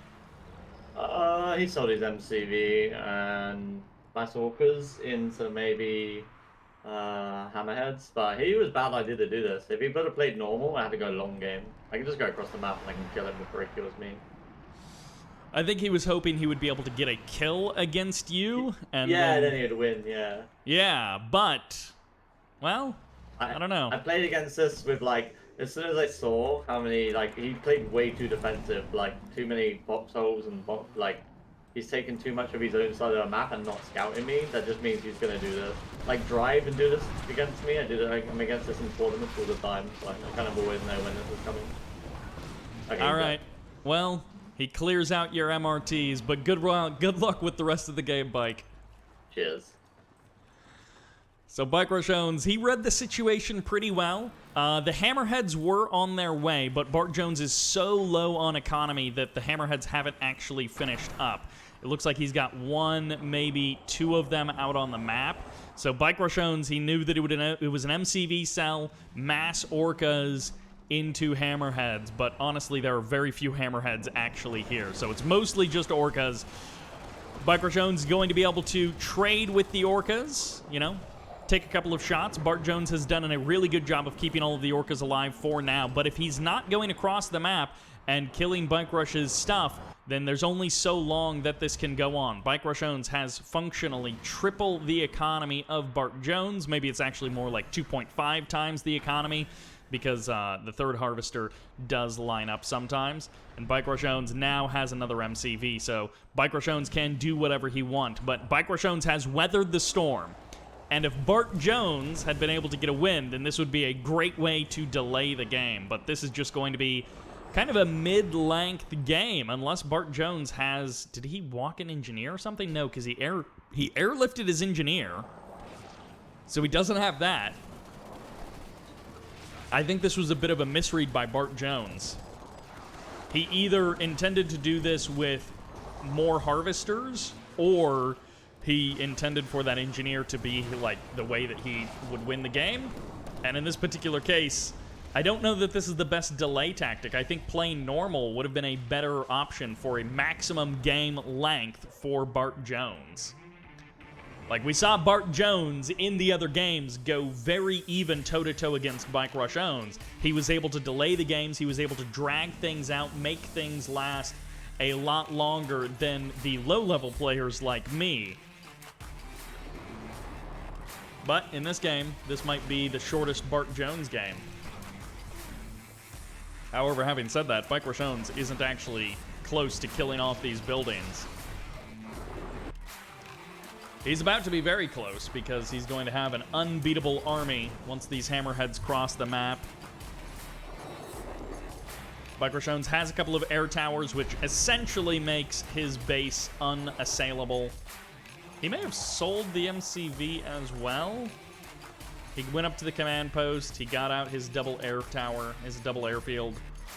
And I mean, the Hammerheads can't fight the AA batteries. The orcas might be able to jump on them, but I don't think the orcas could kill them off quickly enough. So, Bartjones being able to reestablish that MCV, now he just has to kill the buildings. And this is where if Bartjones had managed to sneak an outpost out somewhere, it may have extended the game a little bit, but I don't think he's going to get past the 13-minute mark. He had a really good time earlier in this game, and I don't know that he's going to be able to surpass that. Bartjones, the current maximum single game time, 13 minutes and something. Before that, it was randomness at 10 minutes 30. And that is going to be it for Bartjones. Well played to Bartjones, but ultimately not good enough. Well, that's my guess. I guess technically, I don't know. Maybe it'll be 14 minutes on the clock. Yeah, 8 minutes on the clock. Spawning on to Tournament Rift. This is Bartjones. He's playing red. He's playing GDI. On the right side, playing as pink GDI. This is BigMoule. He actually did choose GDI before the game loaded, so he is legitimate GDI. Bartjones is SteelTalons. So another SteelTalons game. Even after we came out of a pretty decent break, Bartjones still gets SteelTalons. So I don't know what's going on. This guy gets SteelTalons or Zocom like 50% of his random chances out of 9 picks. Which I guess you should really only get it like a quarter of the time, but, you know, whatever. Bartjones does have an extra engineer. BigMoule is not going to get the kill on that rifleman, but he is going to be able to deploy near the tib spikes if he wants. Bartjones didn't go 3 engineers. He did go 2 engineers. And BigMoule, I don't know where BigMoule sits. He might be a tier 1 player. He might not be. I feel like he's probably mid, but I guess we'll see. We'll see in this game what he turns out to be. And BigMoule is going to have a chance to get his own Tib Spike. He may not get it because riflemen are too close. But Bartjones does barely manage to secure that to stop BigMoule. And no, he cancels! BigMoule goes for the juke, and Bartjones gets the cancel on the rifleman. Oh my gosh! BigMoule gets it! BigMoule gets it! Are you kidding me?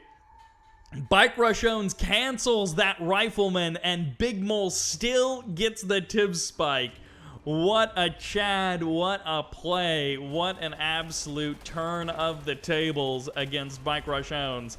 That's just bike rush things. Normally, when you get a sneaky engineer like that and it works out when it shouldn't, that's bike rush things. But now it's BigMoule things because BigMoule just did it to bike rush. All right, bike rush is going all out. He has been playing for 7 hours now, and BigMoule, he is fresh. Although BigMoule is maybe an hour or 2 ahead of bike rush, so it's a little bit later there, not too much later. And BigMoule is ready to go, though. He is fresh. He is full of energy, just vibrant in all of the ways. And I expect BigMoule to kind of play this normally. So far, he is. He's even going to be going for a steal of the blue Tiberium. So BigMoule is going to be making this a normal game, which means Bartjones playing SteelTalons is going to just play this one out kind of slow, steady, probably 4 refinery kind of play. And, yeah. We'll see how many Titans Bartjones is able to build. BigMoule goes for the Harvester of the Blue Tiberium, but he doesn't really cover it with any pit bulls, so maybe a bit of a mistake here.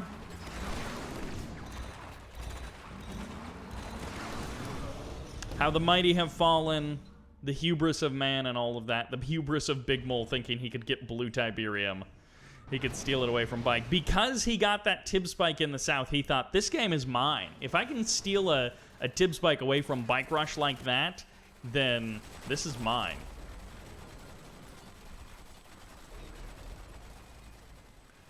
How many Titans can we look forward to, Bike?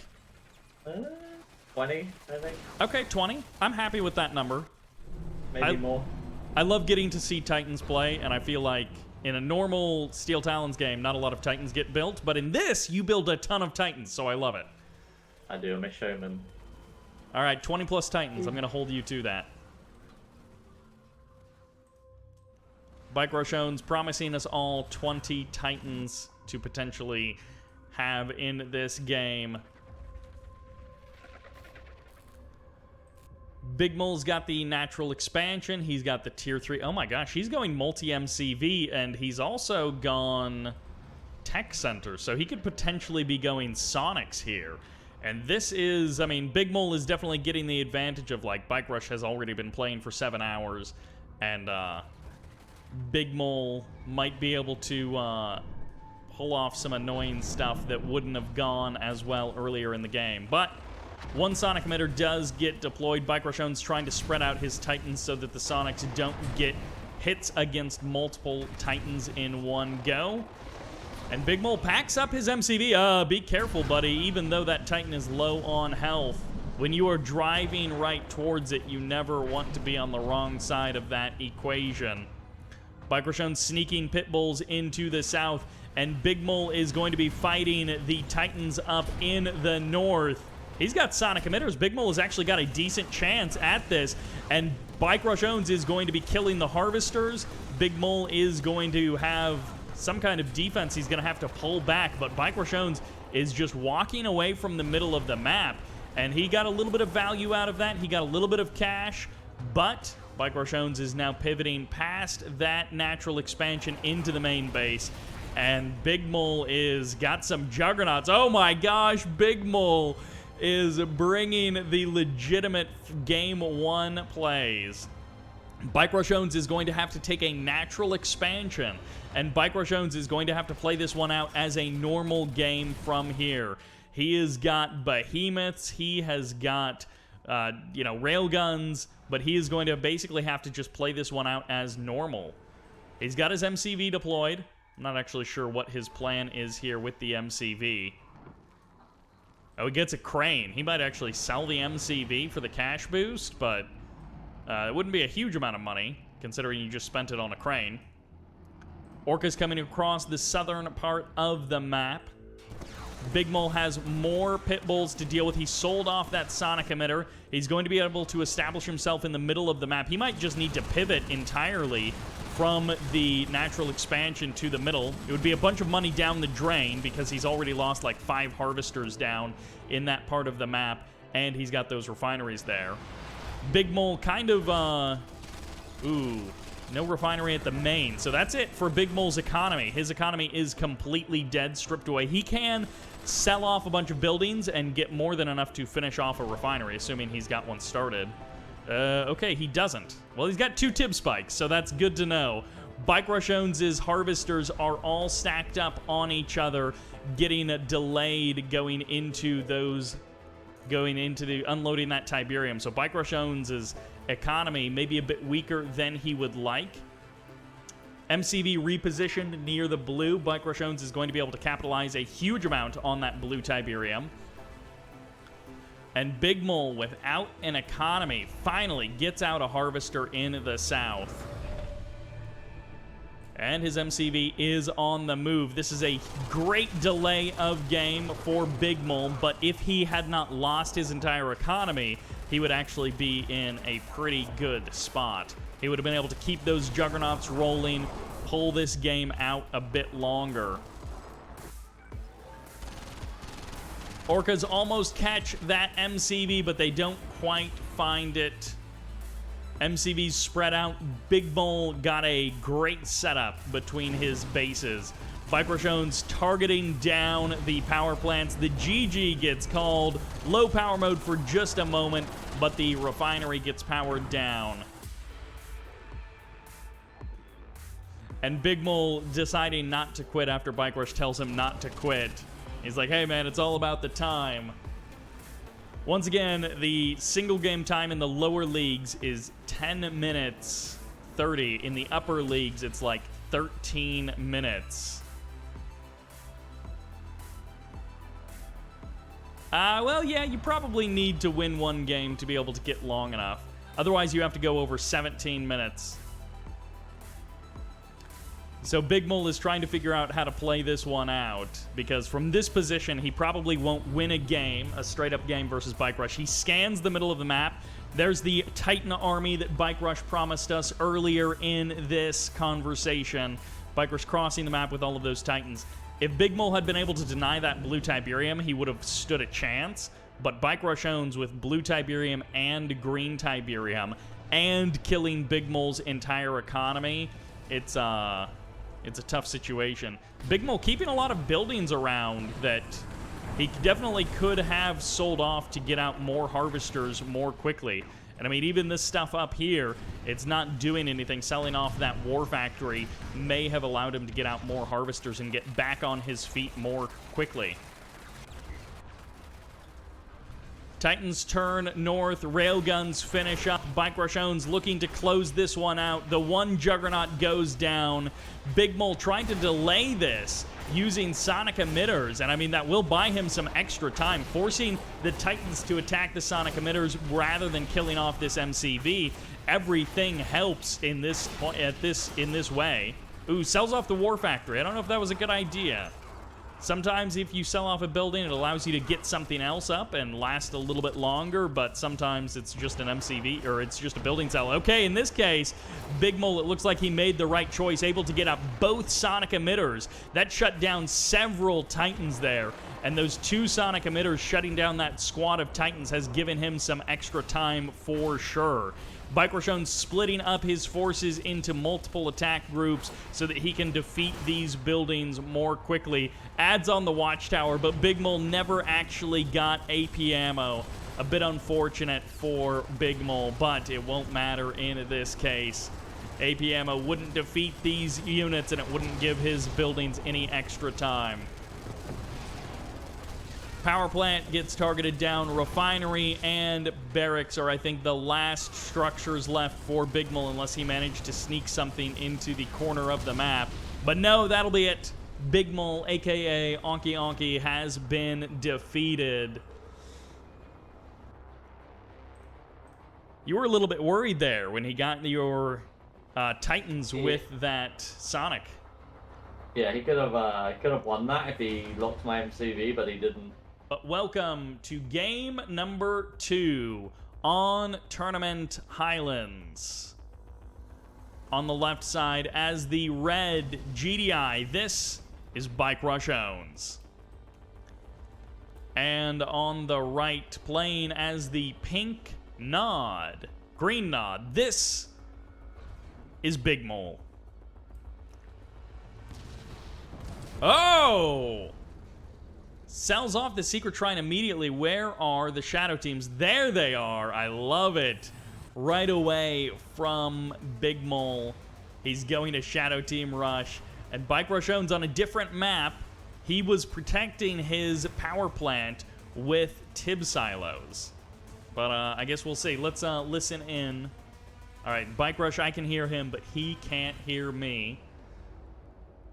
Just in case there's any funny reaction, and his War Factory won't be canceled. Bike Rush gets his War Factory out in time, and that's unfortunate.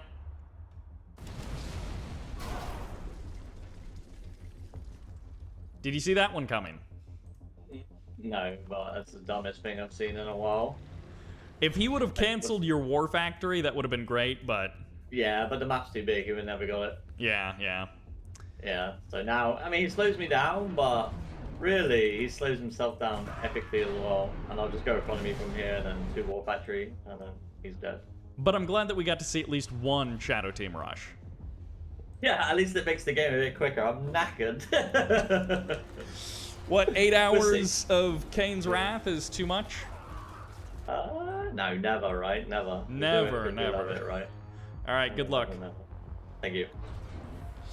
Bartjones is got a Shadow Team running around in his main, but he was able to get out that War Factory in time. If the map is a little bit smaller, or if the power plant is placed a little bit more differently, you can get the kill on that War Factory, or get the deny on the War Factory, which would be a huge delay to the game for Bartjones.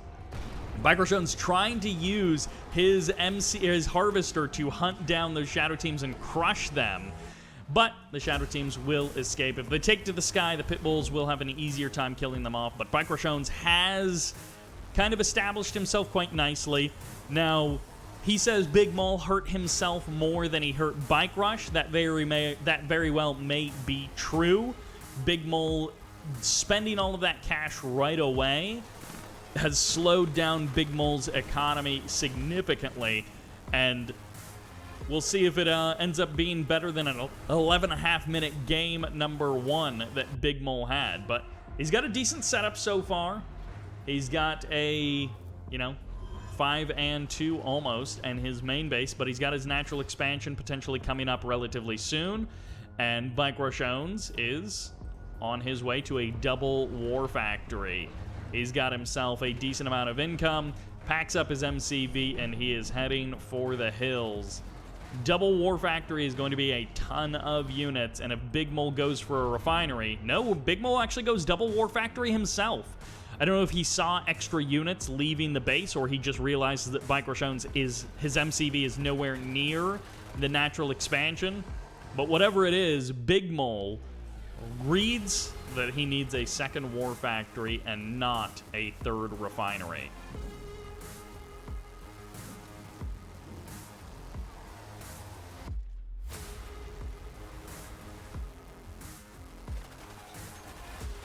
BigMoule moving out across the map. He's got a decent number of Scorpion tanks. He's not playing this one defensively. He is trying to cross the map and kill Bike Rush, which I don't know if that's necessarily the best thing.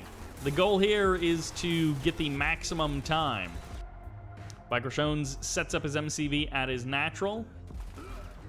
Watchtower cleans up those... Oh, the last of the Shadow Teams go down. Watchtower cleans up the scouting squad. BigMoule is going to eject that Rifleman from the foxhole. Garchompe's going for a bit of blue Tiberium in both directions. Ooh, he needs to get out of there with that Harvester.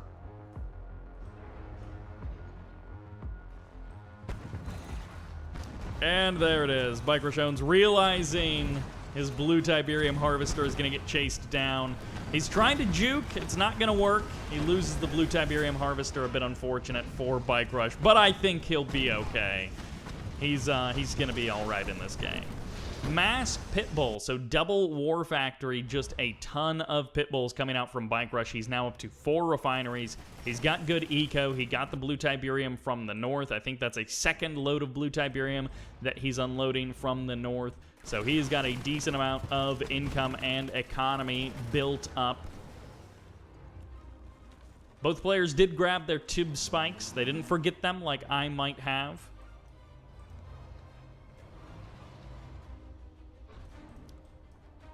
Command post is up. Garchompe's ready to transition into mass air, or maybe going for mortars or something.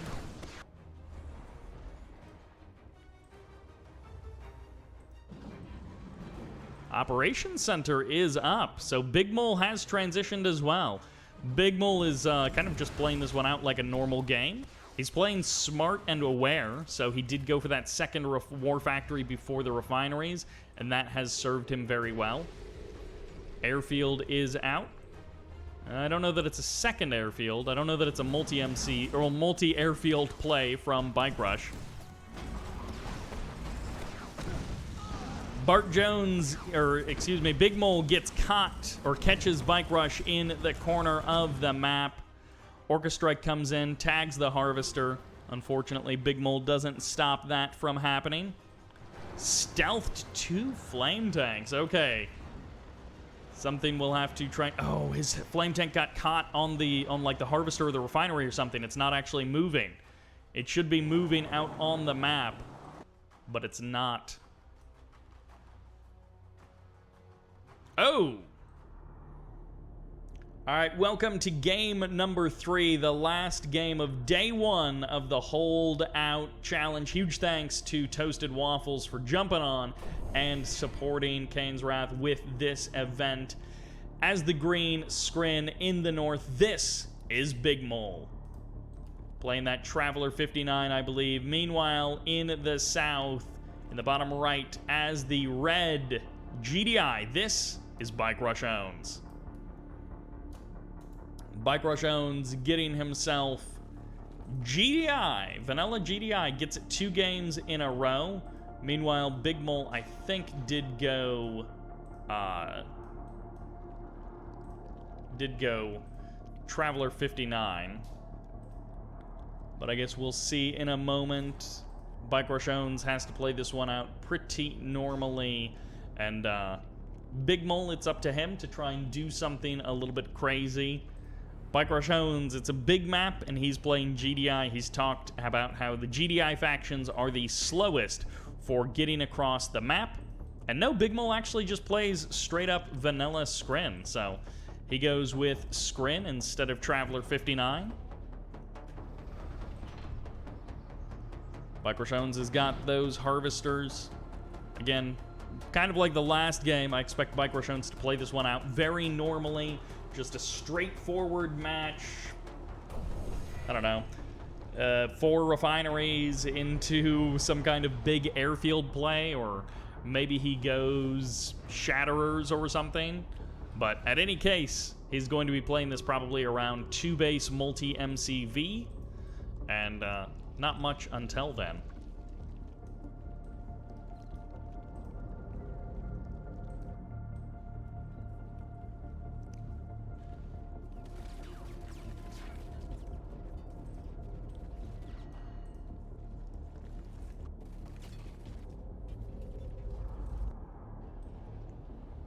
Garchompe's deploys a barracks, gets himself some more Harvesters. Garchompe's just ecoing pretty hard.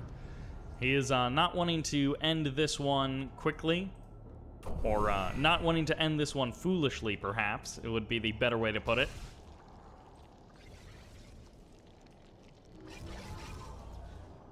Into the middle of the map goes BigMoule. He's going to be this first one to steal the blue Tiberium. In the last game, that didn't really work out too well for him, but in this game, I think it'll be okay.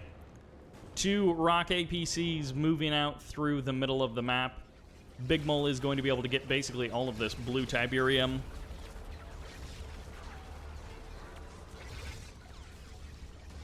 And he will be able to safely escape with it. Nicely done there for BigMoule. Third refinery is up for BigMoule, slightly slower for Bike Rush. He got that barracks and those APCs as an add-on. APC's chasing down. This is BigMoule's 3rd game.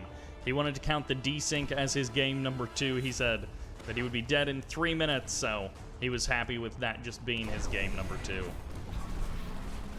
Photon Cannon.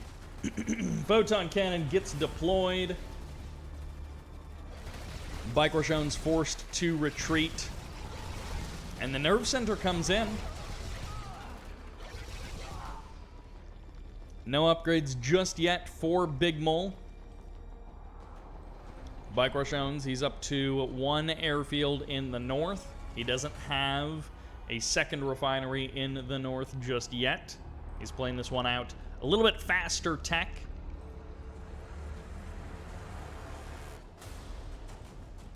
Are you planning on building any Sonics? Against Sprint? Nope. Oh. I wanted to see some mass Sonics, but maybe we can do Shatterers? that. Yeah, mass Shatterers. Oh, no, they suck. But I wanted to see them, you know, like 20 of them all lined up. But maybe we can do that on the reschedule day. Yeah. Yeah, no. I got ya. Alright, so no Shatterers for this game. Always fun to see Shatterers. Oh, he actually goes Tier 3. So Bartjones going to Tier 3, going double airfield.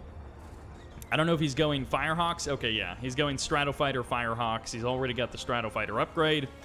And the plan here is you pop over to the other side of the map as soon as the Tier 3 gets deployed, which is right there. You bomb it out of existence, and then you fly back home. And that is probably what Bike Rush is going to do.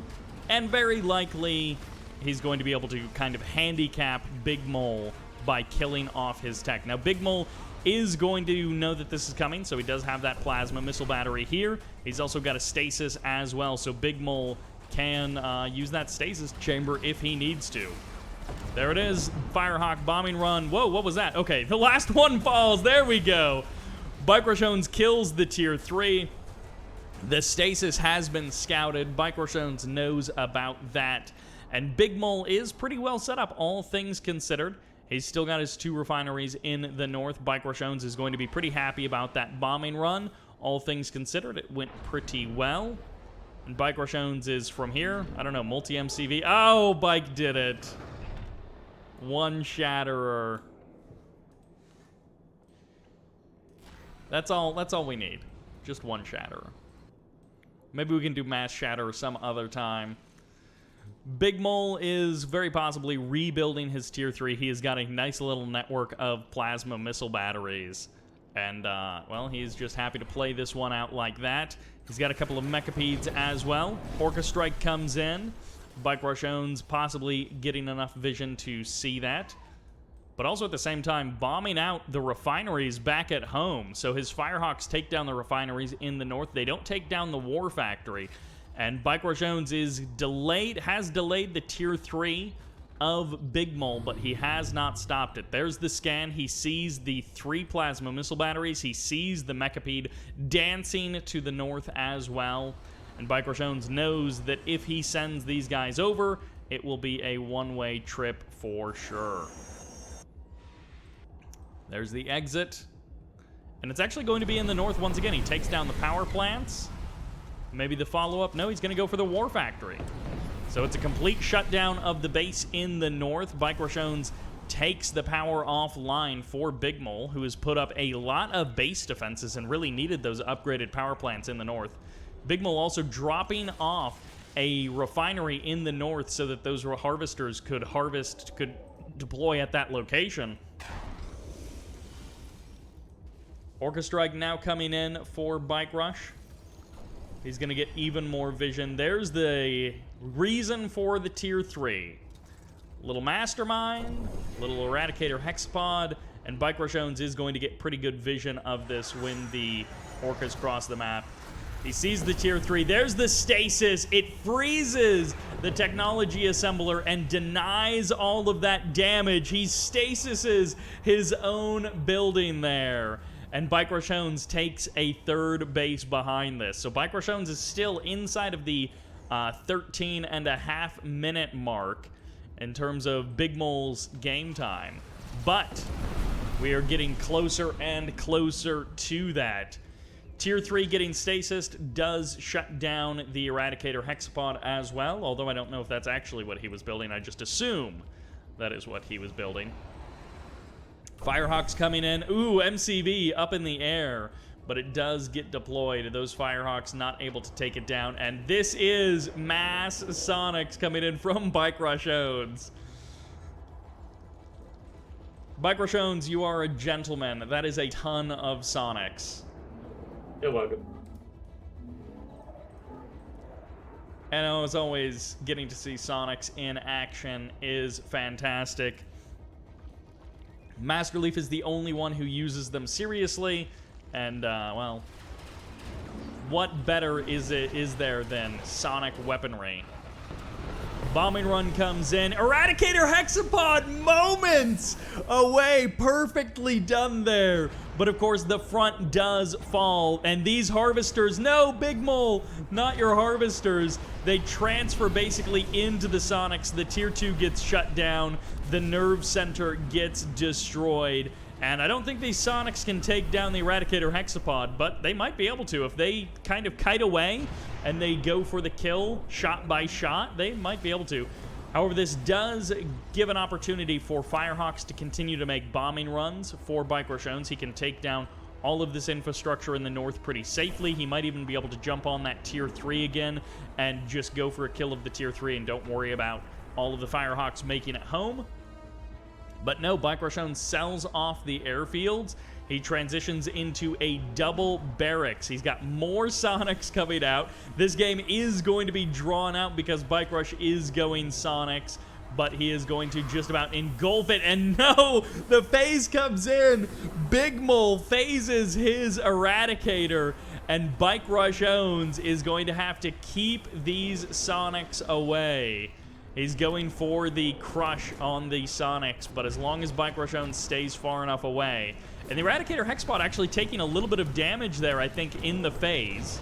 I know Master Leaf has shown that you can kill a unit that's phased with Spectres if you have enough of them, and you are seeing it happen the next closest thing. Instead of a bunch of Spectres, it is just pure Sonics. And what an amazing sight to see. There's just so many Sonics just going for it. Oh, BigMoule! Oh my gosh! BigMoule is about to chain into Bike Rush. Oh, is he gonna get it? He's not gonna get it. No! BigMoule! That would have been amazing if he sacrificed his own Eradicator Hexapod to get a chain into Bike Rush's Sonics. That would have been an absolutely amazing move. I think he can chain with the buzzer. No, never mind. The buzzer goes away.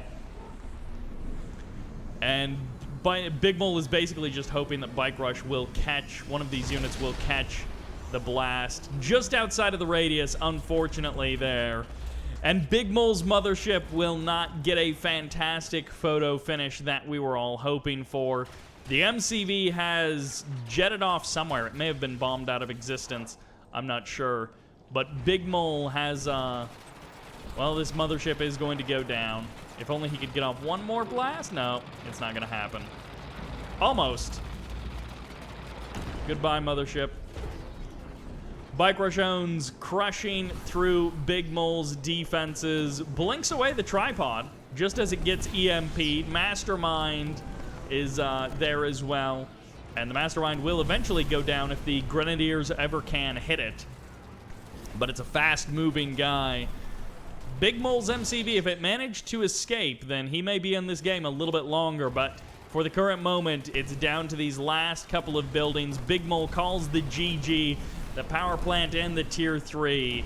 And that is it. BigMoule has been defeated. A fantastic game number 3. Let's see if it was a long enough life to pass 13.5 minutes. No, 12 minutes and 51 seconds. It still doesn't beat the total combined time of Sharpsense. Welcome to day number 2 of the Holdout Challenge. In the north, that's the blue Reaper 17 of Airport Escape. This is Aquatech. And in the south, the challenge to be overcome as the red nod. This is Bartjones.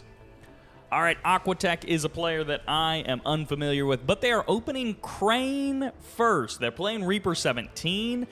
Are they going to lose? Absolutely, of course, but they're playing Reaper 17. They're opening Crane first, and that means I think they feel pretty confident, and their timings are on point as well. So honestly, this player is looking really solid in the first, 20, 30 seconds of the game. Of course, as the match progresses, we'll see how much they can handle the aggression from Bike Rush. Let's take a quick check-in with Bike Rush. It always does this. Bikey boy, how are you feeling about game number 1 of day 2 of the Holdout Challenge? I'm feeling good. I got nod, so no GDI or Zocom, so I feel good about that. No Black Hand. Of course, he's playing Reaper 17 as he chose in the lobby, so you don't have any cultists to worry about in game number 1. You did mention you were sleep deprived, and you said someone might get another win today, but yeah, at least no cultists. I have to see. All right, so how are you feeling about this blue Tiberium? It's very nice. I went Crane because because if you go Crane, you can get a lot of economy, and then I can just pump 3-4 War Factory. I know, second tier, the record's 7 minutes or something, 750 per second or first or second, so just don't want him to get that pretty much. That's my goal, don't let him get past 7 minutes. Okay. RandomnessFt has 10 minutes 30, and then second place is IWKYN at 7 minutes 57. So you do have to worry about that, but we look forward to your triple or quadruple War Factory, and good luck. Thank you very much.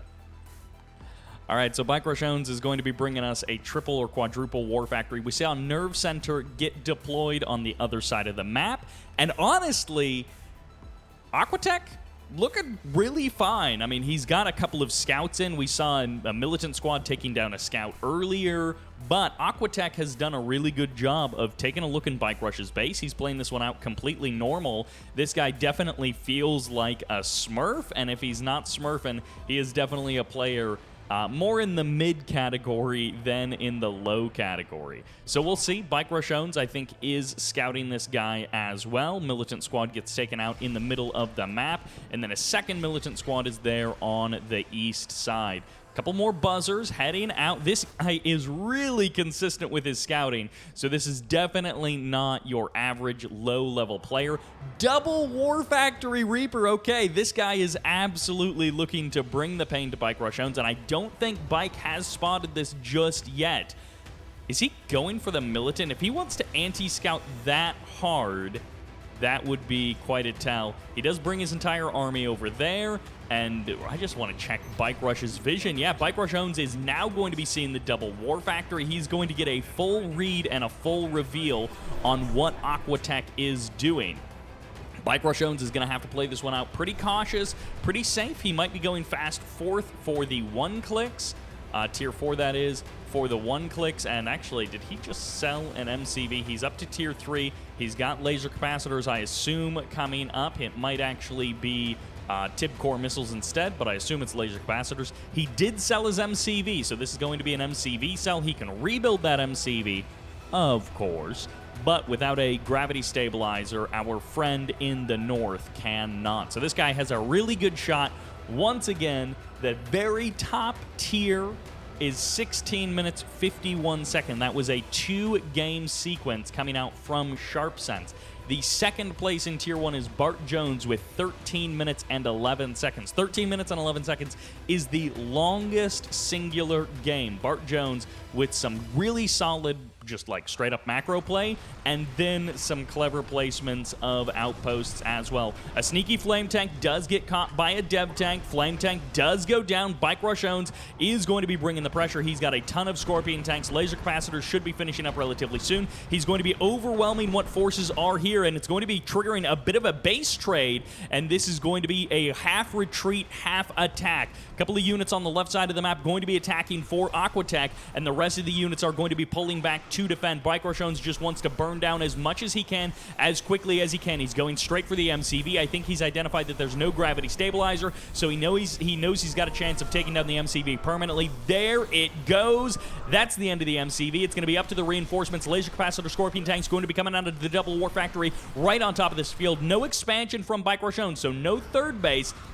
This army is kind of going to have to win it all. He's almost got that War Factory down to about quarter health. Second War Factory is still pretty much full health, but he has more than enough Scorpion Tanks to suicide them and get a kill, but he's wanting to draw this one out. He's hoping he can fight this one out a little bit longer. There's going to be the sell-off of the Tier 3, so no tripods, no mechapedes, nothing like that. Refinery does not go down, trying to jump on top of the Dev Tanks. Again, BikeRushOnes wants to keep this one under 7 minutes, 57 seconds to keep his records alive, and 10 minutes 30 is the first place, but I think we're going to be wrapping this one up before 10 minutes 30. Aquatech's attack has fallen apart. The second War Factory is still running, but the economy has certainly been slowed with no third base. It's long distance mining only for both players, but BikeRushOnes sort of has the better army. I think the split of the army might have been a bad choice, or it's just the Laser Capacitor Scorpion Tanks are better when BikeRushOnes focus fires them, and cleans up all of your buildings. Second War Factory goes down, so no more production. Last Dev Tank to be produced goes down as well. A couple of reinforcements coming in from both sides. BikeRushOnes, with the last couple of Scorpion Tanks, is going to be able to sweep these buildings. Now imagine if Aquatech had snuck out an outpost at some point. He didn't, at least not that I saw, but this would be a perfect opportunity for him to have snuck out a couple of outposts. There it is, going to be the GG. Aquatech has been defeated, and BikeRushOnes takes the win. 7 minutes, 21 seconds. So that is going to be the record for Aquatech. A very good game number 1. And Aquatech has chosen Smashed Decision as their map number 2. This is a short rush distance, but let's see what they have planned as the EMP faction, as the blue. This is the EMP King, Aquatech. And I'm liking it already. Choosing Mark of Cain, going for an outpost as well. Meanwhile, in the south, drawing a random Traveler 59. This is BikeRushOnes. He's playing red, of course. That is one of the things that I asked him to do in day number 1. I was like, okay, I need some kind of consistency. I'm going to be changing a ton of players out in this game. And BikeRushOnes does know that this is a viable spot to hide something. So this is one of those cases where we will see what is able to be hidden, if anything is actually truly snuck by BikeRushOnes. He's got an additional 5 buzzers. Is this going to be... Okay, it's not going to be a triple portal, you know, all-in of sorts. BikeRushOnes knows that against people who are a little bit better, like, say, Sharpsense, the best plan is to not go super crazy all in. The best plan is to actually try and kill them somewhere around the 7-minute mark. And BikeRushOnes does spot it. The outpost is already on its way. Going to be trying to unfold, and buzzers can do a bit of damage with against an outpost, but this is a lot of awakened squads. They're going to be able to clean up these buzzers if they can get the angle. This is a lot of curves, and I think the curves actually do benefit the buzzers quite a bit, and that is a lot of cash down the drain. A terrible start for Aquatech. He kept this barracks around. He killed so many, or he pumped so much cash into those Awakened squads. Awakened are not cheap. Real quick, they're 500 each. I thought they were like 350 or 400. They are 500 each, and he just lost 5 or 6 of them. That was really rough. How many Awakened squads did you just kill, Bike? A lot of them. I tried to capture these outposts as well, but I can't place anything there. It was bad. You saw it, but then you just got a huge payday in the sheer number of Awaken squads that you killed with buzzers on those trails. He dumped, I don't know how much cash into that opening. Oh my gosh. Yeah. Gets the EMP though. Bike, you have killed, I would guess, more than 5,000 credits worth of Awaken squads. And it's like the first 2 minutes of the game. Yeah, this is going to be over in a couple of minutes, I'd say. I reckon he's got another outpost somewhere, maybe. I'm just going to kill him in a minute. I'm going to build... Oh, maybe well, just send some rocket base. we will see what kind of tricks he has up his sleeve, but, you know, get to killing him. Thank you very much.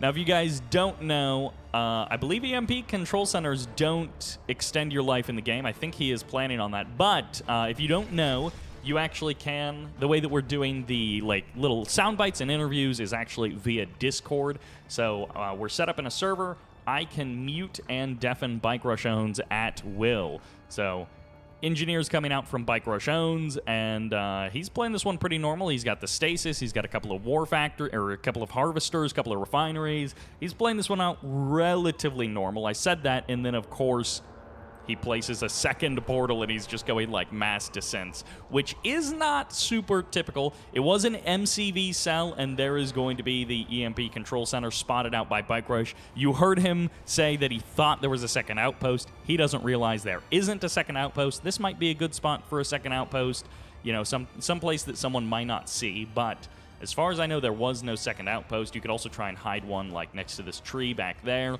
Garchomple knows that the goal is to look for these different hidden, sneaky options, and so he's got a couple of minutes to just search the map. He can cross the map and go for the kill on these buildings, and as soon as he does, he will sort of realize, okay, there is nothing else out on the map because the game will end. There's going to be the EMP control center going down, so no luck there. The EMP King has tried to win with the overwhelming EMPs, and it just is not going to work. Aquatech's game number 1, phenomenal start for this guy. Game number 2, he tried the trickiness, and it backfired hard. He's got 2 Nod power plants left, and that is going to be the end of that. GG. That's a wrap on game number 2. There was a battle marker on the other side of the map. I'm not sure what that was about. That might have been a harvester still hanging around. 4 minutes, 53 seconds. A worse time, but still, I appreciate the effort. Aquatech had a goofy idea, and he went for it. And that takes us to game number 3, the magnificent map, Battle Base Beaverton, and our challenger in the north, choosing Zocom, plain blue. This is Aquatech's last life. Game number 3, and in the south, playing as the red, playing a Scrin faction, this is Garchomple. And yep, he gets Traveler 59 like 2 games in a row. Triple portal. This guy is going all in. Ooh, this is going to be an MCV, so I hope Garchomple does not get hurt by this. Quad portal, sells off one of them, sells his MCV. He is going to be able to get an engineer out, so he will have both of his spikes, assuming that the engineer does not get scouted or does not get killed. And that is a super fast Tib field suits.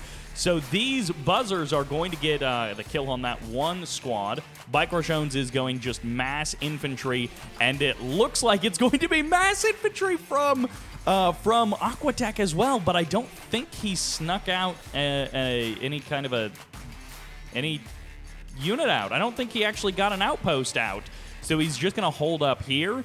Garchomple is going to have to group up real tightly. He got a sniper team out. Oh my gosh. Garchomple is going to have to jump on that sniper team. He's going to look for the reveal there, and it's going to be up to the descents and the buzzers to be able to break this. I don't know how well this is going to work, considering Garchomple only has to kill 2 buildings. He sold off a building, I think, a barracks, and he didn't capture his spikes. That's really weird. Why would you not capture the spikes? I'm not sure why he didn't capture the spikes. This is a really curious choice, but it is going to be Zocom just getting set upon. The descent's absorbing a lot of the damage here, and the buzzers absolutely slicing and dicing eviscerating every single rifleman, every single rocket, and this might be the worst time yet for Aquatech. I think this is GG. Wow, that was really weird. No tip spikes means that, you know, after you sell your MCV, that cash burst is out. So there was, I don't know, 20, 30 seconds where there was no production at all. 2 minutes, 37 seconds from Aquatech. A fantastic game number one. His best time, 7 minutes, 21 seconds or so. Not enough to crack second place, and he did not get a heroic unit, so I do not think he will be claiming a bounty. But that will do it for our first challenger of day number 2. Let's jump to the next player. And our next contestant takes us to Tournament Rift. Always a classic, always a fun one to see. As the green GDI on the left side, this is FiReSToRM.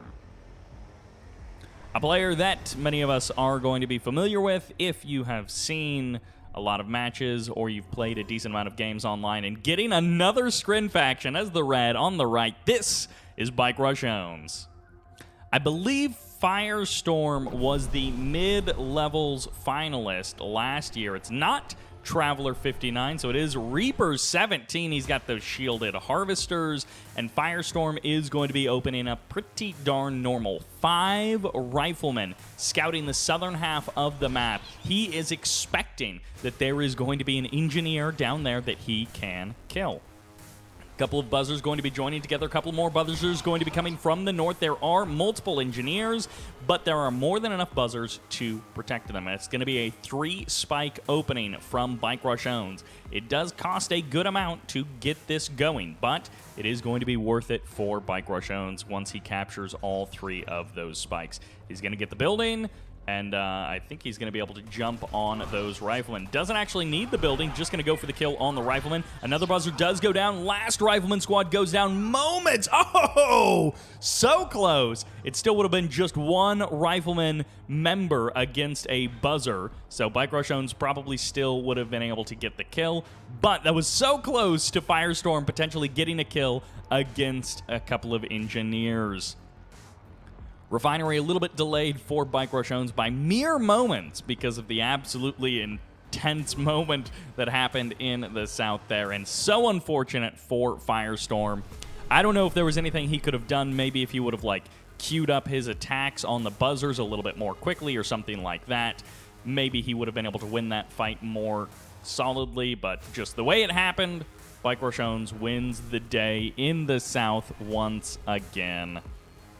Buzzer going for the scout. He's going to see the MCV is on the move to the south. And of course, for FiReSToRM, this is the best situation. Bartjones goes forward, gets a very aggressive MCV position in the middle of the map, and FiReSToRM gets to spread out a little bit further. He gets an opportunity to drop some high health buildings down here in the south, and he might even be able to sneak something out. Maybe in the corner, maybe even airlift to the opposite corner. Just make Bike Rush run around. Oh, a rocket squad does get caught. So very unfortunate for FiReSToRM. He does lose a rocket squad like that. And Bartjones implying that FiReSToRM has the chat open. It's very possible that FiReSToRM does have the stream open. Bartjones is streaming this event. But it's possible FiReSToRM has it open and it's just like muted. But his name is appearing in chat, and I don't think FiReSToRM would be stream cheating, but we will see. This is the classic 5 APC rocket hit squad. I have yet to see this do very much damage at all in normal game. It feels like if you are a top-level player, they all know how to defend against this and just sort of mitigate it. Yeah, of course, you have to build some units to deal with it, but I have yet to see it do very much damage at all. Let's see. Maybe he gets a harvester. Maybe he gets a little bit more than that. For now, the cost is 2 shatterers, or 2... what are these guys? Shardwalkers. Shatterers are an entirely different unit, but no shatterers from our GDI player just yet. Photon cannons do get deployed. It's going to be 3, maybe 4 Shardwalkers going down. A blue Tiberium Harvester is going to be safe for now. 2 APCs have gone down. That mine drop in the north was great, but it wasn't enough to totally shut this down. Reaper 17, Showered Walker is going to be able to come ahead in this fight. And he might have to wait for the stealth reveal to clean up those mines. But for the current moment, Bartjones pushes it back, and no big damage. He got the blue Tiberium while all of that was happening. And the second refinery is much quicker from FiReSToRM, but that is not the only thing that matters. Dev tanks are going to be coming on out. Nerve Center is here, and another blue Tiberium harvester is heading for the south. Lightning Spike gets deployed. This gives Bike a bit of vision, and it also helps him do a bit of damage to those harvesters. Rifleman heading along the southern part of the map. He's going to be able to jump in that building. That harvester down to about half health, and that could be an extra harvester kill for Bartjones. We'll see what exactly he has planned for FiReSToRM. Now again, 13 minutes and 11 seconds is second place, so we'll see how close FiReSToRM can get. Tiberium Rift is Tournament Rift, excuse me, is a pretty big map, but it is not the biggest in the pool. This is only his game number 1. We'll see what he chooses for game number 2. Harvester, that one is weak. Going to go down to a couple of blasts. That's not actually the weak Harvester at all. There is a weak Harvester over there, though. And double barracks plus the watchtowers cutting off these units, causing them to have some awkward pathing. Predator tanks going to be joining the fight, and the dev tanks are going to have to pull back. Bartjones going to be leaving with a second load of blue Tiberium, and he's going to charge up those dev tanks in the middle of the map. MCV on the move to the south.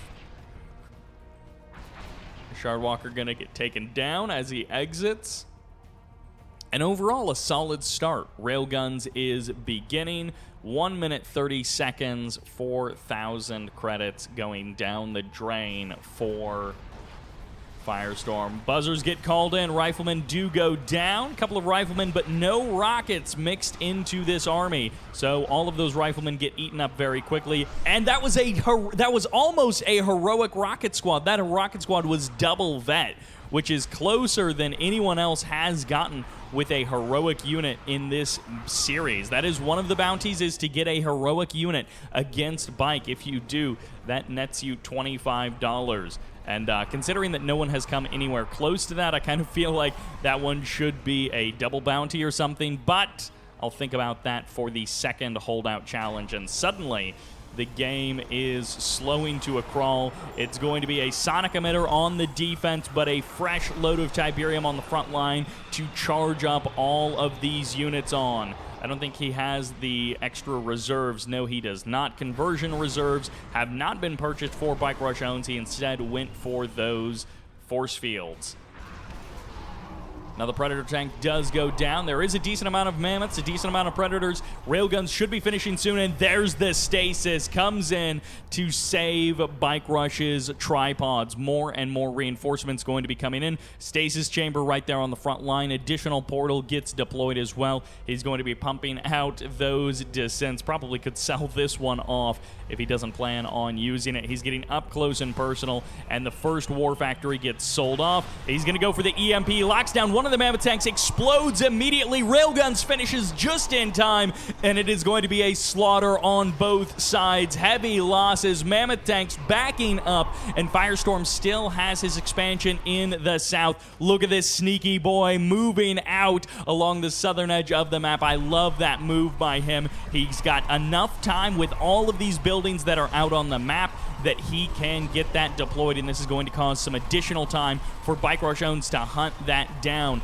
I mean, from his situation, he probably is going to need 2 of them to be able to last as long as some of these other guys, but he's got lots of buildings for Bike Rush to kill. Throwing down an extra couple of power plants just to delay Bike Rush any longer is always a nice thing. And this is going to be pretty much perfect. Bartjones will not have seen that outpost. And he is actually going to leave 1 power plant in the north. That is problematic for Bartjones. He really does not want to leave that power plant up there. He's going to have to turn a bunch of units around to go and kill it if he doesn't realize that it's there. And it's going to be hilarious if he thinks the only building left is going to be this outpost in the bottom right. This could single-handedly win FiReSToRM the first or the second place. We'll see how long it takes Bartjones to realize this. He realizes there's 2 refineries and a tier 3. I don't think he spotted the MCV. It does deploy down along the southern edge of the map. Bartjones is scouting with a harvester. I think he saw... Yeah, okay, he did see the outpost, so he knows about that, and FiReSToRM has been found out. Okay, the power plant does go down in the north, and FiReSToRM is down to these last couple of structures, and there's actually going to be a lightning spike and shock troopers getting called in, so no, it will not work. Unfortunately for FiReSToRM, it looks like the power plant will be his last structure. No, he gets another barracks out just in time. Very nicely done there by FiReSToRM. I think that's going to be GG. That's the end. FiReSToRM with a very respectable attempt. Bartjones calling in the meteor at the last second, finishing with a bit of flash. 9 minutes, 54 seconds. A great game number 1 time. Not enough, but it almost was. If he hadn't noticed that power plant and scouted that outpost so quickly, FiReSToRM would have been able to crack 10 minutes very nicely. But that'll do it for game number 1. And game 2 takes us to Tournament Highlands. On the left, spawning as the green GDI, this is FiReSToRM. He's going to be pretty happy with how this second game is lining up faction-wise, because on the right, as the red, as the SteelTalons, this is Bartjones. Bartjones is going to be not too happy that he got SteelTalons. He much prefers some of the other factions, some of the Scrin factions, Nod as well, to quickly end the games. Bartjones has said previously that, you know, with GDI, SteelTalons, Zocom, it just takes so much longer to be able to end the game, unless, of course, the player is nowhere near the level of FiReSToRM. So let's just find out. What do you think about the matchup, Bike Rush? Not happy about it. I know he's got second place now. Just not going to let him get 10 minutes or whatever it is. So I'll play standard for the beginning and maybe try something in between. All right, well, you got those SteelTalons, Titans, you know, maybe you'll get some lucky crushes, but we look forward to your very normal game from this point on. Thank you very much. Bartjones is going to have to pull something out if he wants to stop FiReSToRM from breaking a record. Couple of scouts coming in for Bartjones, 5 riflemen rushing in, and FiReSToRM is going to actually pull off a harvester to go for a kill there. I don't know if that's really worth it, but in this particular case, he's going to make that call. Second refinery does get deployed, and everything's looking pretty normal. A couple of foxholes going to be getting deployed for FiReSToRM. Oh, he does actually cancel the second one, so that is nice. Saves himself a little bit of money, and he is going to be able to jump inside of that building and, I assume jump inside of the building. Well, I guess not so much. His DPS won't go up very much further, and he's not going to be able to... Oh, he actually does deploy his second foxhole. He's not going to be able to do as much damage to that power plant as he would like, but... you know, he'll still be that annoying guy with the riflemen deployed and taking the damage on the power plants. Bartjones going to be getting a couple of foxholes up himself. Goes for 3. Going to be putting the damage on that power plant. So it's very annoying, and it does add up over time. Harvester, I think, got turned back around. Bartjones, yeah, goes home. He kind of realizes, hey, there are pit bulls headed my way. He must have seen that with the riflemen on the left side of the map. And he's like, I don't want to lose any harvesters to any pit bull attacks right now. A couple of MRTs possibly loaded up with rocket squads going to be heading out. Pit bulls there as well. And the war of power plants, as always, will continue. A bit unfortunate for FiReSToRM. He's going to be losing a pit bull, maybe even a second pit bull, and his watchtower was offline for a good portion of that. So he's also splitting the damage between the 3 foxholes. Instead of attacking only one, he could have broken one of the foxholes at this point, and he hasn't. He hasn't broken any of them just yet.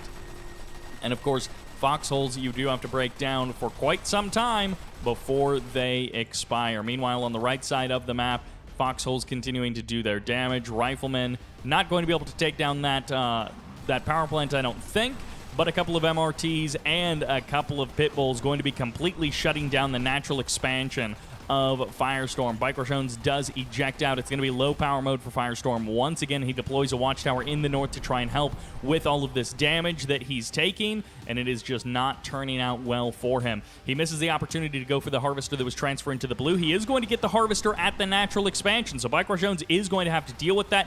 Meanwhile, the refinery is actually getting targeted down, and FiReSToRM is going to be forced to sell it off, so this is a huge reset in the timing of FiReSToRM. He is finally going to dislodge those riflemen in his main, and losing a Harvester at the natural expansion is definitely annoying, but losing a refinery is so much worse. And Bartjones, of course, by the time his first Harvester goes down, he actually already has a second refinery, second Harvester up and running. Both of the pit bulls go down on exit, and back in his main base, he has repaired up that power plant. So it's pretty rare that a good player will let a power plant die, but it does happen occasionally, and it can have some mildly disastrous effects. I don't know that that really makes sense to say, but it can be a bit of a damper. It can be one of those things that starts to tilt you. You know, when you miss those supply depots or those pylons, you know, you just get frustrated with yourself for letting something simple slip you by.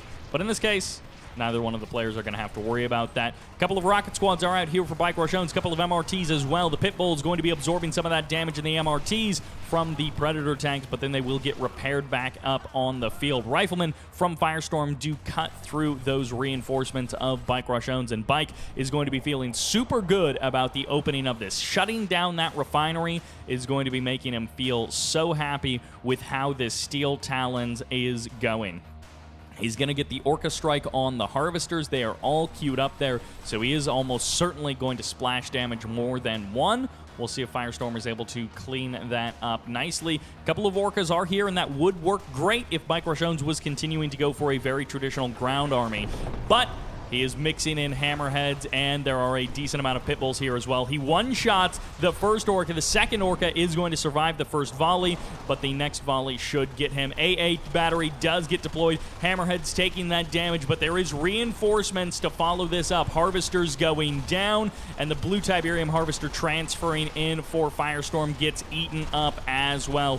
Bartjones sacrificing so many units to get these kills. All of his hammerheads going down, but I think he's happy with the amount that this guy is spending on anti-air batteries. Titan's going to be going up 1-to-1 against these Predator tanks. There is actually one fewer Titan. Is he going to be going for the crush on these Preds? And he is. One Pred down, second Pred down, third and fourth get eliminated, and that's a full-on crush from Bartjones. Another Harvester going down. A Shatterer in the south is completely separated from his friends, and I hope there is a sneaky play in the back door, or coming out the back door of FiReSToRM.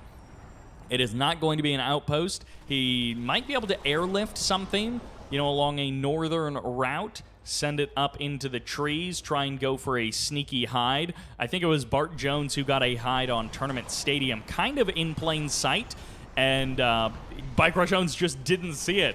And it's one of those things where sometimes putting it in a less, quote-unquote, sneaky place is a better place to hide it.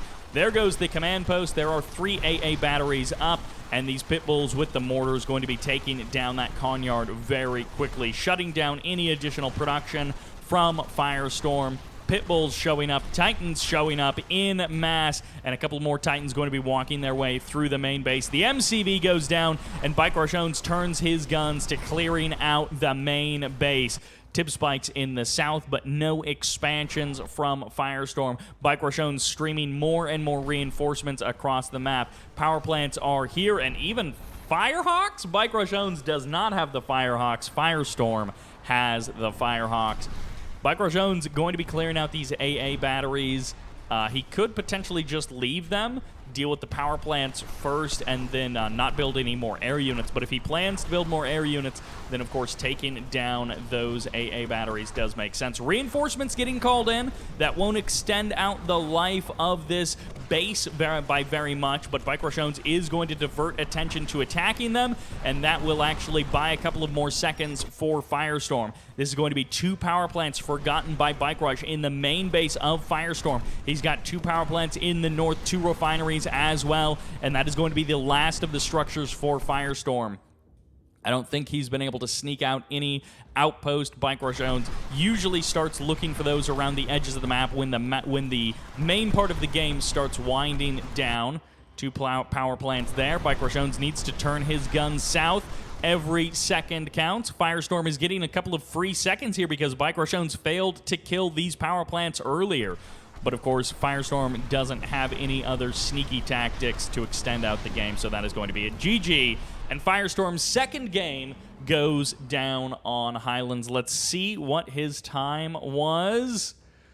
9 minutes and 5 seconds, a little bit slower than his first one, but still a great attempt. And for map number 3, the battleground of Tournament Stadium has been chosen by our green GDI player in the top left-hand corner. This is FiReSToRM. He had a very respectable game number 1 and a very close game number 2. Meanwhile, as the red, drawing random Reaper 17, this is Bartjones. FiReSToRM was asking BikeRush to play a troll build against him so that he could win a game. And I don't think BikeRush is going to be doing that. He is going to be opening double portal, and he sells off one of them, maybe 4 or 5 descents from each side. It looks like 4 descents in the north, probably the same number in the south. Couple of buzzers down there as well. Yep, 4 descents in the south. And a couple of riflemen through the middle of the map for FiReSToRM. FiReSToRM getting caught at his natural expansion in his second game, and he had no sneaky outposts to try and extend the game time out like he did on Tournament Rift. So we'll see, what he is able to do, how far he is able to go here on Tournament Stadium. Riflemen get the win against the buzzer in the north. Descents are still hunting. They are still seeking. Of course, you can just stop a little bit early, attack the Tib Spike, and go for kind of a safety kill. It doesn't help you win the game that much more quickly, but it can help a little bit there. Another buzzer swarm does go down, and that rifleman is going to get a full scout. So FiReSToRM is going to have a pretty good idea of exactly what BikeRush is doing. And Bartjones is going to get a full scout of FiReSToRM as well. Descents waiting just south of the MCV. And, I mean, this means the MCV can't move out until these descents get cleaned up. APC is out, but the first APC actually goes to the north. So these descents are going to, attack the ground. And then, I don't know, maybe... Oh, is he... This seems dangerous, but hey, FiReSToRM can do whatever he wants. APC is way up in the north. He does deploy in time, so nicely done there. He realizes the danger. Watchtower is coming out, and he's going to be able to clean up these descents without too much more of a delay. We'll get his MCV to safety soon enough. Looks like the descents in the north have been cleaned up. Rifleman is still scouting. Yeah, doing a little bit of damage to those harvesters. Takes the shields off of 2 harvesters, so... Damage is damage. I don't know that he'll have anything to really follow that up and take advantage of those no-shield harvesters, but he did the damage regardless. More harvesters coming out for FiReSToRM. Bartjones going to be taking the northern expansion. Actually deploys a little bit early. I don't know if he just wants another power plant or what. Might be going Nerve Center? And then, like, a fake-out expansion? I don't know. But this rifleman is right inside of this building. So he sees probably the nerve center. He sees the MCV. And, yeah, that's both within the range of FiReSToRM. And Bartjones is going to clear out that building. He's like, no more peeking for you. Sells off the buzzer hive immediately.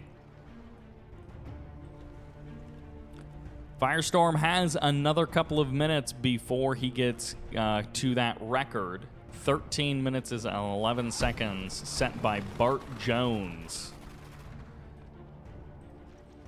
Shardwalker is going to back off. Mine drop did go down. Nicely done by FiReSToRM. It's really hard to get past that, 10-minute mark, even when you are a mid-level player. Double War Factory. Okay, double War Factory before the expansion. Bartjones is eventually going to get up a 3rd refinery, it looks like, but he is going to be putting a lot of pressure on the natural expansion. There is not much defense here right now. Reinforcements are getting called in.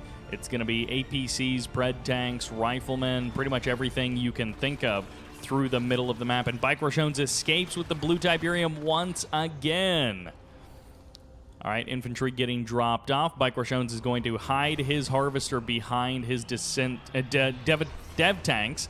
And I don't think he has the stasis, so this army won't get frozen. But if he gets the stasis, he could definitely lock down that MCV from producing anything else if that's the build he wants to go for. We'll take a quick peruse. And it looks like no stasis just yet. Refinery is really close to being done. And Bartjones is going to have that natural expansion to fuel the rest of his game. He's going harvester hunting, and he is ready to kill some harvs. He's going to mount them on his wall, get them reconstructed and stuff for his own amusement. Couple of corruptors here as well. Lightning Spike gets deployed. Nice clump on those rocket squads. So the Buzzer Swarm support power is going to clear out some of the rockets, some of the riflemen as well. But those comp armor suits are going to be helping out a lot. That composite armor going to be giving some extra life to these units. One harvester does go down, a predator tank or two as well, and the corruptors are going to die on the exit. Bartjones wondering if FiReSToRM is in the stream, and he's saying, man, you're playing better than normal. But Bartjones is, of course, going for some pretty aggressive stuff as well. Double War Factory now going to be backed up, and there's going to be the scan from FiReSToRM. He is going to see what Bartjones has going on at the natural expansion. Okay. Airfield, a good choice by FiReSToRM. He's going to be able to mix things up, but he is delaying his second War Factory to get out that airfield. So Bartjones kills a harvester, does some damage there, but he doesn't completely disrupt FiReSToRM. FiReSToRM is still moving across the map, and now Bartjones is going to have to play a little bit defensive and come up with a better plan to end the game. Still a couple of minutes before FiReSToRM sets a new record, but FiReSToRM is moving across the map, and he's going to go for some harvester kills of himself, of his own, I guess, and try and take down some of Bike Rush's economy. And honestly, if Bike Rush loses a couple of harvesters, he can transfer the ones from his main, and he will still be fully saturated on his natural expansion. Hammerheads are coming out, and this is going to be a more difficult hold for Bartjones. He does have a couple of Shardwalkers right on the front line. He's got his Tier 3 up and running. And, well, I guess he could sell off some of these buildings in the south, and there's going to be the phase activated to get the crush on the infantry. They're going to be able to absorb a lot of the damage, and actually, well, FiReSToRM retreats basically everything, so he's got no firepower on these harvesters. This is a huge win for Bartjones, a huge delay tactic in holding off this army. Another double vet missile squad. So FiReSToRM is the closest that anyone has come, and if this one missile squad manages to evade death, we will try and keep an eye on him for basically the rest of this game. If he gets a couple of rockets, he could go heroic. Bartjones going for the crush, miss it. Oh, gets him. Oh, getting close there with a fully heroic rocket squad. Back in the natural expansion, one APC just going ham against those harvesters. Meanwhile, Hammerheads are going to be able to shut down the Corruptor, shut down the Dev Tech. No, the Corruptor does actually survive, and it's going to be up to these Corruptors to keep that Shardwalker alive. A second Shardwalker going to be coming in for Bartjones, and a Juggernaut gets added into the mix. Corruptor's now going to be going for the Harvesters directly, and as it turns out, that Tiberium spray is pretty deadly even to the Harvesters. And I think that's going to be close to lights out. More Harvesters going down. There's still tons of Tiberium in the south here. The Juggernaut getting targeted down. A second Juggernaut is here. He's going for the crush. He barely misses it. Bartjones dancing around that Juggernaut, not letting anything really get crushed. And that Juggernaut so close to crushing some of Bartjones' units, but it just wasn't meant to be. 3 Harvesters low on health. One of them goes down. A couple of Predator tanks are here, and Bartjones has done very healthy damage to the economy of FiReSToRM. FiReSToRM kind of going all out on the defense to hold this off. I mean, building Juggernauts and sending them to your own natural expansion is not what you want to be using those Juggernauts for. And there should be a stasis chamber in the works for Bartjones. Okay, he does have it now. So whatever he goes for, whatever FiReSToRM goes for, rather, Bartjones can stasis him. He may even get lucky, stasis the MCV or stasis those Juggernauts and then jump on the MCV. And he's going to stop the deploy. This is a catch by Bartjones. He gets the MCV, and by utilizing the Ichor Seed on top of the MCV, he can stop it from deploying. And now the Juggernauts are going to get caught. That Marv is going to get stasis, and Bartjones is going to get basically a free kill on it. And actually, he might be able to grab a couple of these Juggernauts with the stasis as well. The MCV going down shuts down any additional expansions. It's going to be a long time before FiReSToRM can get out another MCV and get out another expansion. Bartjones may not have the cash for a stasis. He has dried up his entire natural expansion. He hasn't transferred the harvesters just yet. He still has both of his refineries back at home. So Bartjones perhaps making a couple of mistakes here, but they are quite minor in the grand scheme of things. Reaper tripods, they've got their force fields now. They're going to be eating up those infantry reinforcements. Juggernauts going down, and there's the stasis. Bartjones catches the Marv, and this is going to be a phenomenal time from FiReSToRM. If he hadn't lost that MCV, it would have been an even better time, even better score for him. We'll see if he has what it takes to disrupt Bartjones, to disrupt the leaders of the time, and he's going to leave leave the Marv there. Harvester somehow not getting crushed by those tripods. The rest of the harvesters do go down. He does leave one harvester there to get the repeat EMPs as the rest of his reinforcements transfer over, and has the MCV rebuilt. I don't think, oh yes it has. Well done there to FiReSToRM. He gets out on MCV. I don't think he's come very close with a second double vet unit, so no heroic bounty being claimed. But FiReSToRM has come closer than anyone else. Did he manage to sneak anything out into the corners? It looks like the answer is no. Bartjones going to be taking down the command post, taking down the tier 3, and the rest of the main base is going to be shot up pretty darn quickly. Storm Riders will see the MCV. The Mammoth Tank is there as well, and FiReSToRM delaying this game as much as he can, but that is the point. The MCV still has a ton of health. He didn't manage to get a laser fence on it. That would have added some extra life, but the command post died a little bit too quickly. He does get out a barracks, and at this point, I don't know if trying to build units is actually in his best interest. Placing another power plant might be actually the better choice as far as delaying the game and extending out his time. The MCV is the only high health building left, and that is about to expire. Power plant and barracks, I think that's going to be it for FiReSToRM. A great run, a good set of 3 games. And there's the GG coming out. Bartjones has no more worries for FiReSToRM. Let's see what the time is. 11 minutes and 57 seconds. A phenomenal time for FiReSToRM, but still a couple of seconds short. Much better than his previous games, but not enough to dislodge Bartjones. That'll do it for FiReSToRM. Let's see who the next competitor is. And that takes us to Tournament Rift for game number 1. The orange black hand on the left side. This is Extremizer.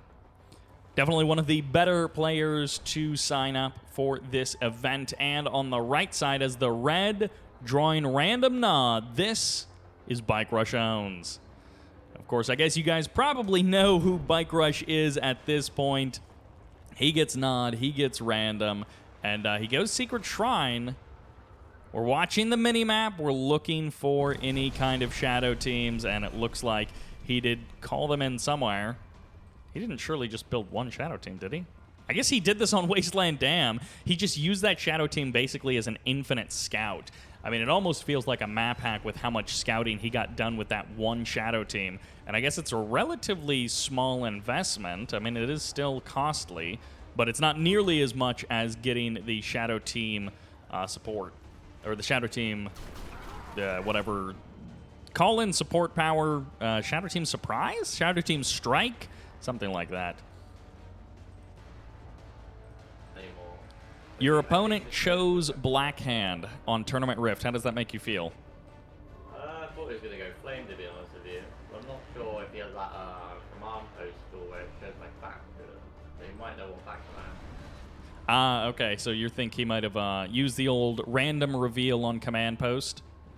Yeah, I mean, maybe not, but why else would you go Black Cannon and then not go Flame? Well, you got your little shadow team running around the map, giving you a good vision. Is there anything we can look forward to in this game, strategy-wise, from you? To hold this all in he's about to do, and then go from there. All right, so you're playing jazz, you're improving. We look forward to it. All right, it looks like Bartjones has scouted the double war factory, the MCV cell, and Extremizer. I mean, gloves are off. Bartjones knows that this is about holding. And I mean, this is a strategy. It's not necessarily a good strategy. If you kill Bike Rush really quickly, then you're not going to be topping the 16-minute, 51-second games of Sharpsense. And you may not even cap the 13-minute, 11 seconds of Bartjones. But it's going to be a Hand of Nod. It's going to be a War Factory as well. And, of course, the power plants are going to be getting targeted right away. But this does give extra time for Bartjones. Every second counts for Bartjones to be able to prepare for this. And, oh! He switched targets, so this is phenomenal for Bartjones. He almost could not have asked for a better split of attacks.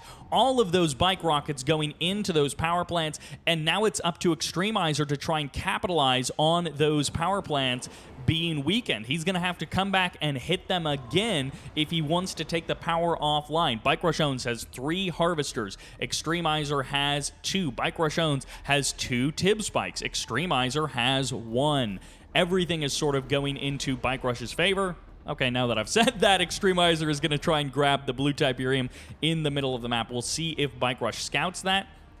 If Bike Rush doesn't, then he may not realize that Extremizer is actually kind of on a better economy than he thinks. And actually, my gosh, that Shadow Team survives all the Tiberium. Oh my gosh! No, the splash damage! As you all know, bikes are terrible at hitting moving infantry, at least on the ground. Obviously, Shadow Team's in the sky. Bikes get like a 100% hit rate. And the buggy will get the help with the kill there. And while that is going to be nice for Extremizer to get the kill on that, he did kill one of his own bikes by accident. Bartjones goes double War Factory, and he's healed up one of his power plants. The other one he has left low health. He's drafted an additional power plant as well, and he is going to MCV cell also. So he's going to get a little bit of cash boost, and Extremizer is hoping to kind of turn this into a 2-game series. If he can get the win, he's gone Black Hand, but he hasn't gone Flames. And this is feeling kind of classic from years gone by. But the blue Tiberium steel is phenomenal for Extremizer. If only he had been able to get an additional Tib Spike as well, it would have been an even better setup. Bartjones can potentially take a 3rd Tib Spike in the south part of the map that'll just help out his income even more, and Bartjones is on top of the scouting. The other nice thing for Bartjones is that he realizes there is no MCV, so there is no hope of getting out those emissaries for those sneaky outposts spread throughout the map. Bartjones is catching those bikes, defending, and then he's going to try and combo this into an attack and shut down the buildings of an Extremizer. It is going to be a slow win for Bartjones. It's not going to be, as quick as he was able to kill me, but it is still going to, okay, hallucinated armies on both sides, but it is still going to be maybe a faster win than some of the GDI games that he has played out that have been a little bit more drawn out, that have taken a little bit more time, and Bartjones may actually be losing 2 harvesters in the middle of the map here. Bikes are showing up. Extremizer is definitely going to get the kill on 1 harvester. It looks like the other harvester may escape, and Bartjones is going to try and defend with his own bikes. It is going to be costly if Extremizer goes for it. I said definitely, but it is not a definitely here. Bartjones, I think, splashing his own harvester just a smidge there, but he will get some additional blue Tiberium. He will be able to get that back into his base and deny that from Extremizer. Bartjones going for the scout in the south. Of course, stealth harvesters, you need something else with those Scorpion tanks to reveal the harvester, and the buggy is inbound. So, I will be right, but not in the way that I thought. Goodbye, harvester. And I guess the only thing you can say for Bike Rush is that does delay any kind of, or that does deny any Tiberium getting captured by Extremizer. FiReSToRM and Extremizer, I think they're both around the same level. Maybe Extremizer is better, maybe FiReSToRM is better, but they're both sort of in that mid-range place as far as players go. Bartjones still double pumping from the War Factory. He got out a second refinery before he sold off his MCV, and he never did capture that tib spike in the south, so I don't know what became of that engineer, where it got sent off to. And, well, the Scorpion tanks have set upon the Scorpion tanks of Extremizer, and Extremizer actually sells off a power plant, so power plants from Nod, obviously, they don't extend out your life by very much, and if he thinks he can get out an extra couple of Scorpions and slow down Bartjones by an extra couple of seconds, maybe that was worth it. One War Factory down, second War Factory is about to be down, and that is going to be the wrap-up of the production from Extremizer. We'll see what the time is at the end of it. No sneaky plays, just an all-in attempt from Extremizer, and I don't think it was enough to net him a prize. Maybe he got a sneaky, fully heroic unit that I didn't see, but I don't think he did. Extremizer has been defeated. The GG gets called, and let's see if he has managed to snag something. 7 minutes, 49 seconds, and that's the thing. You can try something like that. You are welcome to it. But your time isn't necessarily any better. And that takes us to the map Sick City for game number 2 as the orange screen in the north. This is Extremizer. He chose the map Sick City, a small map, short rush distance, and he chose Scrin, so I assume he has something planned. Meanwhile, in the south, getting LtVictor, spawning random as the red, this is Bartjones. I don't know if he's going to be happy about LtVictor, but I'm curious as to what he thinks about the fact that his opponent chose Scrin. Bike, your opponent chose Sick City, he chose Scrin, and he chose the northern spawn. What do you make of that? He lost his engineer, so he's dead. Oops. Well, it happens to the best of us. I guess whatever plans he had have been definitely disrupted by that engineer snipe. Yeah, I'm probably going to go beams, I think, would be the result here. Okay. Beam cannons are definitely fun to watch.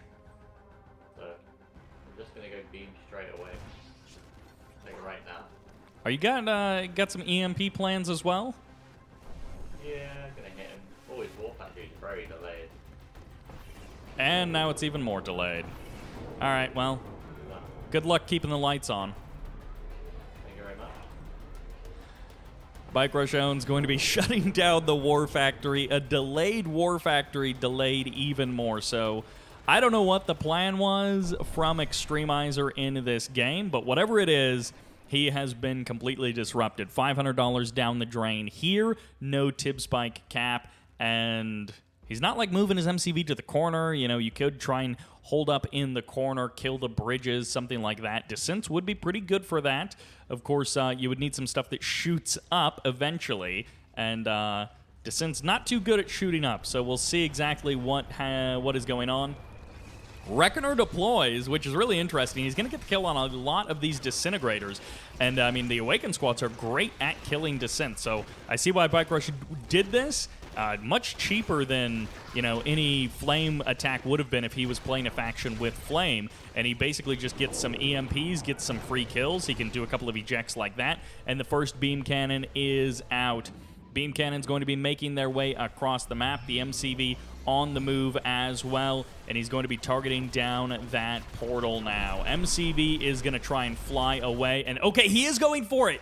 He is going to try and kill the bridges. Now this does...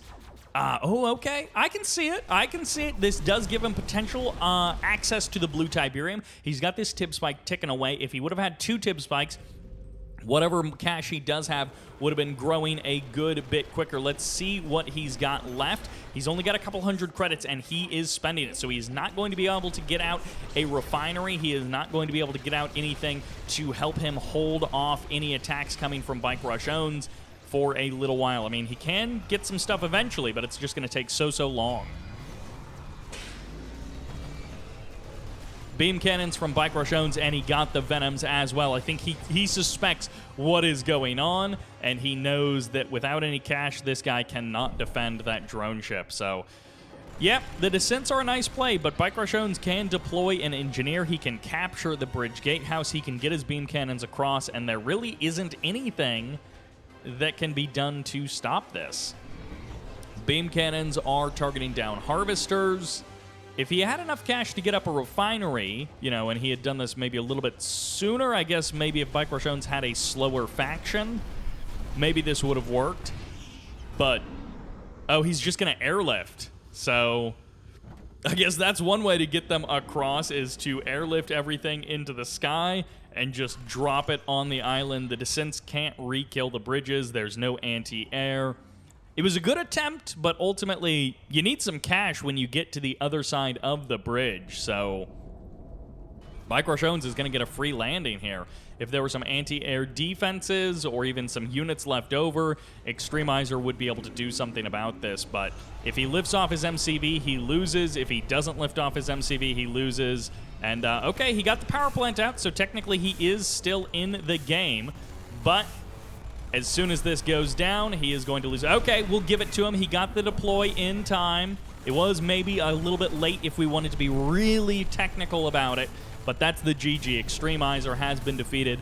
I don't know what his plan was. I don't think it worked.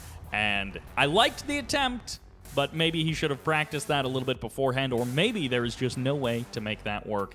Either way, 5 minutes and 6 seconds. Worst time on game number 2, but I like the creativity. And, of course, game number 3 takes us to Tournament Highlands. At first, he chose Smashed Decision, and I was like, oh, wow. I'm really surprised. I thought you were going to go Highlands. And then he was like, wait, let me see Tournament Highlands. Oh, yeah, I want this map. Like, of course you do. But here we are in game number 3, playing as the Orange Traveler 59, opening with a Stasis, maybe a multiple portal as well. This is Extremizer. And you already know who's on the other side of the map. This time he is red. He is GDI. So we've got that GDI going on. We've got that red color, of course. And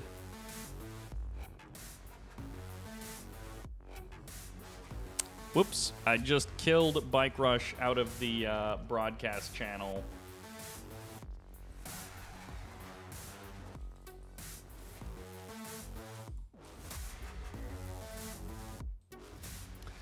Double portal. It's an MCV cell as well. This is all out, and Bartjones does scout it. His riflemen do see it.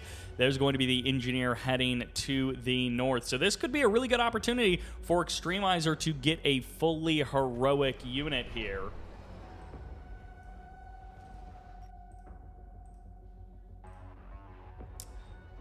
And, well, we'll see if Extremizer is able to do it. Lots of riflemen are coming out. A couple of APCs are here. Bartjones is going to get potentially, I don't know, laser fence or AP ammo. Well, it's going to be a long time before AP ammo is here. There's going to be the mine deploys from Bartjones, and he is tearing up. He's actually going to go hammerheads, and that is the choice with that command post.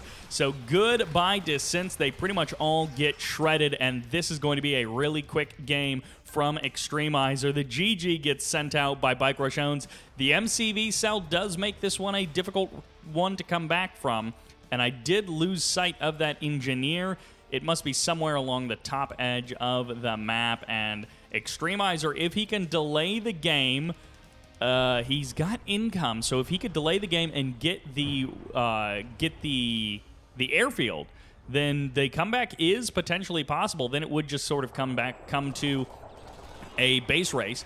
One hammerhead is out, so we'll see what Extremizer is able to do against a hammerhead. Obviously, he just has to run. But if his plan is to go for an airfield capture, then this could potentially work out. He's got the tib spikes. Bartjones would have to kill his own airfield to stop that. And, oh, it looks like the rifleman has spotted it. The hammerhead doesn't, though. And Bartjones spots it. Okay, so it's going to be a kill. That was the last play. And Extremizer is now going to be potentially getting one of his barracks capped.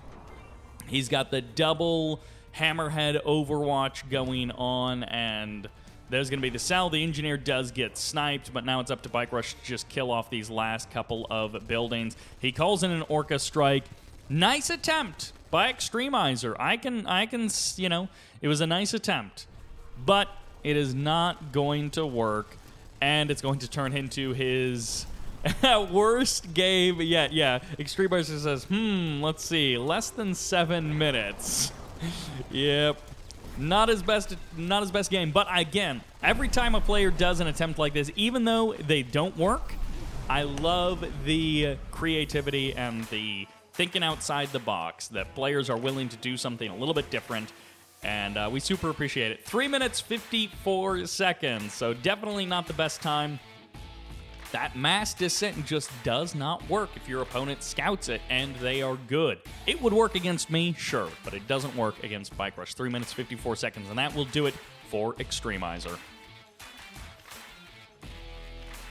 And that takes us to Tournament Highlands for yet another game number 1. Between the yellow GDI on the left side, the new challenger, this is Blind Honor. And on the right side as the red random nod, this is Bartjones. He gets marked of Kane here on Tournament Highlands. Not a bad faction for him. SteelTalons or Zocom definitely would have been worse. GDI would be able to handle both of those factions reasonably well, but Marked of Kane can have some tricky plays. I expect a couple of EMPs to be coming out from Bike Rush. As you can see, he's got himself 4 Awakened squads in the north. 1 Rifleman will not be enough to stop them, and Bike Rush is basically his best option here. Is if he crosses the map, this Rifleman goes wide, and he's able to get all 4 EMPs into his opponent's base, and it looks like that may be exactly what is happening. So Blind Honor will not die to this, but it will delay Blind Honor a bit. Now, if you're not familiar with Blind Honor, he is a Red Alert 3 player. He has in the past definitely played some Kane's Wrath. I think I've seen some team gains from him years and years ago. I don't know how much he has played recently.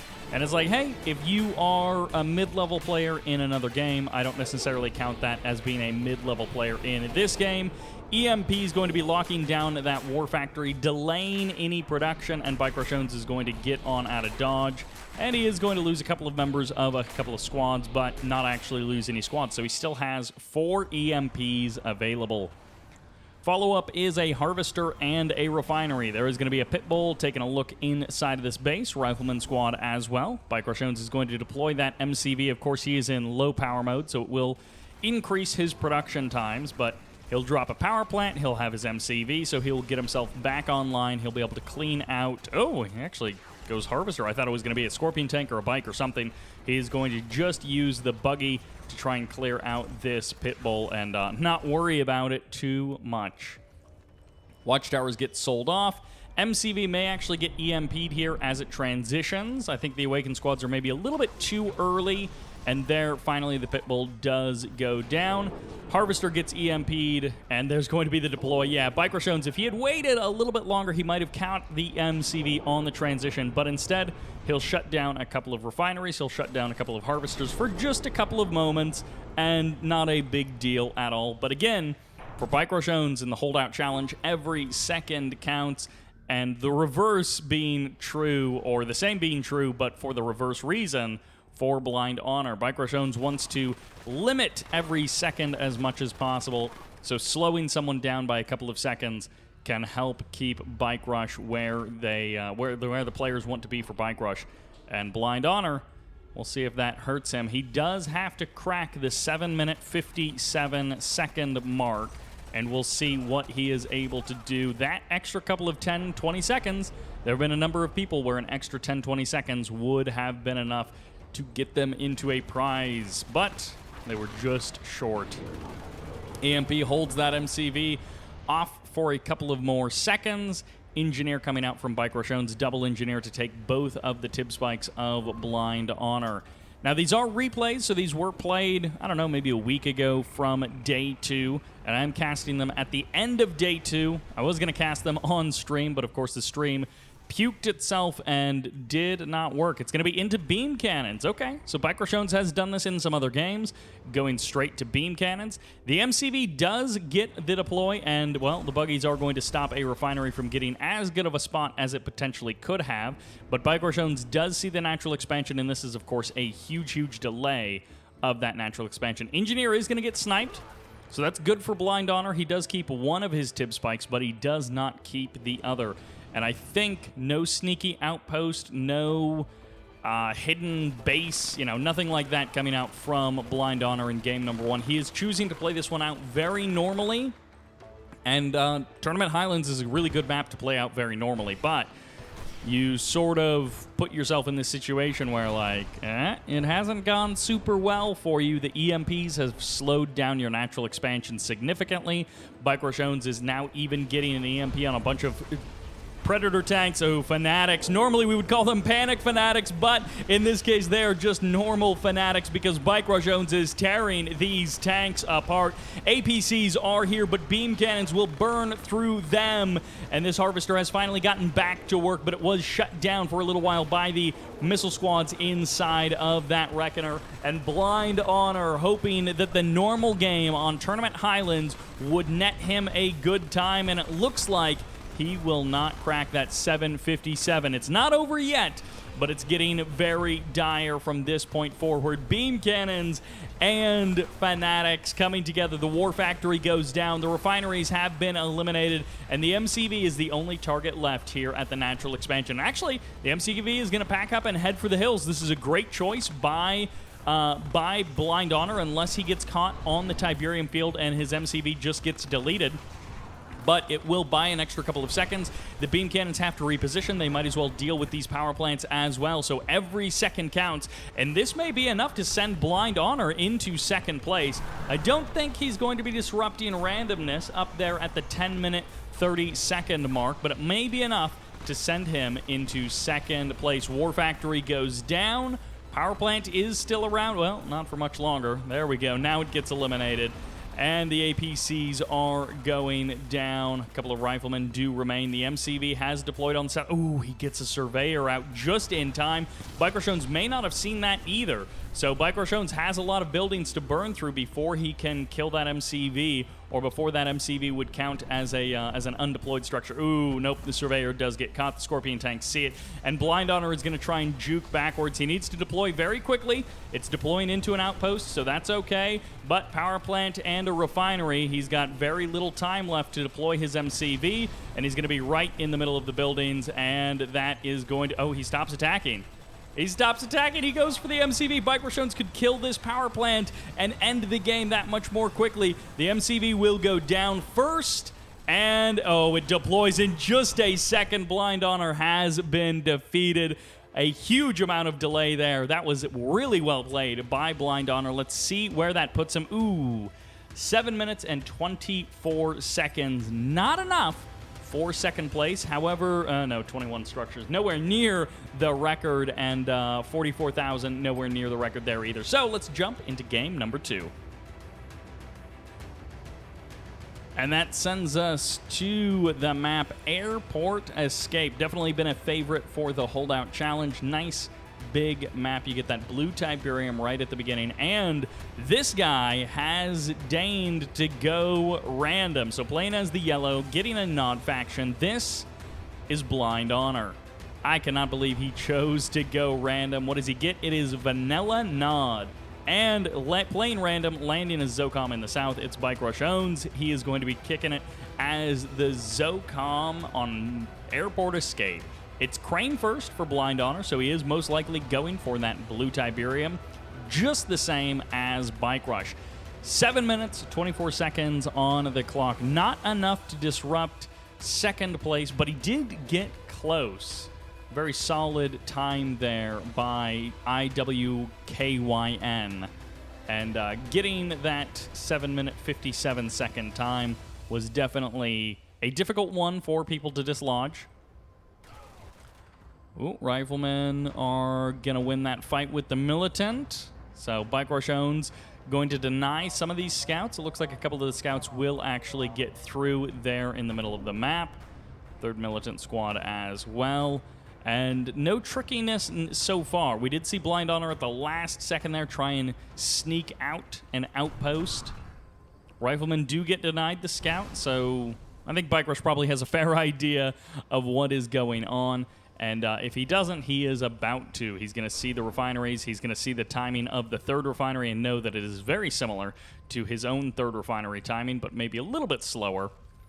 And Airport Escape, There are some sneaky spots that you can try and hide something, but it's also, you know, if you don't get out early, because it's a fairly narrow map, it can be difficult to escape in the last couple of seconds. Like if Bartjones is at your base, you're probably not going to be able to sneak out this way, and you're probably not going to be able to sneak out this way. So you end up getting trapped in your base if you don't do something early. Operations Center, okay, he is not going for a refinery on his main base. Bartjones actually going to be going for a war factory. We'll see if it's going to be any kind of airlift or anything sneaky like that. I'm not sure what Blind Honor is thinking. The Operations Center before the refinery is curious. He does get a refinery at his main base, so he doesn't go super crazy with whatever his Operations Center plan is. I would assume his hope is to go like Venoms, but I'm not sure how that's going to work.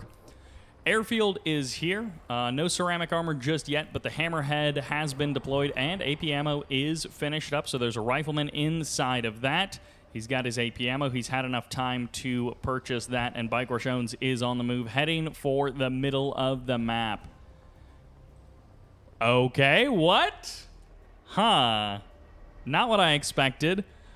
Could be going laser capacitors. Could be going... Ooh, Orca Strike going to tag that crane. Does a huge amount of damage to it, and I think he also did see the tier 3 as well. So he's going for an upgrade. I assume it's going to be laser capacitors. I mean, I guess he could be going TIB core missiles, but that would be kind of an interesting choice. Ceramic armor has finished up for Bartjones, and he is going to be going for the kill on the crane right away. So he is targeting down that crane. This kind of sucks as well because the MCV is popping on out as well, and the MCV may actually get tagged here. Ooh, a stealth tank as well. So that MCV does escape. The SAM site is going to be protecting that MCV from getting jumped on by that Hammerhead. And the AP ammo plus the rifleman, I mean, it's not going to kill that MCV super fast, but it does a surprising amount of damage as you walk towards your third base. And actually, in the trees hidden along the east edge of the map, a couple of sneaky cell tanks. Wait a second, is he... Okay, what is he going for? It is going to be TIB core, so he's not going laser capacitors. He goes TIB core. It's for the stealth tanks. And, well, he's going to get a Hammerhead. Oh, no, Blind Honor. Whatever his plan was, it has been completely disrupted. He loses both of the stealth tanks, and the MCV is here. Bike Rush has his own MCV here as well. This is not good for Blind Honor. I'm not sure what his plan there was. He spent a lot of cash getting that tier 3, getting those stealth tanks, getting the TIB core, and look at this. He has got nothing that benefits from it. Maybe he's going bikes behind this. He is indeed. 3 bikes, not nearly going to be enough to disrupt what Bike Rush has. AP ammo is a bit more of a functional upgrade here for Bartjones. Pit Bulls, Predator tanks, and an Obelisk actually gets deployed, so this will be a good delay. Bartjones, it will take him... I don't know, an extra 10, 20 seconds to break down that Obelisk. That is time he could be breaking down this Hand of Nod, taking down the MCV as well. And this might be enough. Ooh, that MCV, well, SAMsite isn't going to do so much to delay the MCV, but oh, the laser fence just in time. An additional Hand of Nod. This is starting to add up. These extra little bits of time from... Well, maybe it won't make a difference. But these extra little bits of time from Blind Honor, I think they are going to add up quite nicely. Another Obelisk, again, just delaying any further attacks. The MCV attempts to pack up to disrupt the attack, but it doesn't really work.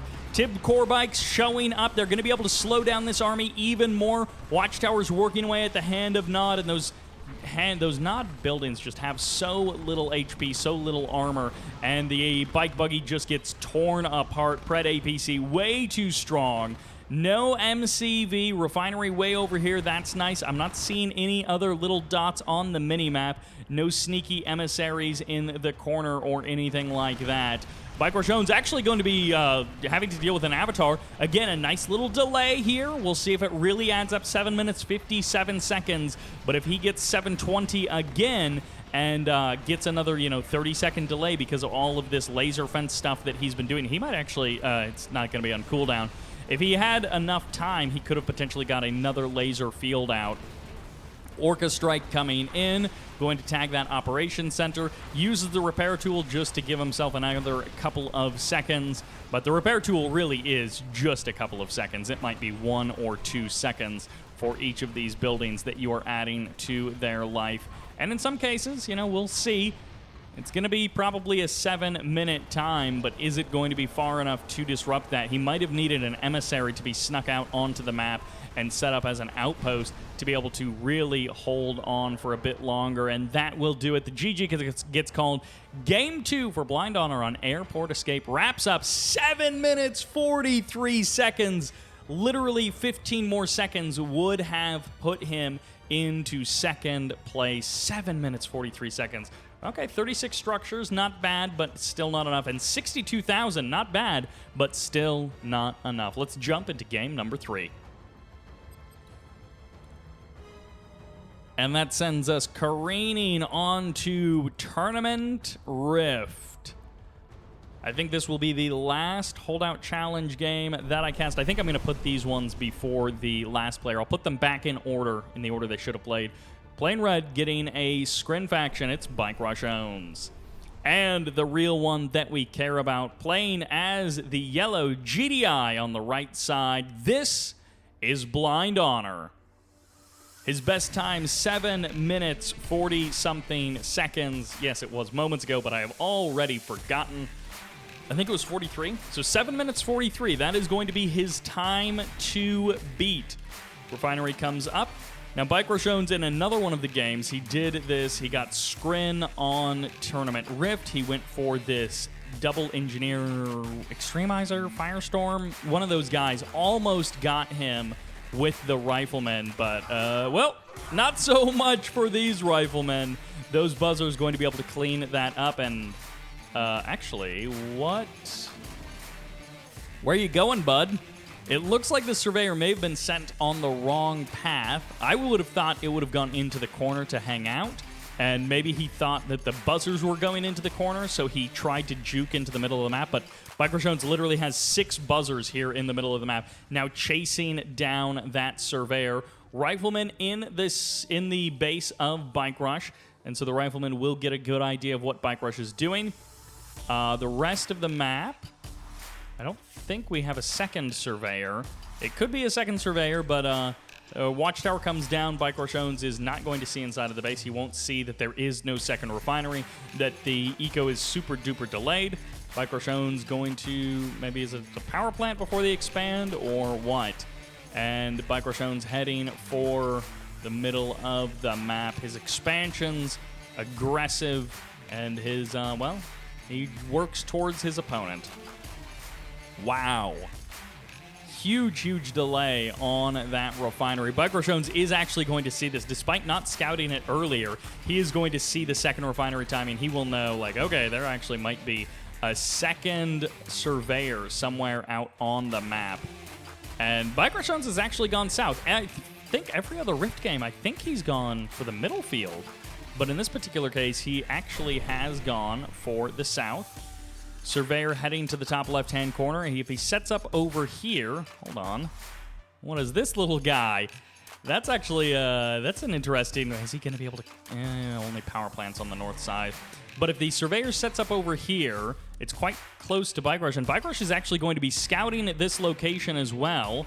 Okay, the Surveyor actually deploying in the middle. This might be perfect. The Engineer in the north could be the perfect patsy. Bartjones is going to see that. He'll kill it, and he might just head back home. Sometimes his scouting patterns haven't been perfect.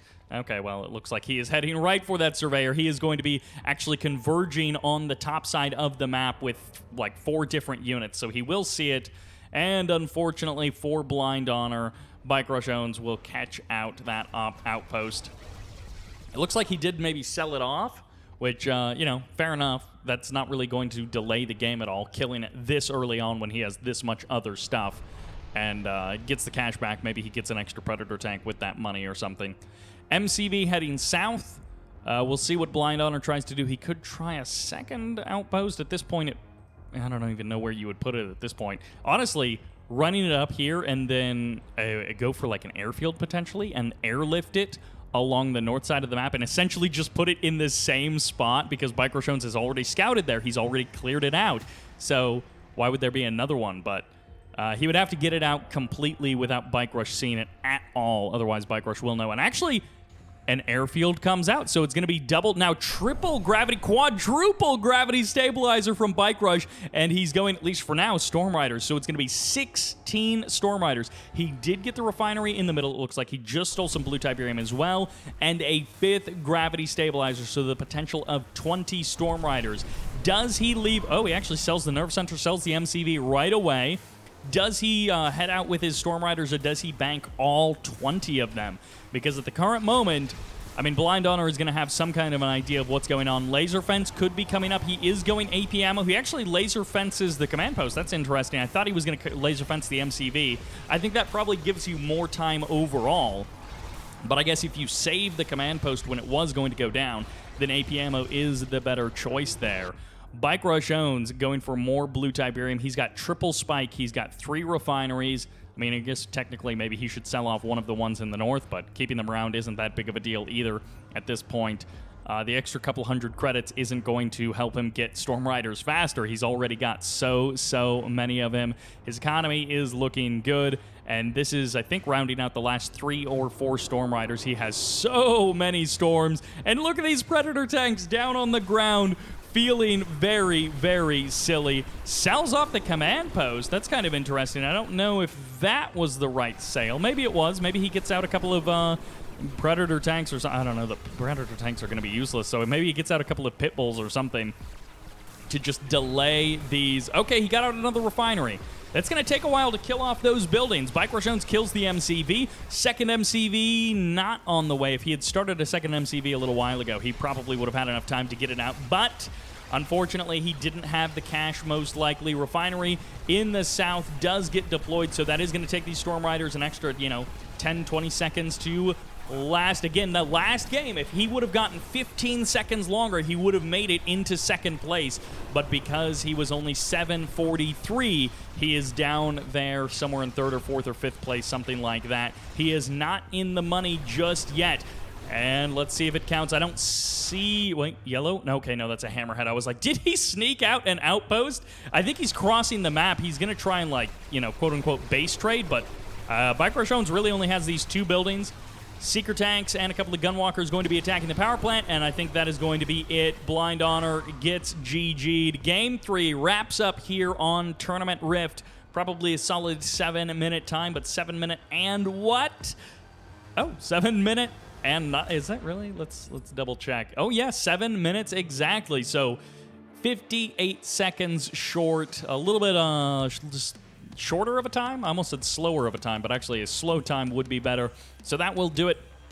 Blind Honor wrapping up his run. A very good run, coming very close to second place there, but not quite being able to get it. Only 13 buildings, only 44,000 credits, so not enough. Let's jump into our last player for the Holdout Challenge number 1. And here we are. Once again on Tournament Highlands, you had no surprise, you had no doubt that we were going to see Tournament Highlands at least one more time. As the yellow on the left side, this... Is someone typing? This is SteelTalons.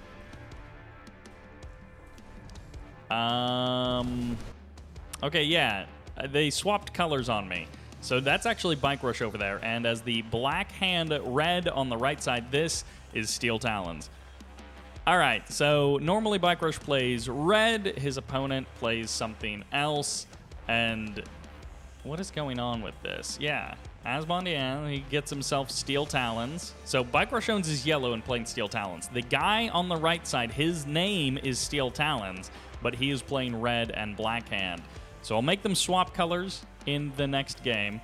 Bike Rush owns went for an outpost right at the beginning of the game. I don't know why, and I also don't know where it ended up, but he is most likely going for something sneaky, and we'll see if he manages to pull it off. What is Bike Rush planning? All right, Harvester comes on out. So far, SteelTalons is looking pretty normal. It looks like a pretty even start and sort of just a straightforward kind of a match. Will this Surveyor get the deploy to proxy a war factory? Proxy a barracks? I'm not sure what Bike Rush has planned. Could be a proxy airfield. I mean, he is SteelTalons, but Hammerheads are still good. Power plant going to be taking a little bit of damage. Okay. Goes for the Shredder turret, but not enough power plants just yet. Where's the third power plant? Okay, there's the third power plant. Shredder turret will have to be sold off. Refinery comes back online. And I guess that Shredder turret, you can keep it around. It's not doing anything, but you can keep it around. MCV repositions. Bike, you got the sneaky outpost on the right side of the map. For a second, because you're playing yellow, I thought that you might be the other guy, and apparently you're not. I am not. You are indeed going for your own sneaky proxy barracks. You got an engineer. It did get spotted, though. How worried are you? Yeah, he's going to hold it. Very annoying. All right, well, you got a couple of rockets. He's got a couple of bikes, and oh my gosh. Are you kidding me? What? How does that happen? Bike rush thing. How in the world? No idea. Nice though. Good fun for me. All right. So now you're SteelTalons and your Black Hand. I don't think you're going to be able to win. It's too tough. Through that. Bike Rush owns gets the MCV. I cannot believe that. What a great start until that MCV got capped. He scouted the barracks.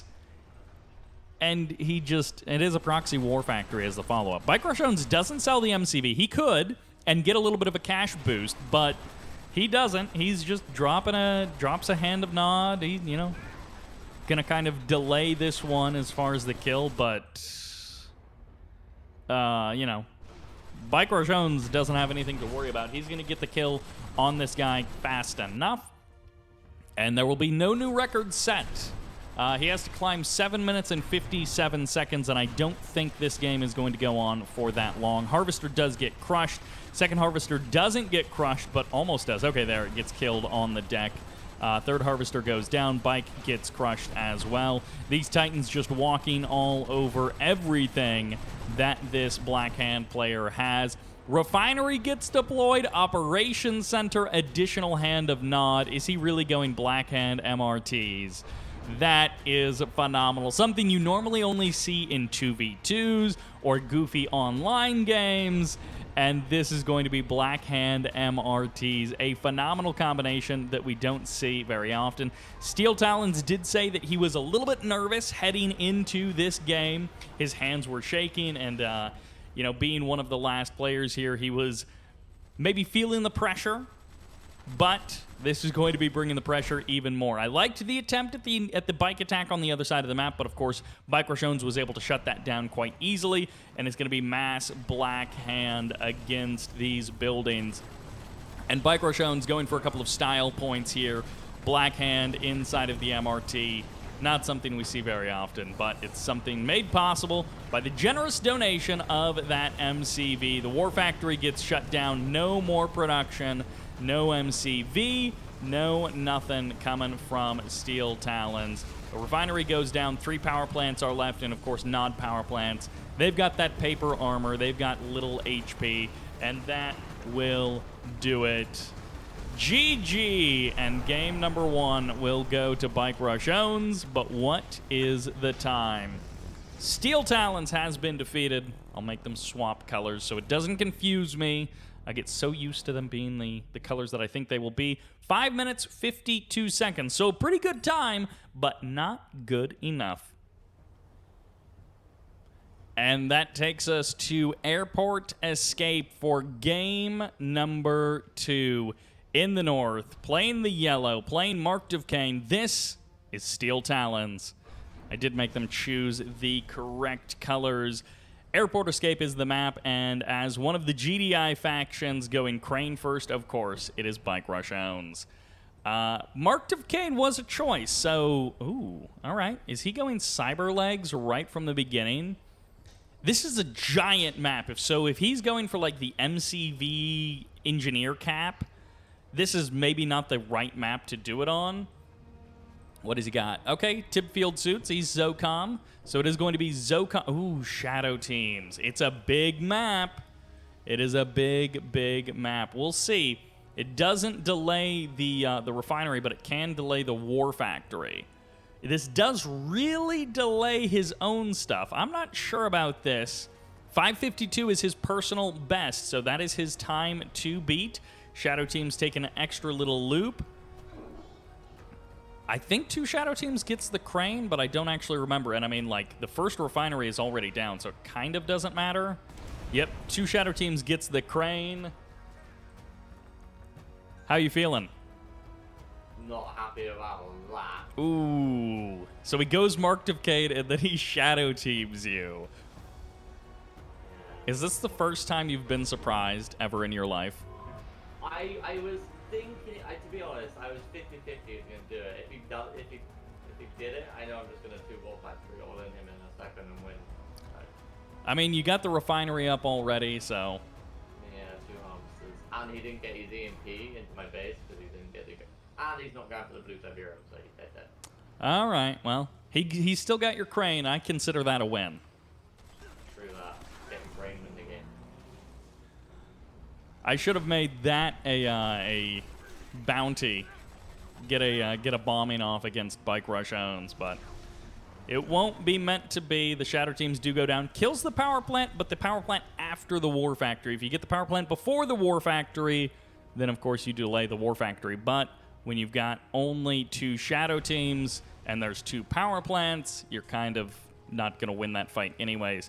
Bartjones mentioned that he didn't get the EMP off. There were probably some Awakened squads heading through the middle of the map, and they got tagged by these riflemen in the control towers. So if there had been an EMP on the MCV as well, this would have been a much stronger attack. The crane goes down. The MCV gets EMP'd. It would be a huge, huge delay, but... no blue Tiberium. Bartjones has got that blue Tiberium income. He's got at least 3 more harvester loads between this guy and then 2 more. I'm not actually sure. That might be 3 more right there. But that is still a huge amount of cash to be deployed. EMP does catch the APC, but that's a pretty low-value target, all things considered. Bartjones is moving across the map. It is an MCV cell, so he is very committed to this in terms of, there's no additional refineries going to be going up. And this Tiberium is kind of all he gets, but it should be more than enough to pump out some tanks and some more APCs and stuff to go for the kill.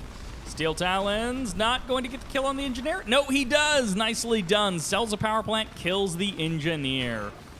Bartjones does grab a refinery, though, so I guess Bartjones can start harvesting his opponent's Tiberium, and that means he doesn't have to kill off that building.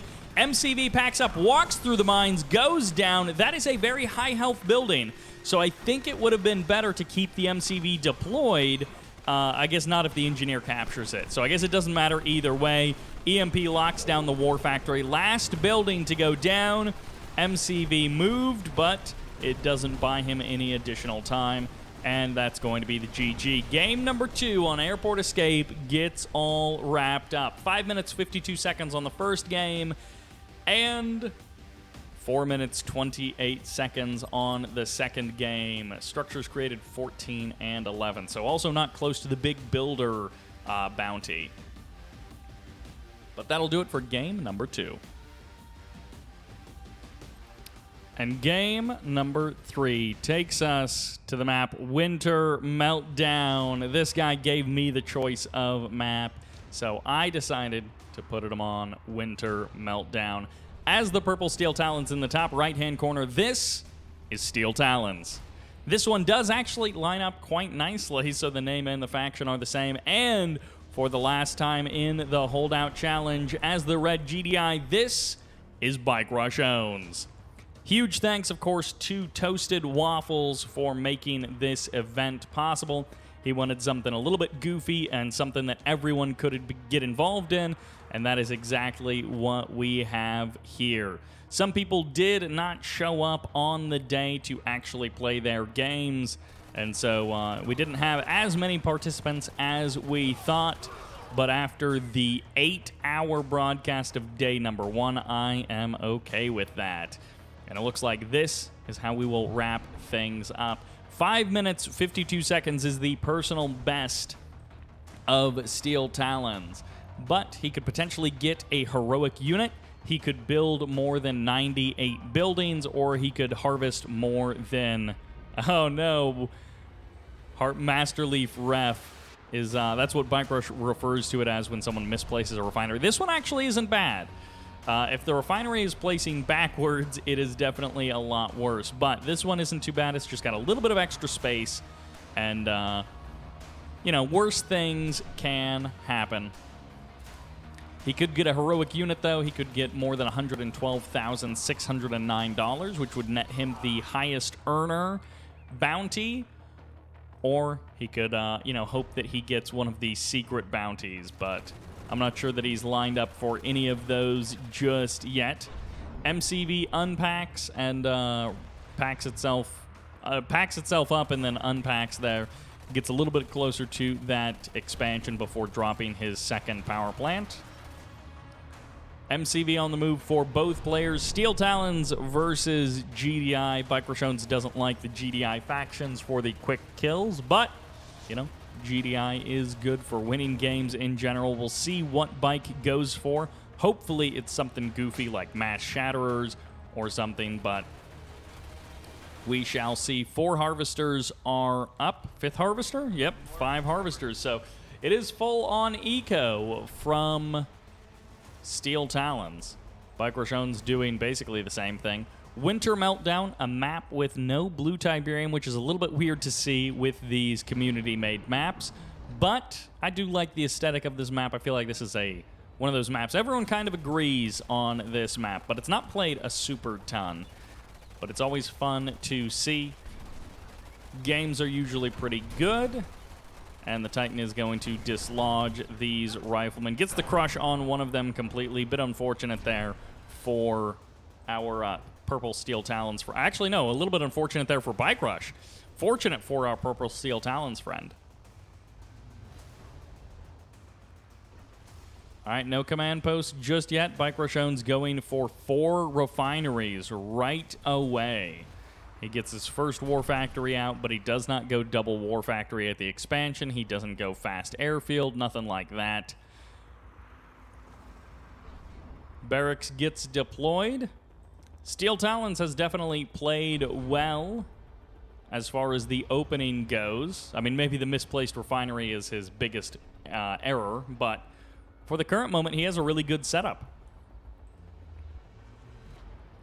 Bartjones drops the barracks, goes rocket squads at the natural expansion. There's the command post. He's got that tier 2, no AP ammo, but it could be an airfield on the way.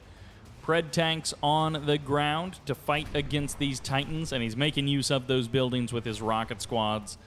Gonna need some grenadiers to clear those out swiftly. Second War Factory gets deployed. Bartjones hasn't gone airfield. He goes crane, actually. So it's going to be crane and then double Tib silo in the south. Shatterers are on the way. I love me some good Shatterers. And it's going to be a double War Factory deploy kind of in the middle of the map for Bartjones. He packs up his MCV and he heads for the hills. Wolverine's getting added on. One Titan does get overwhelmed by rockets in the south. Harvesters still working away, unaware of the doom that comes ever closer to them. Ooh, that Wolverine goes down completely. I mean, both of the Wolverines were going to die against this many rockets, but if the rockets attack, they will die. Lets that Wolverine live for the current moment. Okay, there we go. The Wolverines were going to die regardless, but they could have gotten an extra couple of shots off. Double rig plus the Shatterers from Bartjones. More and more rigs. Is this a mass rig build? It looks like we may have a mass rig build on the field. There is not even blue Tiberium on this map, and yet he is going mass rigs. One Shatterer to bring that pain. All right, these are single vet units. Again, not exactly what I had in mind, but if they go heroic, we will count that as a bounty claimed. They're sort of running right to the front lines. Fully heroic rocket squad for Bartjones. Not so much for SteelTalons. More and more rigs getting deployed, and this is overwhelming with rigs. A couple of shatterers mixed in as well, but the rigs are doing a seriously healthy amount of damage. And this is a bit unfortunate for our friend. I also don't know that this is the fastest way to kill an army, so he may beat his 5-minute 52-second time.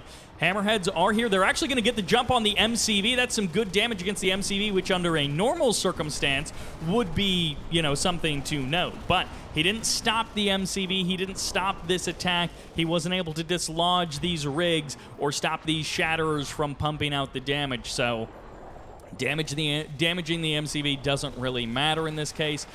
And a slingshot is out, going to be able to rip its way through those hammerheads. Will get crushed. Nope, not by the Titan. Titan dies just moments before. Command post is there. No laser fencing on any of these buildings, unfortunately. And these hammerheads trying to cut off the reinforcements. Killing the rifleman is something, but it is not enough to stop this attack. Mass Shatterer plus the mass rig, ending it in style. He's going to be able to blast through these last couple of buildings, and it looks like that will be game. No more attempts. There is a war factory in the north, so actually there are some more units still coming out. I don't think there were any sneaky outposts. Would be great if there was a sneaky outpost in the south, just because Bartjones wouldn't be expecting that. And, well, with the engineer grabbing that refinery, Bartjones doesn't even need to kill it. Slingshot is here. You know, they might absorb some of the damage from those Titans. Oh, one of them does get crushed, I think, there, or just shot up in the old-fashioned way. And the Harvester's camping out in front of the rigs, just wasting the time of Bike Rush. War Factory. Ooh, an MCV managed to sneak out. Nicely done there. Of course, he's only got until these buildings get targeted down to get his MCV deployed. So he doesn't deploy it in time, then that MCV does not count, but he will be able to hide it in the corner. He might have enough cash. Okay, he deploys it in time. We're still in the game. Nicely done. Well played to SteelTalons. And unfortunately, it's not going to add too much time to his life, but it will add a couple of more seconds. I think he is definitely over his 5-minute 50-second time. He did not get an additional power plant. It was just the one. And that's going to be the kill from Bartjones. The GG and the end of the challenge. Game number 3 going down on Winter Meltdown. An entertaining attempt.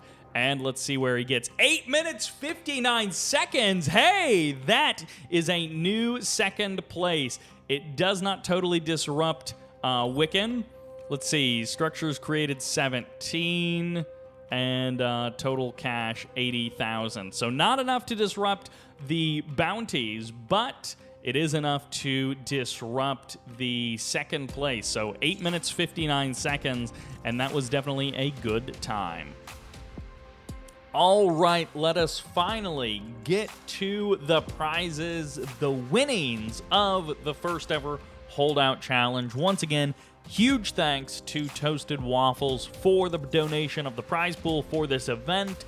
And this event is spreading out that donation to a bunch of players who would not normally get it if this was just like a regular 1v1 open bracket type event. In the top tier of players, first place with a combined time of 16 minutes 51 seconds, first place is going to Sharpsense. Of course, he beat Bike in a game, and that means his times got added together.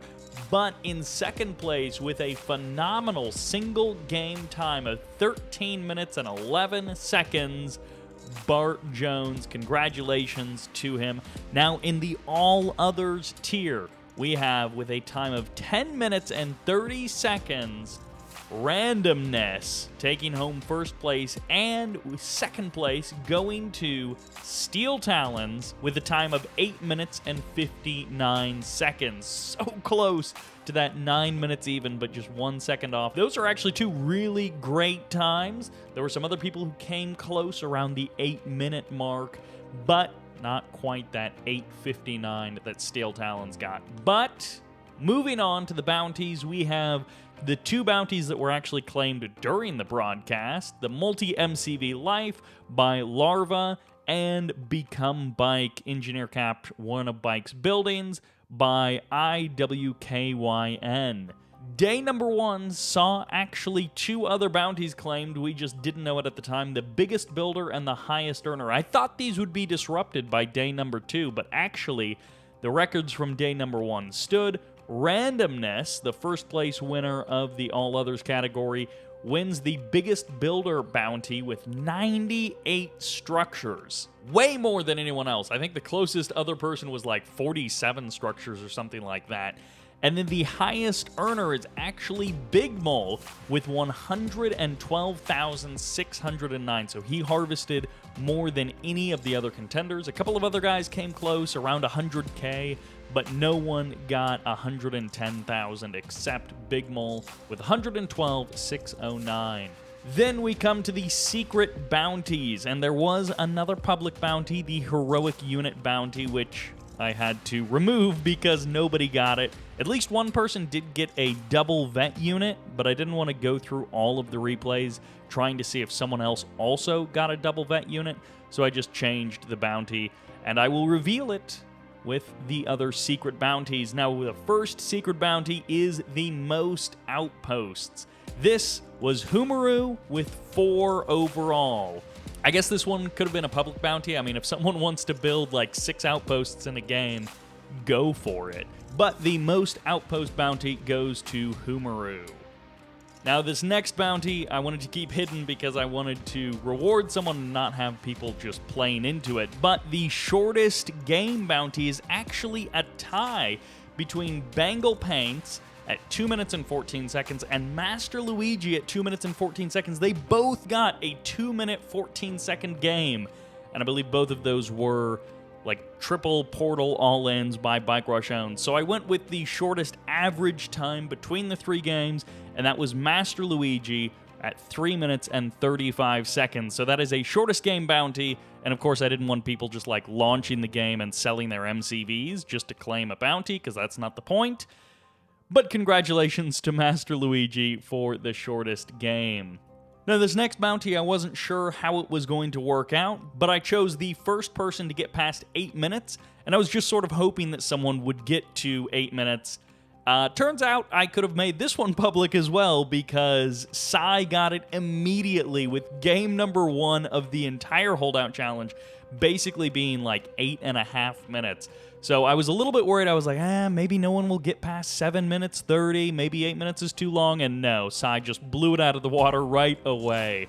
And now our last bounty, our replacement bounty. I wanted something to replace Hero, and I figured the longest average game time was a good replacement for that. Now, Sai, Sharpsense, some of these other guys had really good times overall, but who had the longest average game time of all 3 matches? Well, at 10 minutes and 18 seconds, there was FiReSToRM. But at 10 minutes and 28 seconds of average game time, we had BigMoule.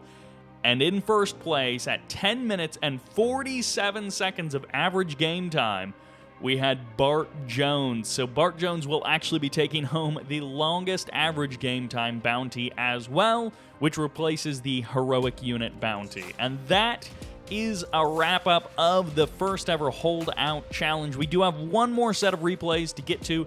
They came in after the second day of broadcast, so these are not eligible for prizes, but they did get sent in, and it looks like the other guy who was maybe going to play after the second day of broadcast didn't play, or if he did play, no one sent me the replays. So we've only got one more set of games to get to wrap up the first ever holdout challenge. And game number 1 takes us to the map Tournament Odyssey. And after this like 7-hour video, if you've been wondering, why haven't we seen Tournament Odyssey?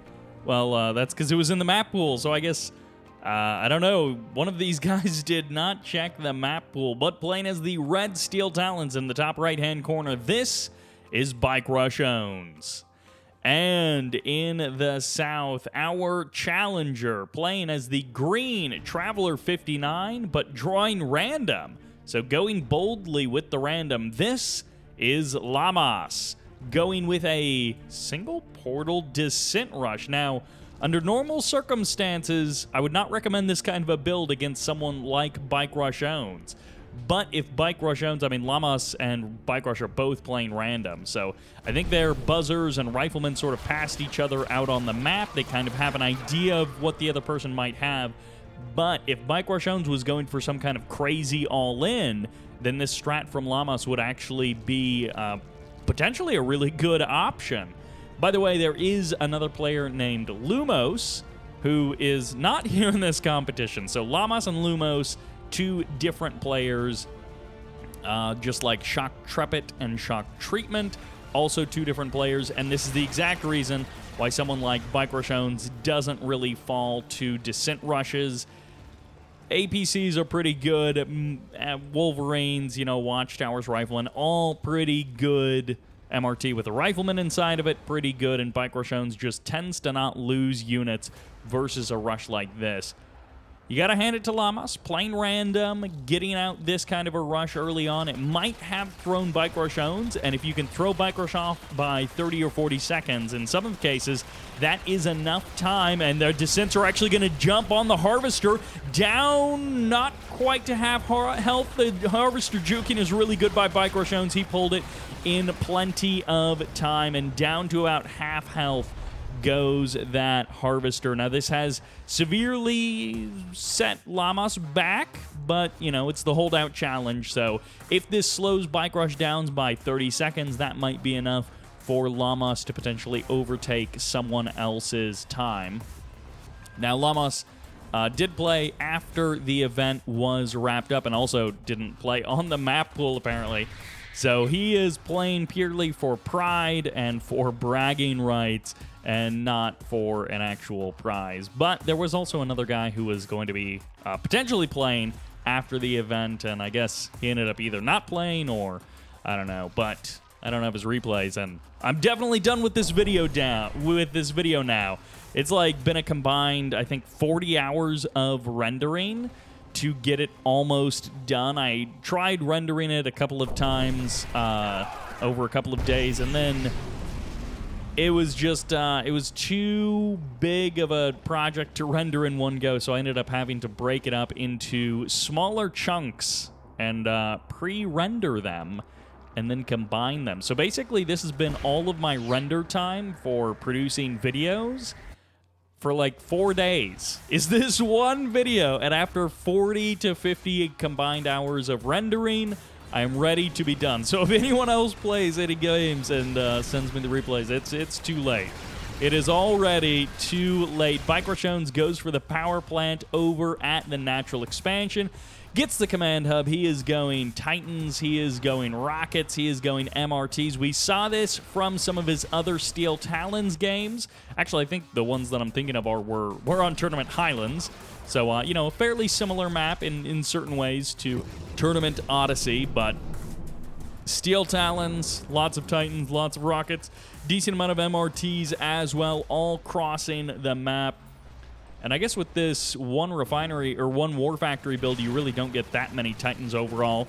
All right, Barracks is here. No engineers are being produced. I was expecting to see that, but I guess Bartjones is sort of assuming that his opponent has a buzzer hive ready, and so the engineers won't really be able to capture anything. Stasis does come up. Now, this is a Traveler 59 stasis chamber, so it is not going to allow him to get out a... Oh, he's going Cultist. See, I was like, he won't be able to stasis shield the MCB or anything, but he will be able to Cultist some of these MRTs. Bartjones going to be getting slowed down once again, and every second can count. I mean, already I talked about two guys got the shortest game time combined, or the shortest game time tied between the two of them, and a couple of other players have come extremely close to each other in their times. Bartjones is still pushing forward. The Cultists are going to get sniped, and no, actually, they do grab that Wolverine, so just barely. Lamas once again gaining an extra couple of seconds here as Bartjones is going to be maybe forced to kill his own Wolverine. But the MCV won't be able to escape from here. Even if it lifts off, it won't get very far before Bartjones tears through the rest of these buildings. Reforming the front line with Gunwalkers. Once again, a great delay tactic here. If this was a normal game, no one would recommend Gunwalkers going up against an entrenched SteelTalons player with Guardian Cannons and AP Ammo Watchtowers. MCV goes down. Refinery has not been taken down. Okay, Engineer is probably going to be for the Refinery. And Bartjones does have Descents to deal with, a Nerve Center, and more Gunwalkers coming out here. Harvester's getting targeted down. Unfortunately, not a lot of cash left for Lamas. Okay, the Engineer was not going for that Refinery at first. It was bypassing it, but he is back in. Hammerhead sweeping through. It looks like they just cleared out a huge swath of Descents. So no more cultists, no more stasis chamber for Lamas. He's going to have to fight it out with what he's got. A couple of Descents getting traded out against that Watchtower. And of course the Hammerhead's going to have an easy time of cleaning this up. But overall, this has extended out the game by quite some time. You have to hand it to Lamas. Oh, actually, he got a Foundry out. I didn't even realize he got the Crane.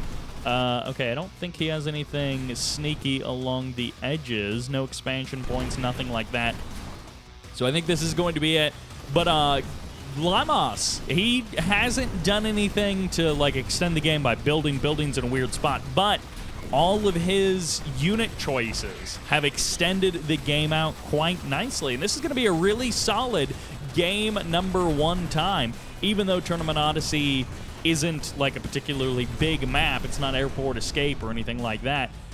But this is going to be a pretty darn good game number 1 time. Now, Bartjones did talk about, of course, SteelTalons, Zocom being some of the slower factions. 7 minutes, 41 seconds. Yeah, not a bad time at all. Let's see what the second game holds for Lamas. Which takes us to Tournament Highlands. And what is in store for the red black hand on the left side? Well, this is Bartjones. So what's in store for him is hopefully bringing a swift end to this match. But let's see how long the guy on the right side, the green Zocom, how long he can hold out. This is Lamas. Choosing Zocom, a curious choice indeed. Now, Tournament Highlands is the map that's actually in the pool of the 2 Odyssey and Highlands, which are very, very commonly played maps.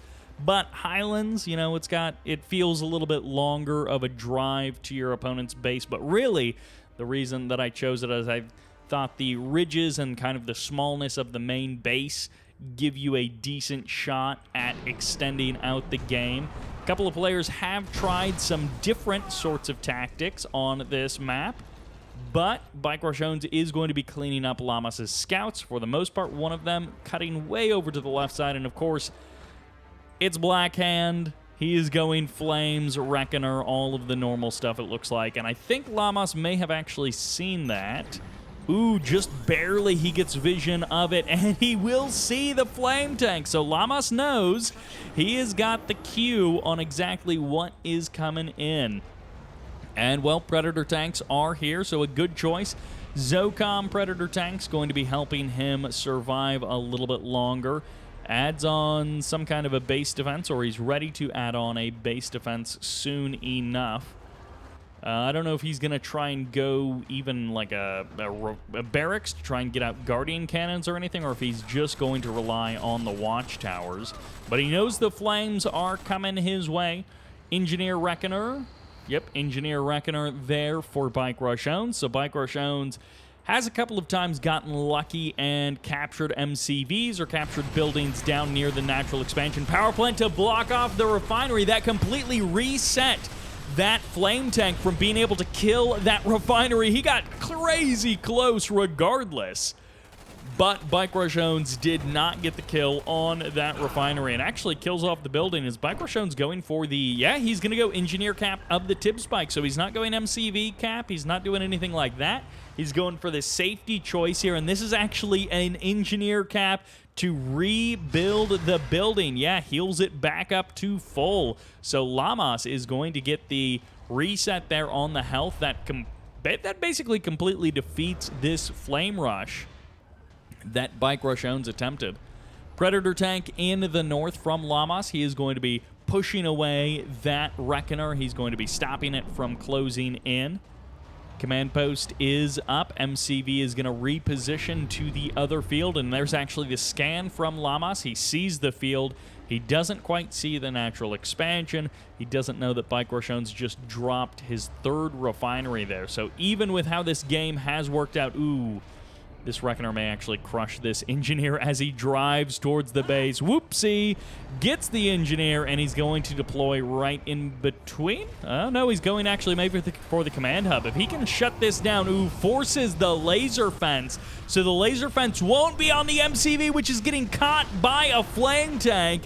And, of course, you want to keep that Flame Tank, that MCV, packed up like that. In the mobile mode, it takes less damage from that Flame Tank, but the MCV won't survive too much longer anyways. He's actually going to turn back around.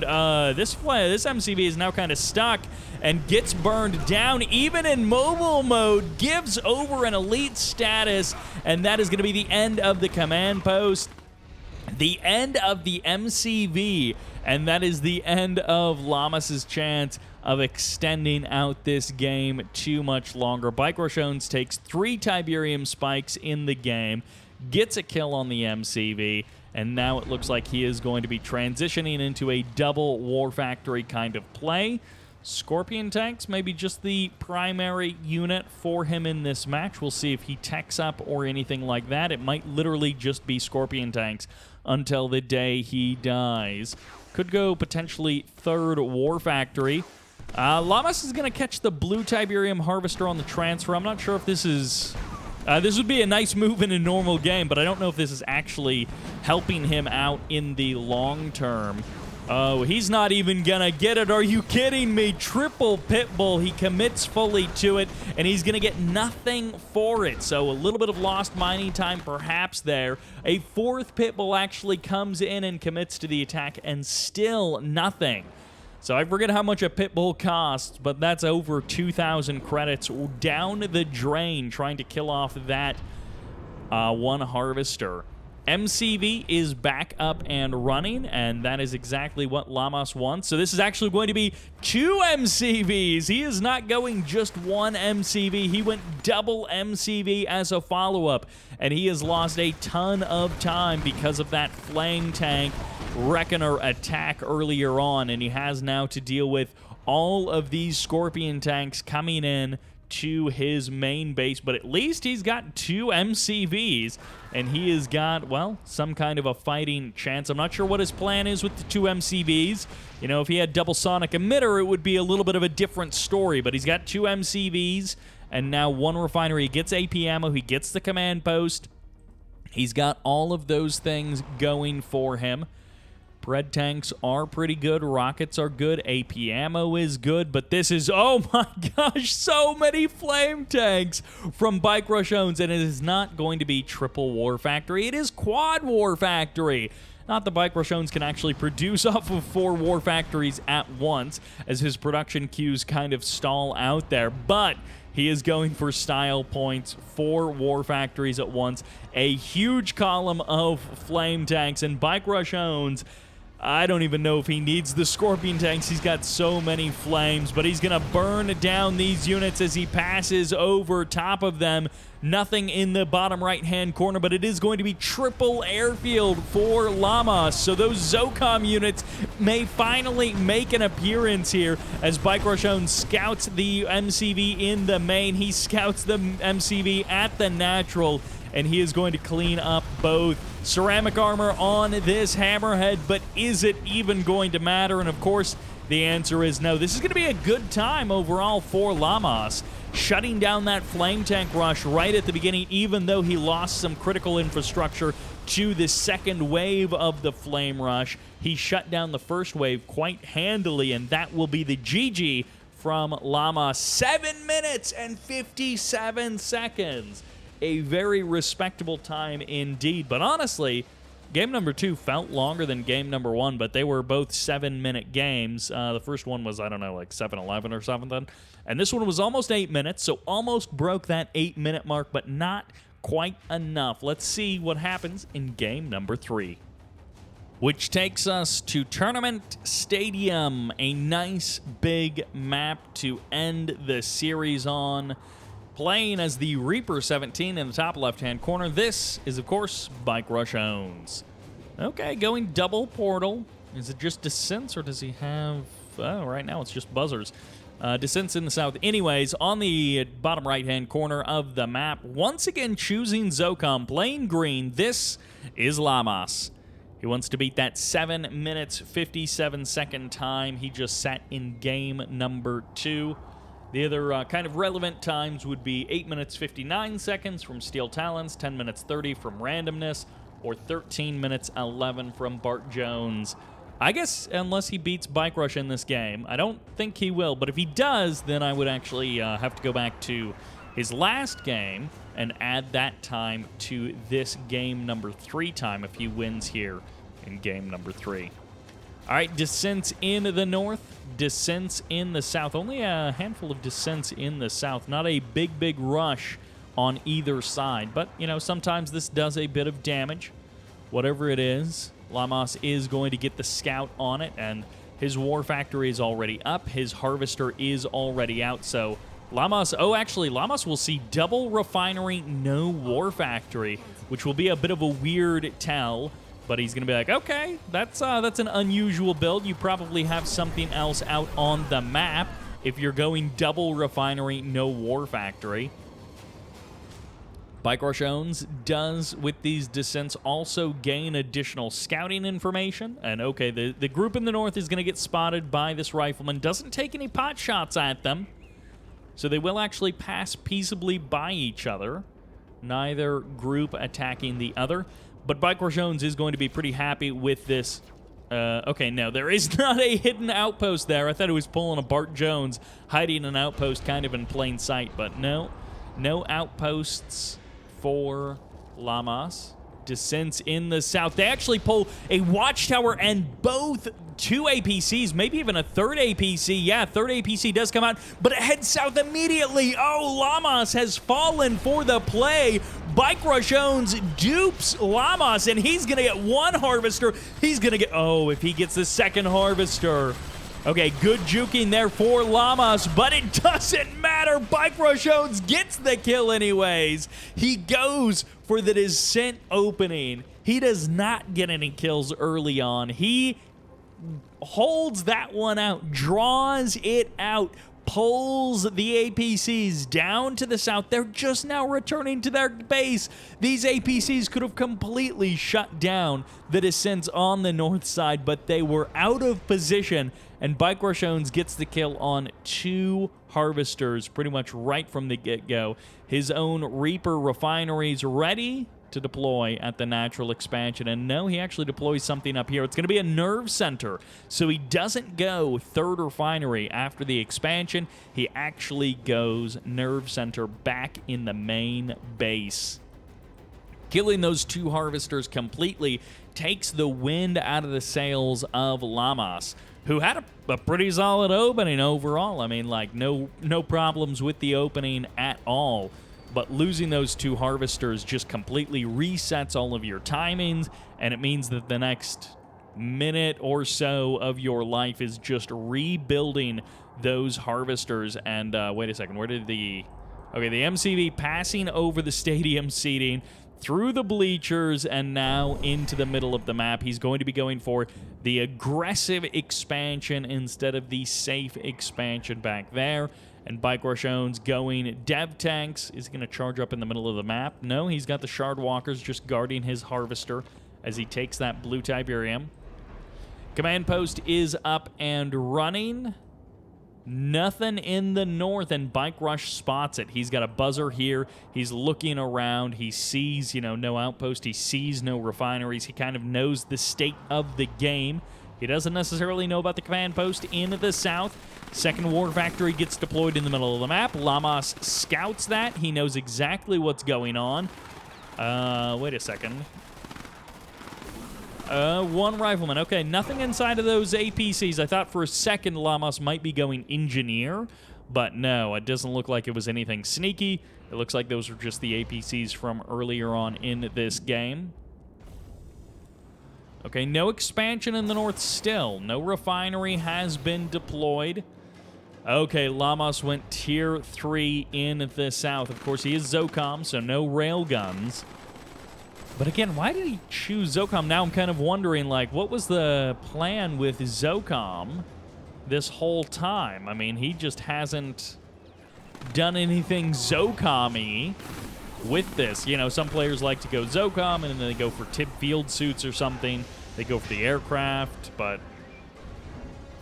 Well, laser fence on the Conyard is really good. Sonic emitter is also really good, and actually with the laser Conyard going to be absorbing a lot of the damage there. Bartjones is actually going to deploy a third refinery over at his new natural expansion. He's got the lightning spike up here. We saw that harassing a harvester earlier, so he is stopping any harvesting from happening at that field. And Lamas is about to run out of cash here, but more importantly, he's got almost nothing on the ground. Okay, he does have this one sonic emitter that gets deployed. Finally, he does have some defense here in the south, but ooh, it is not going to matter. One mammoth tank does manage to sneak on out, and this might buy enough time for another sonic emitter to get deployed, which would cause Bike Rush to have to slow down his attacks even more. Power plants do get targeted down. One kind of exposed power plant in the north. It's got the sonic emitter guarding it, and this mammoth tank is actually going to take down a dev tank and force away Bike Rush's forces. So this is a successful delay from Lamas. Bartjones going into a triple portal, and this is going to be a full scout from Lamas. He scans. He sees the additional war factory, but more importantly, the additional refineries and the additional portals. So he knows, ooh, mammoth tanks are good, but they are not good against just huge numbers of disintegrators. And that is exactly what Bike Rush is doing, continuing with the triple portal. He's got a nice number of dev tanks. Some of them may even be charged up. None of them, basically. One of them is charged up. Basically, none of them are actually charged up on anything. Bartjones also has a derelict harvester just hanging out there in the middle of the map, not doing anything. Lazing about. First refinery does get deployed, and another safety sonic emitter. We'll see if that actually comes into play. Bartjones does have another sonic emitter to contend with. A couple of sell-offs there from Lamas. We'll see if he's able to do anything with that cash, or if that just was a bit of a waste of, opportunity there. Every second can count. Tech Center going to get targeted down. That will take a while for these descents to burn through. Harvester gets eliminated. Watchtower slowing down any further attacks by absorbing a couple of seconds of time. And there goes the tier 3. Lamas, I don't think, has any outposts snuck out onto the map. He might have something somewhere. We'll find out in a couple of seconds. And you know what doesn't shoot up is, of course, sonic emitters. And Bartjones going immediately for the power plant so that his ground army can start actually getting back into the fight. An additional power plant gets deployed, but those upgraded power plants are no more. And Lamas trying to extend out his chances, powering down literally everything so that he can try and keep those sonic emitters online, but it just will not happen. Mammoth tanks are cool, but mammoth tanks are not going to help very much in this situation. Too many descents, too many dev tanks, and too many storm riders. Although that dev tank does go down, power plant does block off these other 2 remaining dev tanks from taking any more shots. So Lamas actually bought himself a couple of extra seconds with that power plant trick. Mammoth tank taking down these other dev tanks, just leaving it up to the Storm Riders. No more production, and one last power plant, one last refinery here for Lamas. This is going to be another solid time for Lamas. Ultimately, the Storm Riders will reign supreme, but don't kill the Mammoth tank. Ooh, single vet on that Mammoth tank. Don't kill the Mammoth tank, though. Go for the power plant. Bartjones thinks that there's something somewhere else on the map. He doesn't realize that he just missed that power plant, and that is going to be the GG. No outpost, nothing sneaky out on the map. Lamas' third game wraps up his last life, goes out there. 9 minutes and 48 seconds. A very respectable time there on Tournament Stadium. 9 minutes, 48 seconds, so close to that 10-minute mark, but that puts him pretty solidly in the middle of the pack for the holdout challenge, and that finally wraps us up. This way exploded out much bigger than I intended. Of course, if I do another one, you know, we're going to have some game limits that are a little bit different, just 2 lives per player.